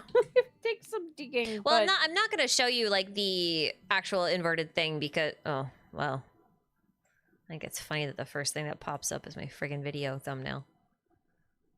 I'm not remembering the name of the island properly, but here we go. But this'll show you like what I'm talking about at least. Oh, those are really tiny. Those big gold stars. Oh, yeah, in elemental sight, they're like dark red. They're like dark reddish, blackish. Yeah. That's like the only thing I can think of that comes up in a similar way that's like not white under elemental sight when not elementally infused. Does it mean anything? I don't know. But I guess the connection was that it should be evidence that it's related to the Abyss, which would be kind of funny because Ad Astra Avisosk. From the stars to the Abyss. The stars from applesauce. You know what's really annoying? In Zenless right now, there's a character coming out called Asaba Haramasa, and he has the same Japanese voice actor as Wanderer. And he also... Really? Yeah, all of the quests in that game for the individual characters, they all have VHS cassette art, like movie poster art. And his is him sitting as a child with an EVA plug suit, like, cable in his back. Same as Wanderer. And I guess his catchphrase is, I forget exactly how it goes, but it's like, from hardships to the stars. And it's like, Ad Astra, add something. I forget what hardship is in Latin, but I was like, God damn it. They're gonna do it again. Anyway, oh, that's so interesting. I guess it's just another example of the game's kind of craft referencing and like making it a little weight. Yeah. A little subtly wait. Yeah. They just like reusing ideas. It's fine. I'll get over it. I'm still gonna morb, but I'll get over it. Anyway, Schrodinger's Seraph, thank you for this super. Did you know that in the Irminsul tree area there are red cubes out of view, out of bounds? I was wondering if you knew and what you think about this. Yes, I knew. You can actually see them if you look at the quest when you go there with Nikita. You can see them. You can't see that they are the same as the Sustainers cubes unless you're special like Musashi and you break out of bounds. To see that they actually have the same thing. Video about this. Yeah, he made a whole video about it. Yeah. It's really cool that you can see them up close. I'm so glad that he did that. Because like you can see them from the ground, and if you play in higher resolution, you can kind of get the sense that they look a lot like the Sustainers cubes, but it's not until like you go out of bounds like he did that you can actually see that they are in fact the same.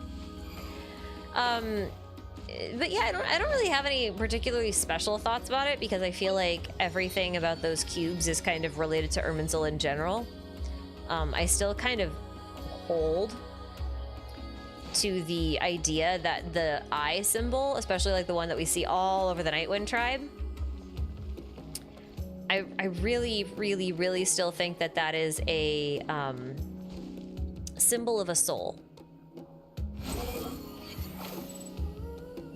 You know, like eyes are the window to the soul kind of thing. Said Kyle said that. See, he's always relevant. All right, let's finish this That fast. felt He's super always aggressive. relevant. I'm so sorry. I am so sorry. That felt super aggressive, but like Kaya literally said that. I know he did. It's just that, like, it's just one of those things, right? Because, like, in my head, when I think about those boxes, I'm just like, well, what if there are souls inside of those boxes? Just ones that can't go in Irminsul for whatever reason. That's where I'm kind of like, yeah. Why is this Kukasaur picking a fight with me? Go away. I don't think act like that. It's like, bro, I don't want to fight you. Please keep in mind that this account is still using 4-star equipment and 4-star gear. And is not very well leveled. It is leveled just enough to clear things. Sid, please don't judge my damage. And also, I'd come in to carry with all my super good meta characters, but different servers. I know, that's the only other thing.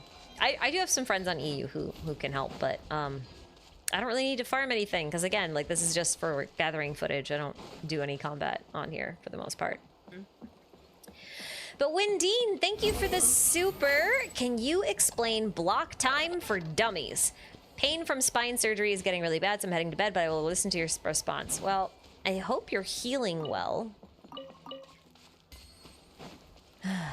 It sounds like it's gonna be a long road to recovery, but okay, block time. We can explain block time. I've made a big promise. What do you think, Ruzy? Can we explain block time? Block time is basically time is a block where the past, present, and future, they all exist simultaneously. Everything that is happening right now has happened in the past and is happening in the future. So if you were to do time travel,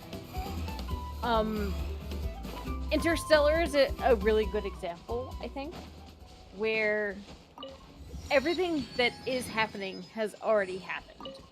So everything is set. I'm not doing a good job. Oh no!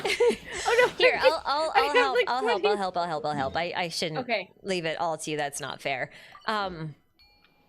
So my understanding of block time, which Ruzy will correct if needed, is that time exists in something similar to a block. You can think of it like a cube, but I would think of it like a cube of water, kind of like those cubes in Fontaine, wherein your time is basically the block.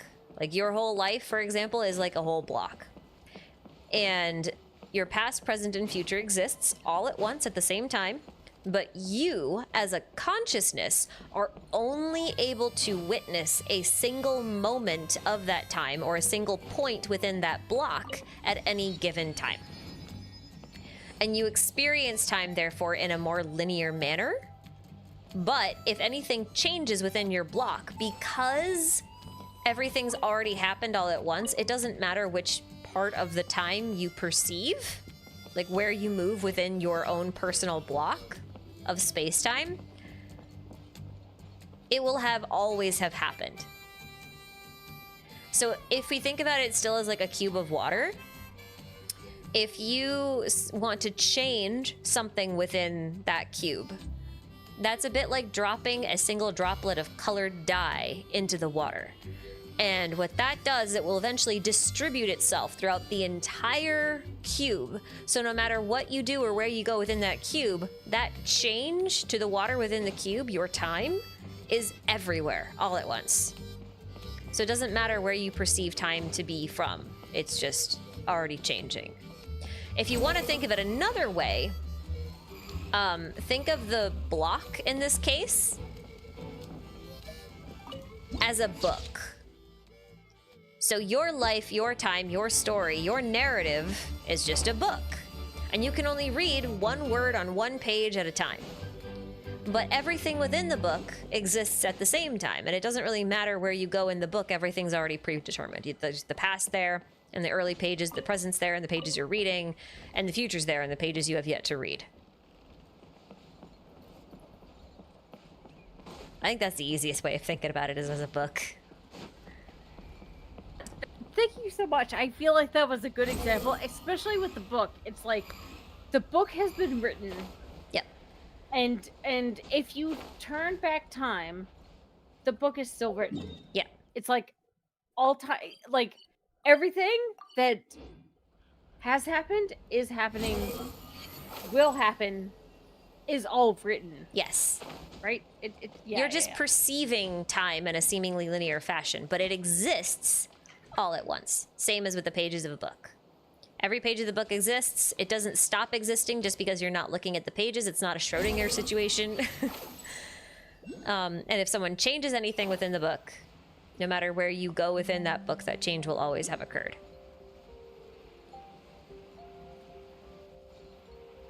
That was a super good explanation on your part. Yeah, I feel thought like about the book metaphor after I made my video explaining some block time shenanigans for the Istaroth stuff. And I was like, God damn it. I feel like the book analogy is so much more pertinent, especially after like Simulanka? Imaginarium. Yeah, Simulanka, Imaginarium theater. Like it's like, well, and then the whole Yog-Sothoth being a god of narratives kind of thing, and then Hoyo using Project Stigma as like a narrative full of narratives and all that kind of like it does, and the Logos power being the power of words, like it starts to make more sense as like God being the author of the story to contain all stories. Yeah. And how every story is already written. And if you change anything within that story, it will have always been changed. So you'll never know if you actually changed anything. Unless you're the author of the book, because in that case, you are outside of the book. And then you will know that there's been a change. But if you are in the book, you'll never know. And this is where my Garden of Forking Paths thing comes in. Yeah, if anyone's interested in reading Borges, yeah. I mean, it's kind of what it. I mean, Otto kind of did that, right? Yeah, he did. Kind of. Yeah. Yeah. Like a variation, But yeah, that's what Otto Apocalypse did. So after like how many fucking years of trying to save like the person he loved? About 500. But 500 years. Yep. Anyway, I hope that was a good answer for anyone interested. Block time is fun. It's fun to think about. Joshua B, thank you for your super. This is from forever ago. You want to know how forever ago this is? First it was everything is Jesus. Now it's everything is Santa. But listen, baby Jesus, Christmas, Santa, everything is still Jesus and also still Santa. Oh This yeah. was super because I booked into the cliff. I'm so sorry. Huh? No, I'm kidding. It's fine. No. That, yeah, Jesus, Santa, obviously. Oh God, I'm gonna jump off a cliff.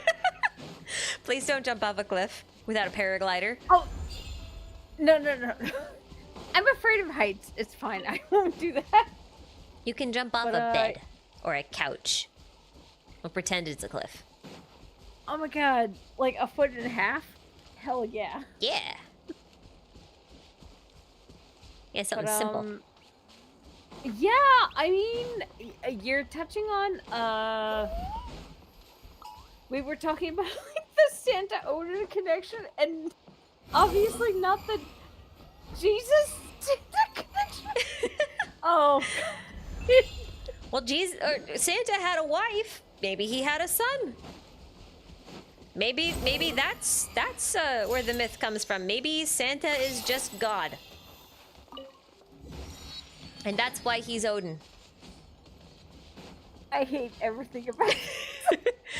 like Okay, the phrase. just as a disclaimer, Santa is... none of this is very serious. Just so everyone is very clear on this. No, yeah, guys.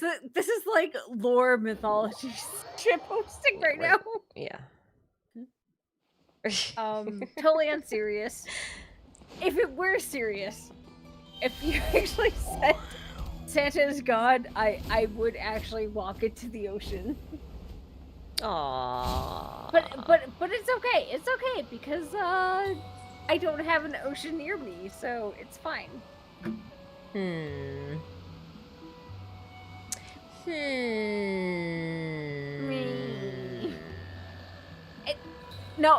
Also it's okay because I wouldn't actually do any of this. I know. It's just a silly thing. It's just a It's just a silly. A You're silly just a whittle guy. You're just a whittle guy. You're just a whittle guy. Santa Whittle Claus. guy with a whittle war. Whittle guy.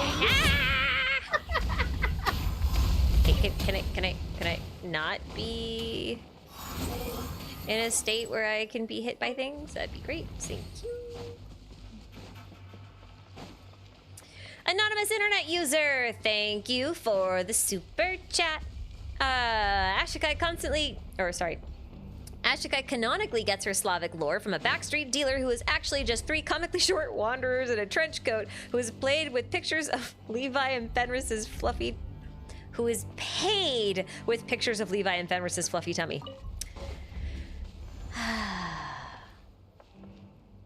Yeah. I'm gonna tell him you said that. It's fine. I do have a Slavic lore dealer. I do. That's what makes this funny. I'm gonna tell him you said that. I don't remember how to get in here. What? Wait, a Slavic lore dealer. Okay, yeah, no, that's cool. That's cool. I won't question it at all. No, it's fine. Oh, you've probably talked to him.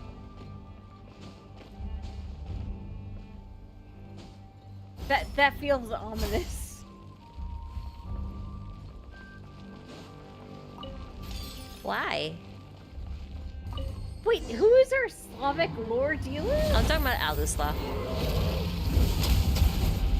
Oh, okay. Okay. I'm gonna call him that for now on. I want him to know that. Okay, so sorry, I was just like, I didn't know what you were talking about. It just sounded super sketch. And okay, guys, did that not chat? Did that not sound sketch as fuck? I have a Slavic lore dealer. Well, what am I gonna do with the Slavic lore? Beyond, like, make some crack with it. Am I right? Am I right? Yeah.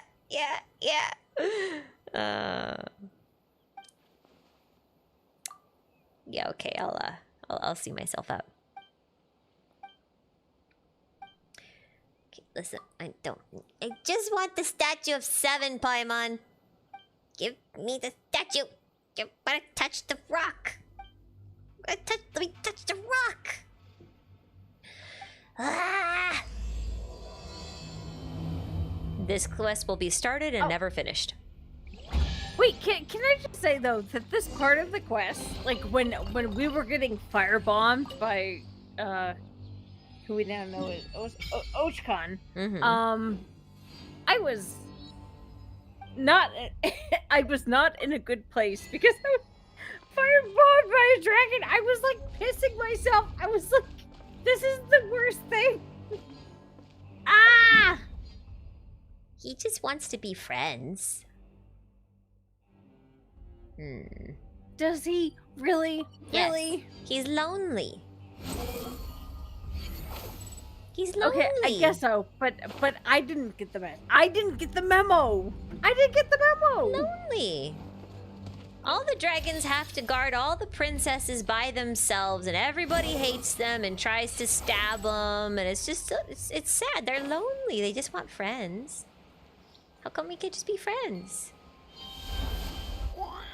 Let's be friends. He just he didn't seem very friendly, trying to firebomb my ass. Well, maybe you shouldn't bend It's over. okay though. Say that again. Sorry, say that again. I got cut off. I said maybe you shouldn't bend over, and then he won't get your butt. No. Hey.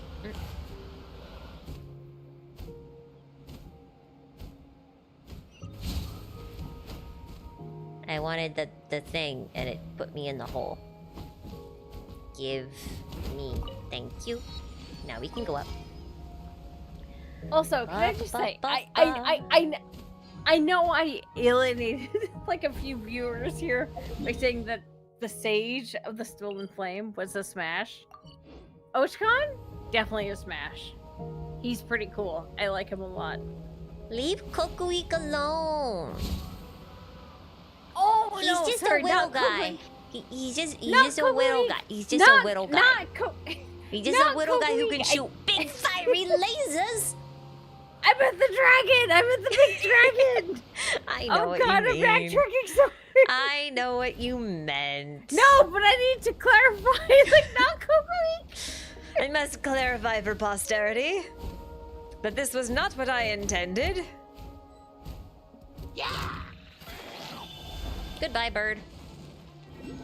Uh-oh, I feel like some people are just learning some things about me right now.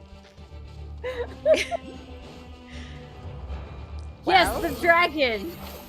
The dragon! Roozy likes And dragons. also the sage as a dragon. See, yes. This is why Roozy would make for the best damsel in distress. Because if you put a dragon at her gate, there would be no need for a prince. Because she would woo the dragon and save herself. Oh my god, wait! That's such a fun storyline. I love that. Wait, actually, that's so me. It's like, ooh, I love it. Look at all the flamingos! Anyone else notice that the Kukasaurs are flamingos? And heavy emphasis on the flamingos? Flame-ingos? Get it? Flamingos? They sleep on one leg and they're pink? Wait, I like wanted to do a natural laugh. I'm so sorry if that sounded forced. What? I Are you okay? No, I'm getting silly. It's already Ashika. It's 11:45. It's almost midnight. I know. That's why I said stop giving me supers. I have to. We got to zip zoom. Or I mean, you can go. I'm trapped here for a bit. But you know. No, I'm it's stuck okay. here. I'll tough it out. If I you spent feel like all I'm morning being... writing a script, and then I spent all evening hanging with you guys to make up for the fact that I canceled a promised stream twice. Listen, no, I can tough it out for another Oh dear. 15, 20 minutes. No, you don't have 30 to. minutes? But it's Saturday night. We're having a party. And the moon is out. I'm gonna head on over to the Twisted. Okay, I'll stop. No one's gonna know what that is. It's okay. It's fine. I've made peace. I've made peace. I am also a bird. No! Oh, you terrible thing. Stupid birds. Stupid birds! Why can you not fly the way I want you to? I'm stuck. Okay, well.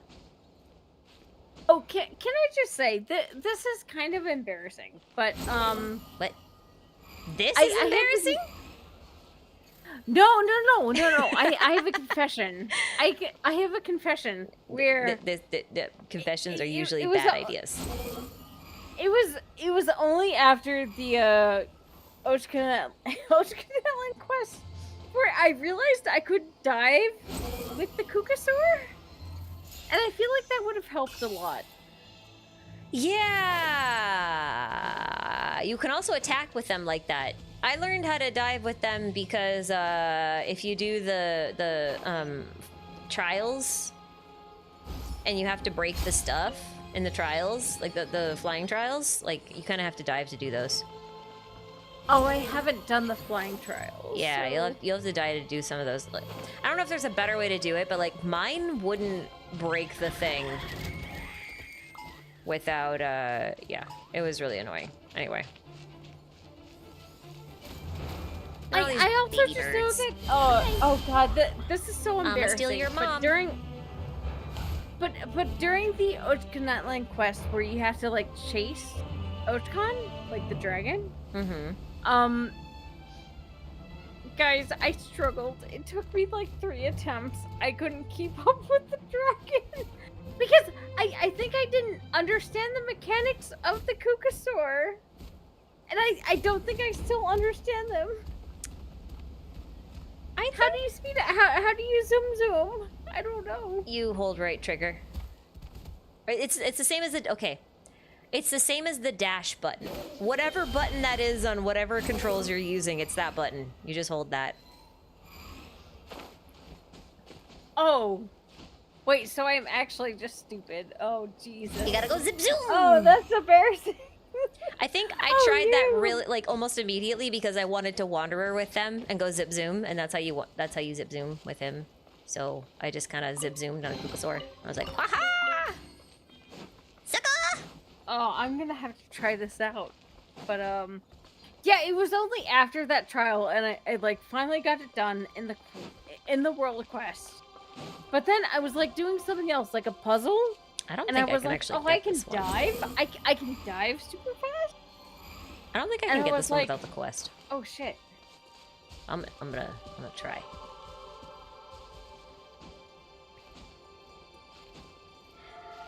Peyton, thank you again for your super. Do you think the Traveler wings are mechanical? Yes.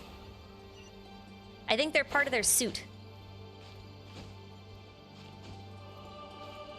Wait, also, can I just call out? Oh, I can. Astrophysics, what do you mean? I think Tired Ruse is my new favorite ruse. What do you mean by that? Well, they do say that being sleep deprived is a bit like being drunk, which means that we are witnessing what drunk Ruzy is like. So... We've literally been here for like 4 fucking hours. Yeah, I mean, you're also here by choice. Just for the record, I'm not holding you here. You're free to leave. I'm the one who's trapped. I'm staying here. Okay? I'm staying here till the end. Y'all can't get rid of me. Sorry, I just played through mouthwashing. And for some reason, like that one dude, the big guy in my head is has a very thick, gravelly Southern accent. It just makes sense. Hold on. Sorry, Jimmy said it's been 5. Hold on. Huh? Jimmy said it's been 5 hours. I don't believe that. Hold on. Can I count? 7 to 12 might be, yeah. Oh, fuck off! Yeah, no, Are you kidding that's me? why I kept saying, are you sure? Because, like, you can go. Like, you are free to go to bed. I still have supers to go through. I'm surprised people are still here. What is wrong with you guys? What's wrong with me? Okay, I know what's wrong with me. Okay, wait. How That's a about this? How hyperbolic about question. this? We have 10 minutes until midnight EST. Yep. Eastern time. Yep. I'll stay until then. At midnight, I'm not. I'm like a gremlin. I'm gonna bounce the fuck out. Gremlin Roozy. Oh, I want to see Gremlin Roozy. No. You guys can't witness post The final calamity. Guys, I know I'm already unhinged, but post midnight ruse might be a little too much. I'm so sorry. Mm-hmm. It might be a little too much.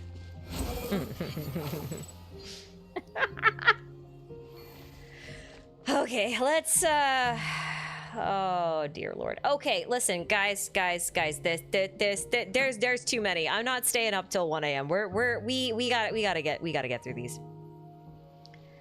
Oh, so, okay, 3 of you decided to be smart Alex. I see how it is. When I said no more supers, they were just like, sucker, here's 3 more. I did see that. Like, people intentionally were like, oh. No more supers. That How is an about incredibly one generous super chat for a shit post and just in general. Thank you very much, but also I will blep in your general direction. Blep in your general direction. And same to you, Noxus. Thank you as well for your super. That's there just to spite me. But is also inadvertently enabling this nonsense to continue. Because that's what you want, isn't it? That's what you all want. And Idiot Akko for the same thing. Thank you as well. Oh, cute. Oh, no. Oh, I did skip the Shao one. Oh, no. I saw it, and it was in my head, and I got distracted, and then I lost it. There's something Shao and Sumeru, and I don't know where it went. I'm sorry. You asked what I thought about Shao and Sumeru. Okay. For this, I'm gonna give you a crack theory, which is in no way actually probably true, but is really funny. So I hope you enjoy this. I'm sorry for skipping. I did not mean to. I did see it. I don't know where it went. But I did see it. I have no idea where it is. Okay, so I was talking with a friend about this the other day, about how I thought it would be really cool if Destrit was actually a child king, and kind of in reference to how ancient Egypt had some child rulers that were particularly famous, like Tutankhamun. Not saying he's supposed to reference Tutankhamun, but just, you know, he's super famous in the global community. So I thought that'd be really interesting if he was a child king, like a child prodigy of sorts. I thought it might also kind of like help explain a few things about the relationship between him and Nabu Malikata. Because like that's been framed as like somewhat romantic, but also not. And I was just like, well, you know, if he's a child king in a lot of ways, that would be really interesting because it kind of frames her appreciation of him in a different way than his appreciation of her. And also, it makes him a bit more like a Phaethon, which I kind of like the idea of because Destrit has a whole... I know you asked about Shao, and I'm talking about Destrit, and I'll get to that. Destret has this whole thing about how he has a solar chariot and all that kind of stuff. Oh, this is up top, and I don't want to go up top. Okay. He has this whole thing about how he fell in a solar chariot, or he had a solar chariot that seems to have crashed, and then he conquered the desert and all that. And that, it just seemed to fit. So in having this conversation with a friend of mine, we also brought up the idea of like, oh, well, Destret's technology is all this like teal blue and that kind of stuff, and that's very on point with Shao and like Animo stuff. And I was like, hey, you know how Shao was like enslaved by some kind of crazy god during the war and whatever, and how he was like turned into a bloodhound and all that. I was like, all that kind of stuff seemed like he was a dream eater, and that seems very Steely-like. So what happens if like you take that a step further and maybe he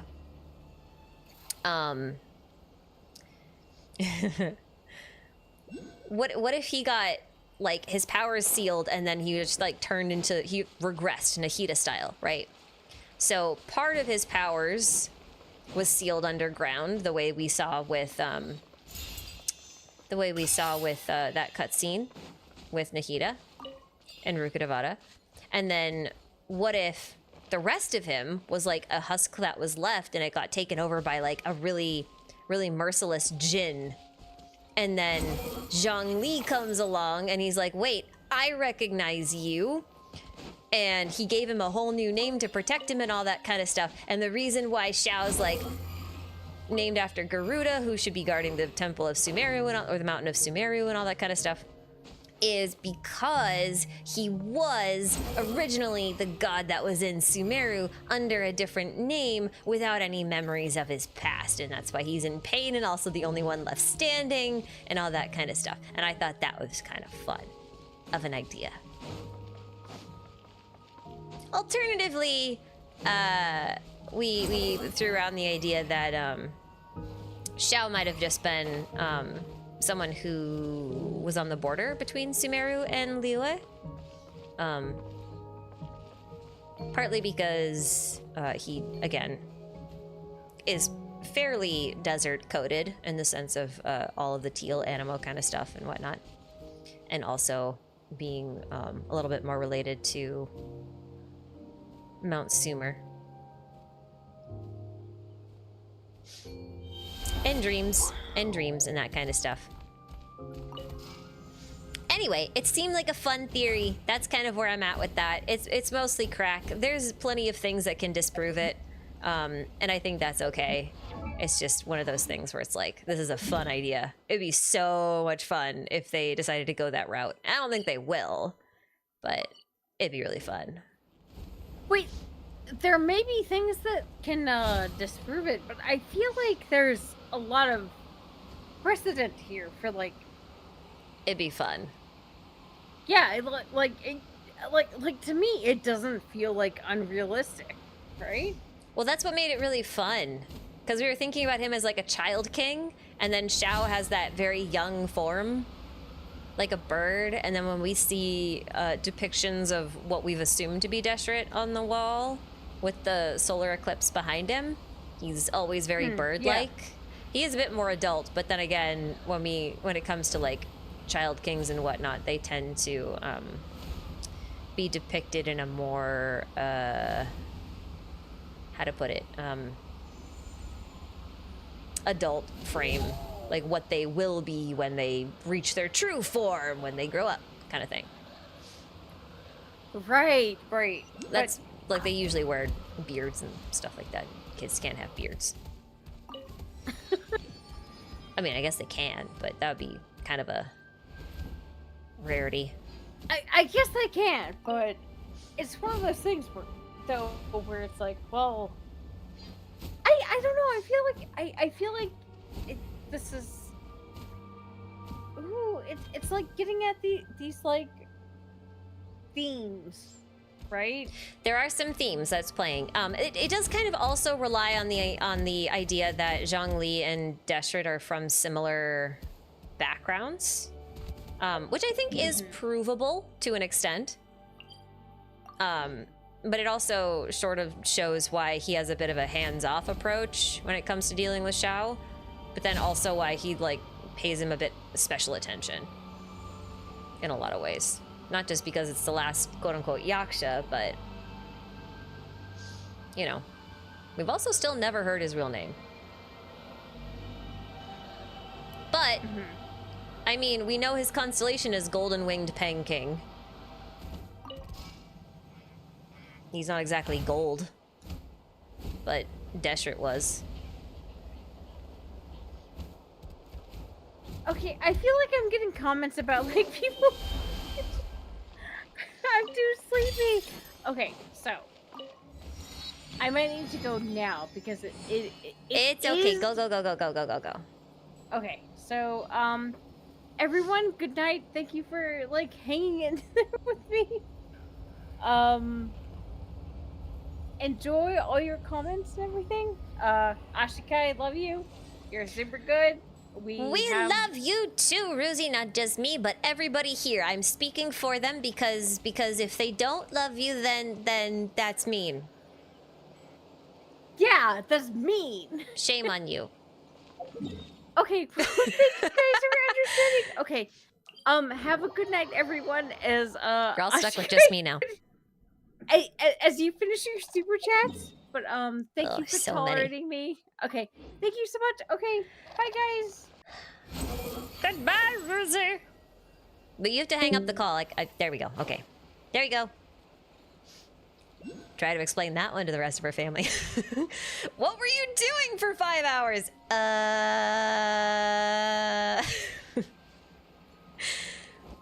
right. No more messing around. We are gonna knock out these super chats because I have this thing that I gotta get to. It's called a bed, and I've got these two fur balls that are staring at me. Levi is laying... Okay, in the evening, I like to lay on the floor. I'll move my computer monitor and my keyboard and stuff to the floor, and I just kind of like watch stuff down there or work on things or play games or whatever.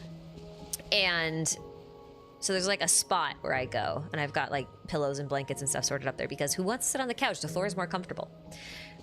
Levi is curled up on that right now.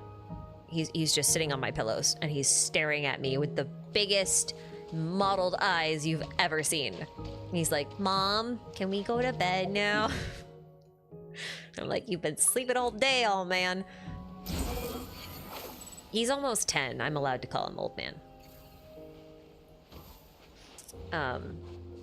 Yeah. Whereas Finny's like a cat. She's off sleeping in the corner of another room.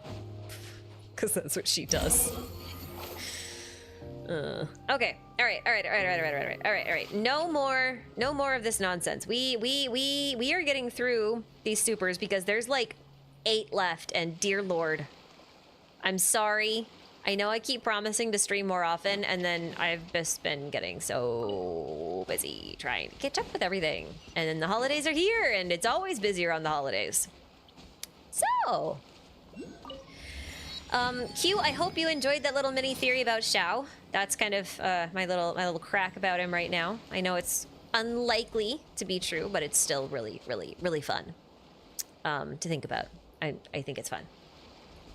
I still do think it's very possible that at the very least he could be from the Sumeru Liyue border region kind of thing. I still think the god that kind of took hold of him was Jin adjacent at the very least, because they seem to have similar attitudes.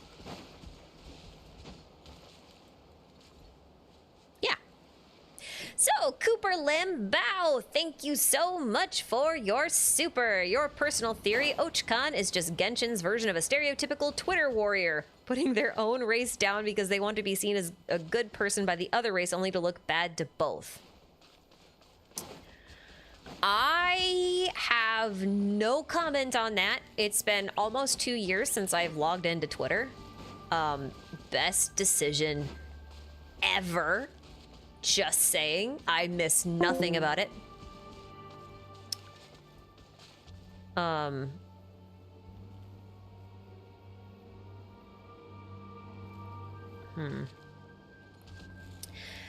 think Ochkan is complicated.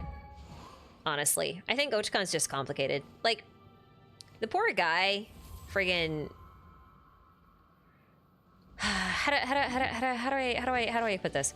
The poor guy is literally, in many ways, he's a lost child. Because if you think about him, he doesn't belong to either race. And he wants to belong somewhere. But being the only one of his kind is just a very, very lonely existence. So he decides to side with the person who showed him the most kindness. And that just so happens to be Xbalanque. And his reverence for the compassion and all that other stuff that Xbalanque showed him is a bit like a bird imprinting on whatever it sees right after hatching. That's kind of what it feels like to me. And it kind of sucks when you think about it, because like he's the only person who could have called him a family. Never really saw him as anything more than an experiment. And I don't know what happened to my little gaseous phlogiston thing. It just decided to like vanish. So I guess that's cool. Thanks for vanishing while I was recharging. That's nice of you.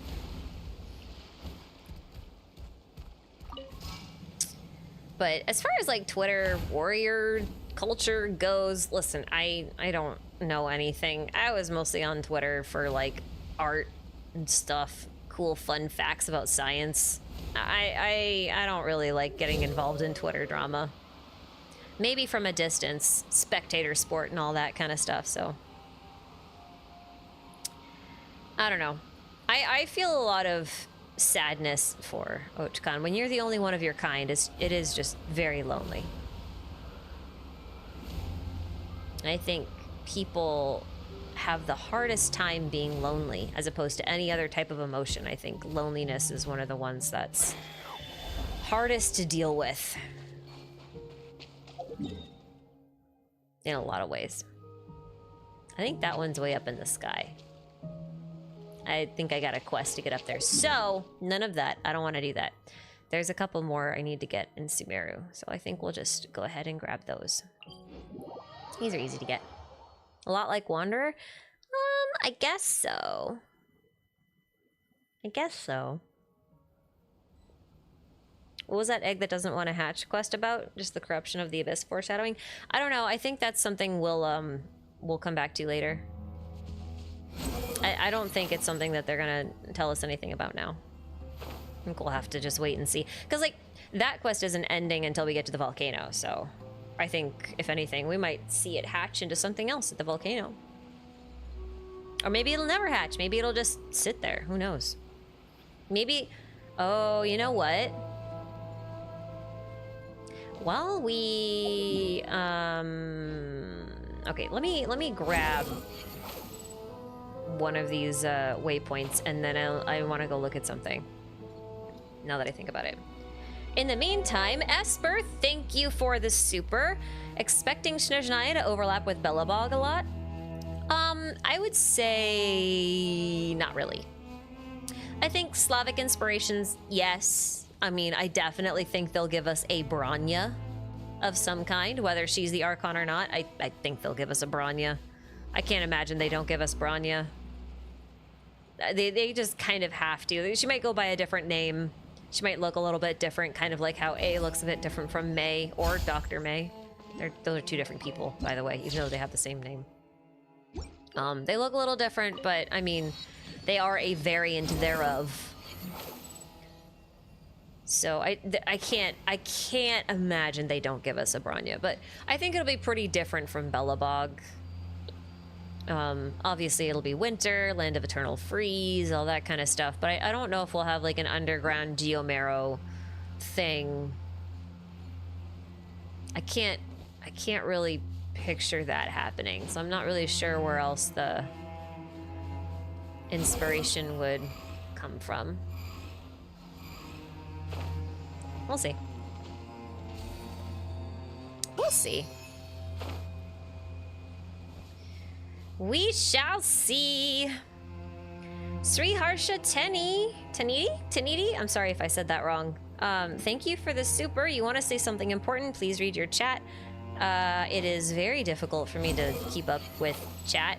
As you can see, I'm always behind.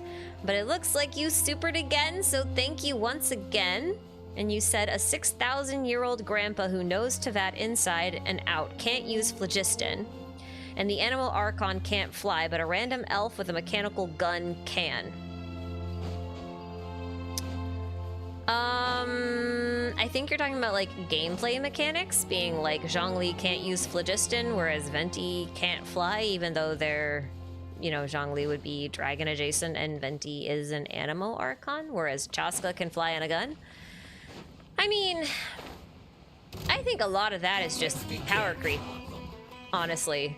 But traversal creep, you know? I don't necessarily think that's canonical. Venti has wings. You know, we don't get to play his winged form, but he does canonically have wings. He just hides them most of the time. So I'm not entirely sure that part's accurate. I also think that we don't know that Zhongli can't use phlogiston. We've never seen him not use it. And we've also never seen Nouvelette not use it either. And we've also never seen a Pep not use it either. I think it's more likely that we just don't know all of the forms phlogiston takes. I think that's more likely. Speaking of the thing I wanted to look at, I don't have it unlocked on this one.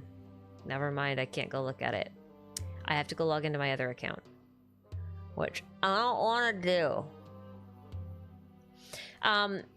For those of you who have the egg from Ochka Natlan, if you go back into, let's see, where is it? If you go back into the little guy's little paradise thing, like he has like that little home of his, I think it's like around here. You should have like a warp point that you can go to. You can go to his little little cave, which is basically where you found him technically. If you go there and look around, it should be full of souvenirs of all of the quests that you've done together with him. Whoops. I didn't mean to trigger that.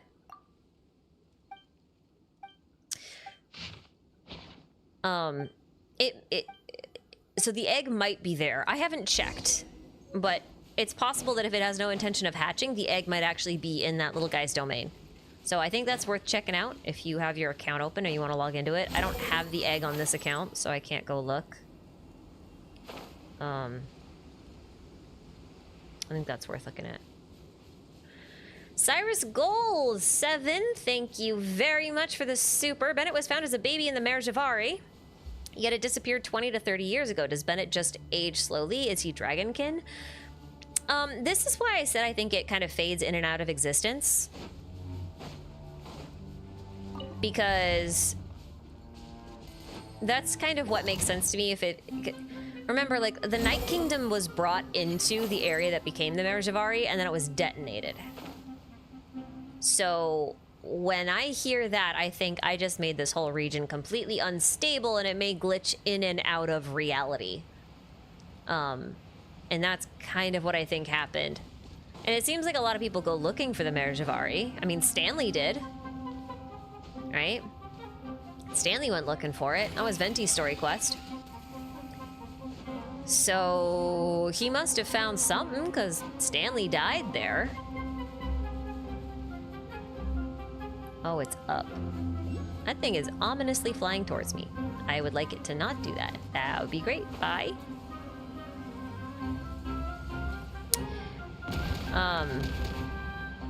Yeah, I would assume that he was just found a little differently.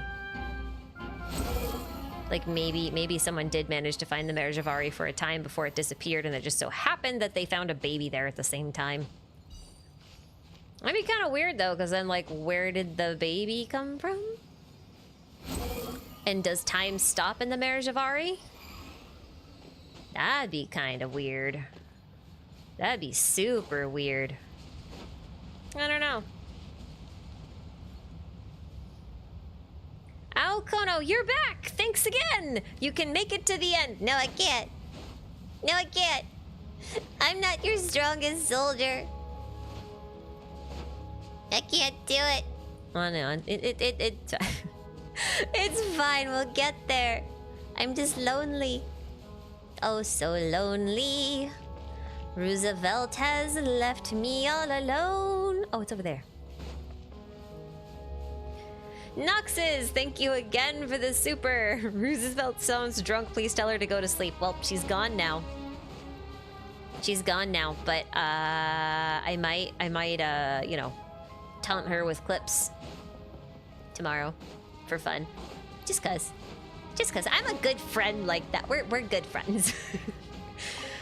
I can taunt her with the choices that she made on a stream that I convinced her to join. It was actually very impulsive. I was gonna stream anyway today, and then she like came into the server just like, haha, you're gonna stream. I'm just like, do you want to come with? And she's like, sure. And then she was here for 5 hours. So guys, be very careful about the decisions you make. You never know what you're actually getting yourself into. Alcono again, I don't got this. Stop saying that. Did I skip a super? Rose of Bones, thank you for the super as well. I don't think you said anything. I don't know if that was intentional or not. You can reply to your super, by the way, and I can double check and see if you said anything. I can see the replies to your supers specifically, if that's helpful. And then Ilem, thank you again for the super. I think you skipped my super about Xbalanque. I don't think I did. Didn't we talk about Xbalanque? I swear I saw it. I read one from you. Let me, hang on, I'll look. I will look. If I didn't, I will do that.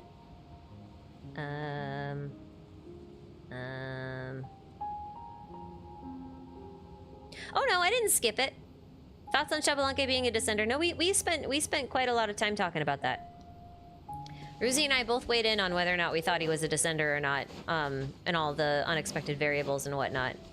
It's just somewhere in this 5 hours of nonsense.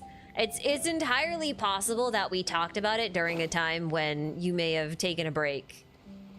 And fair enough. I have no way of knowing when that was. I have no sense of time. Everything is a lie. Time is an illusion.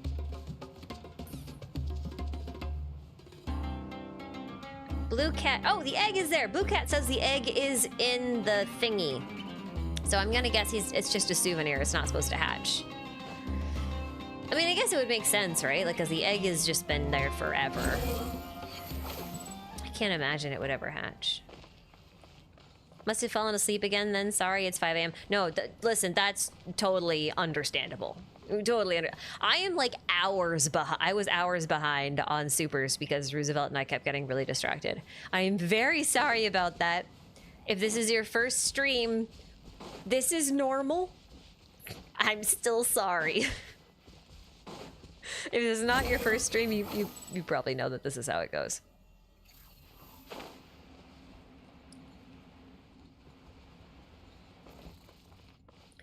Good lord, you're still streaming. Listen, Onion, I was being held hostage, Onion. I'm being held hostage.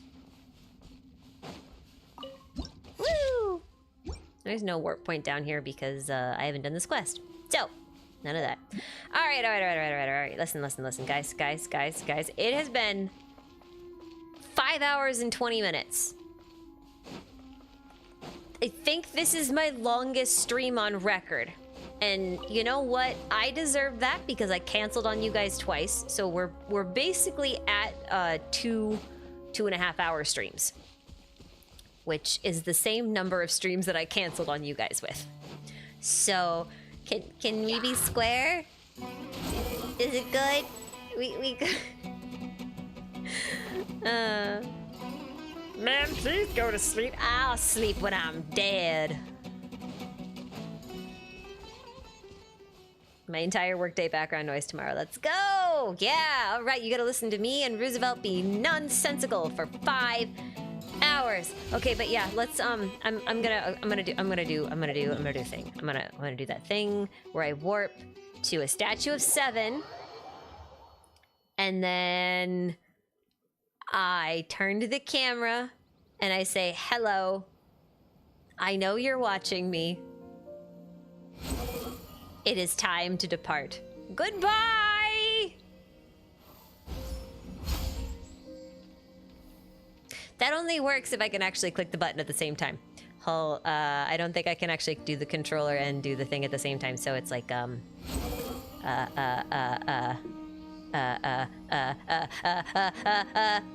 okay.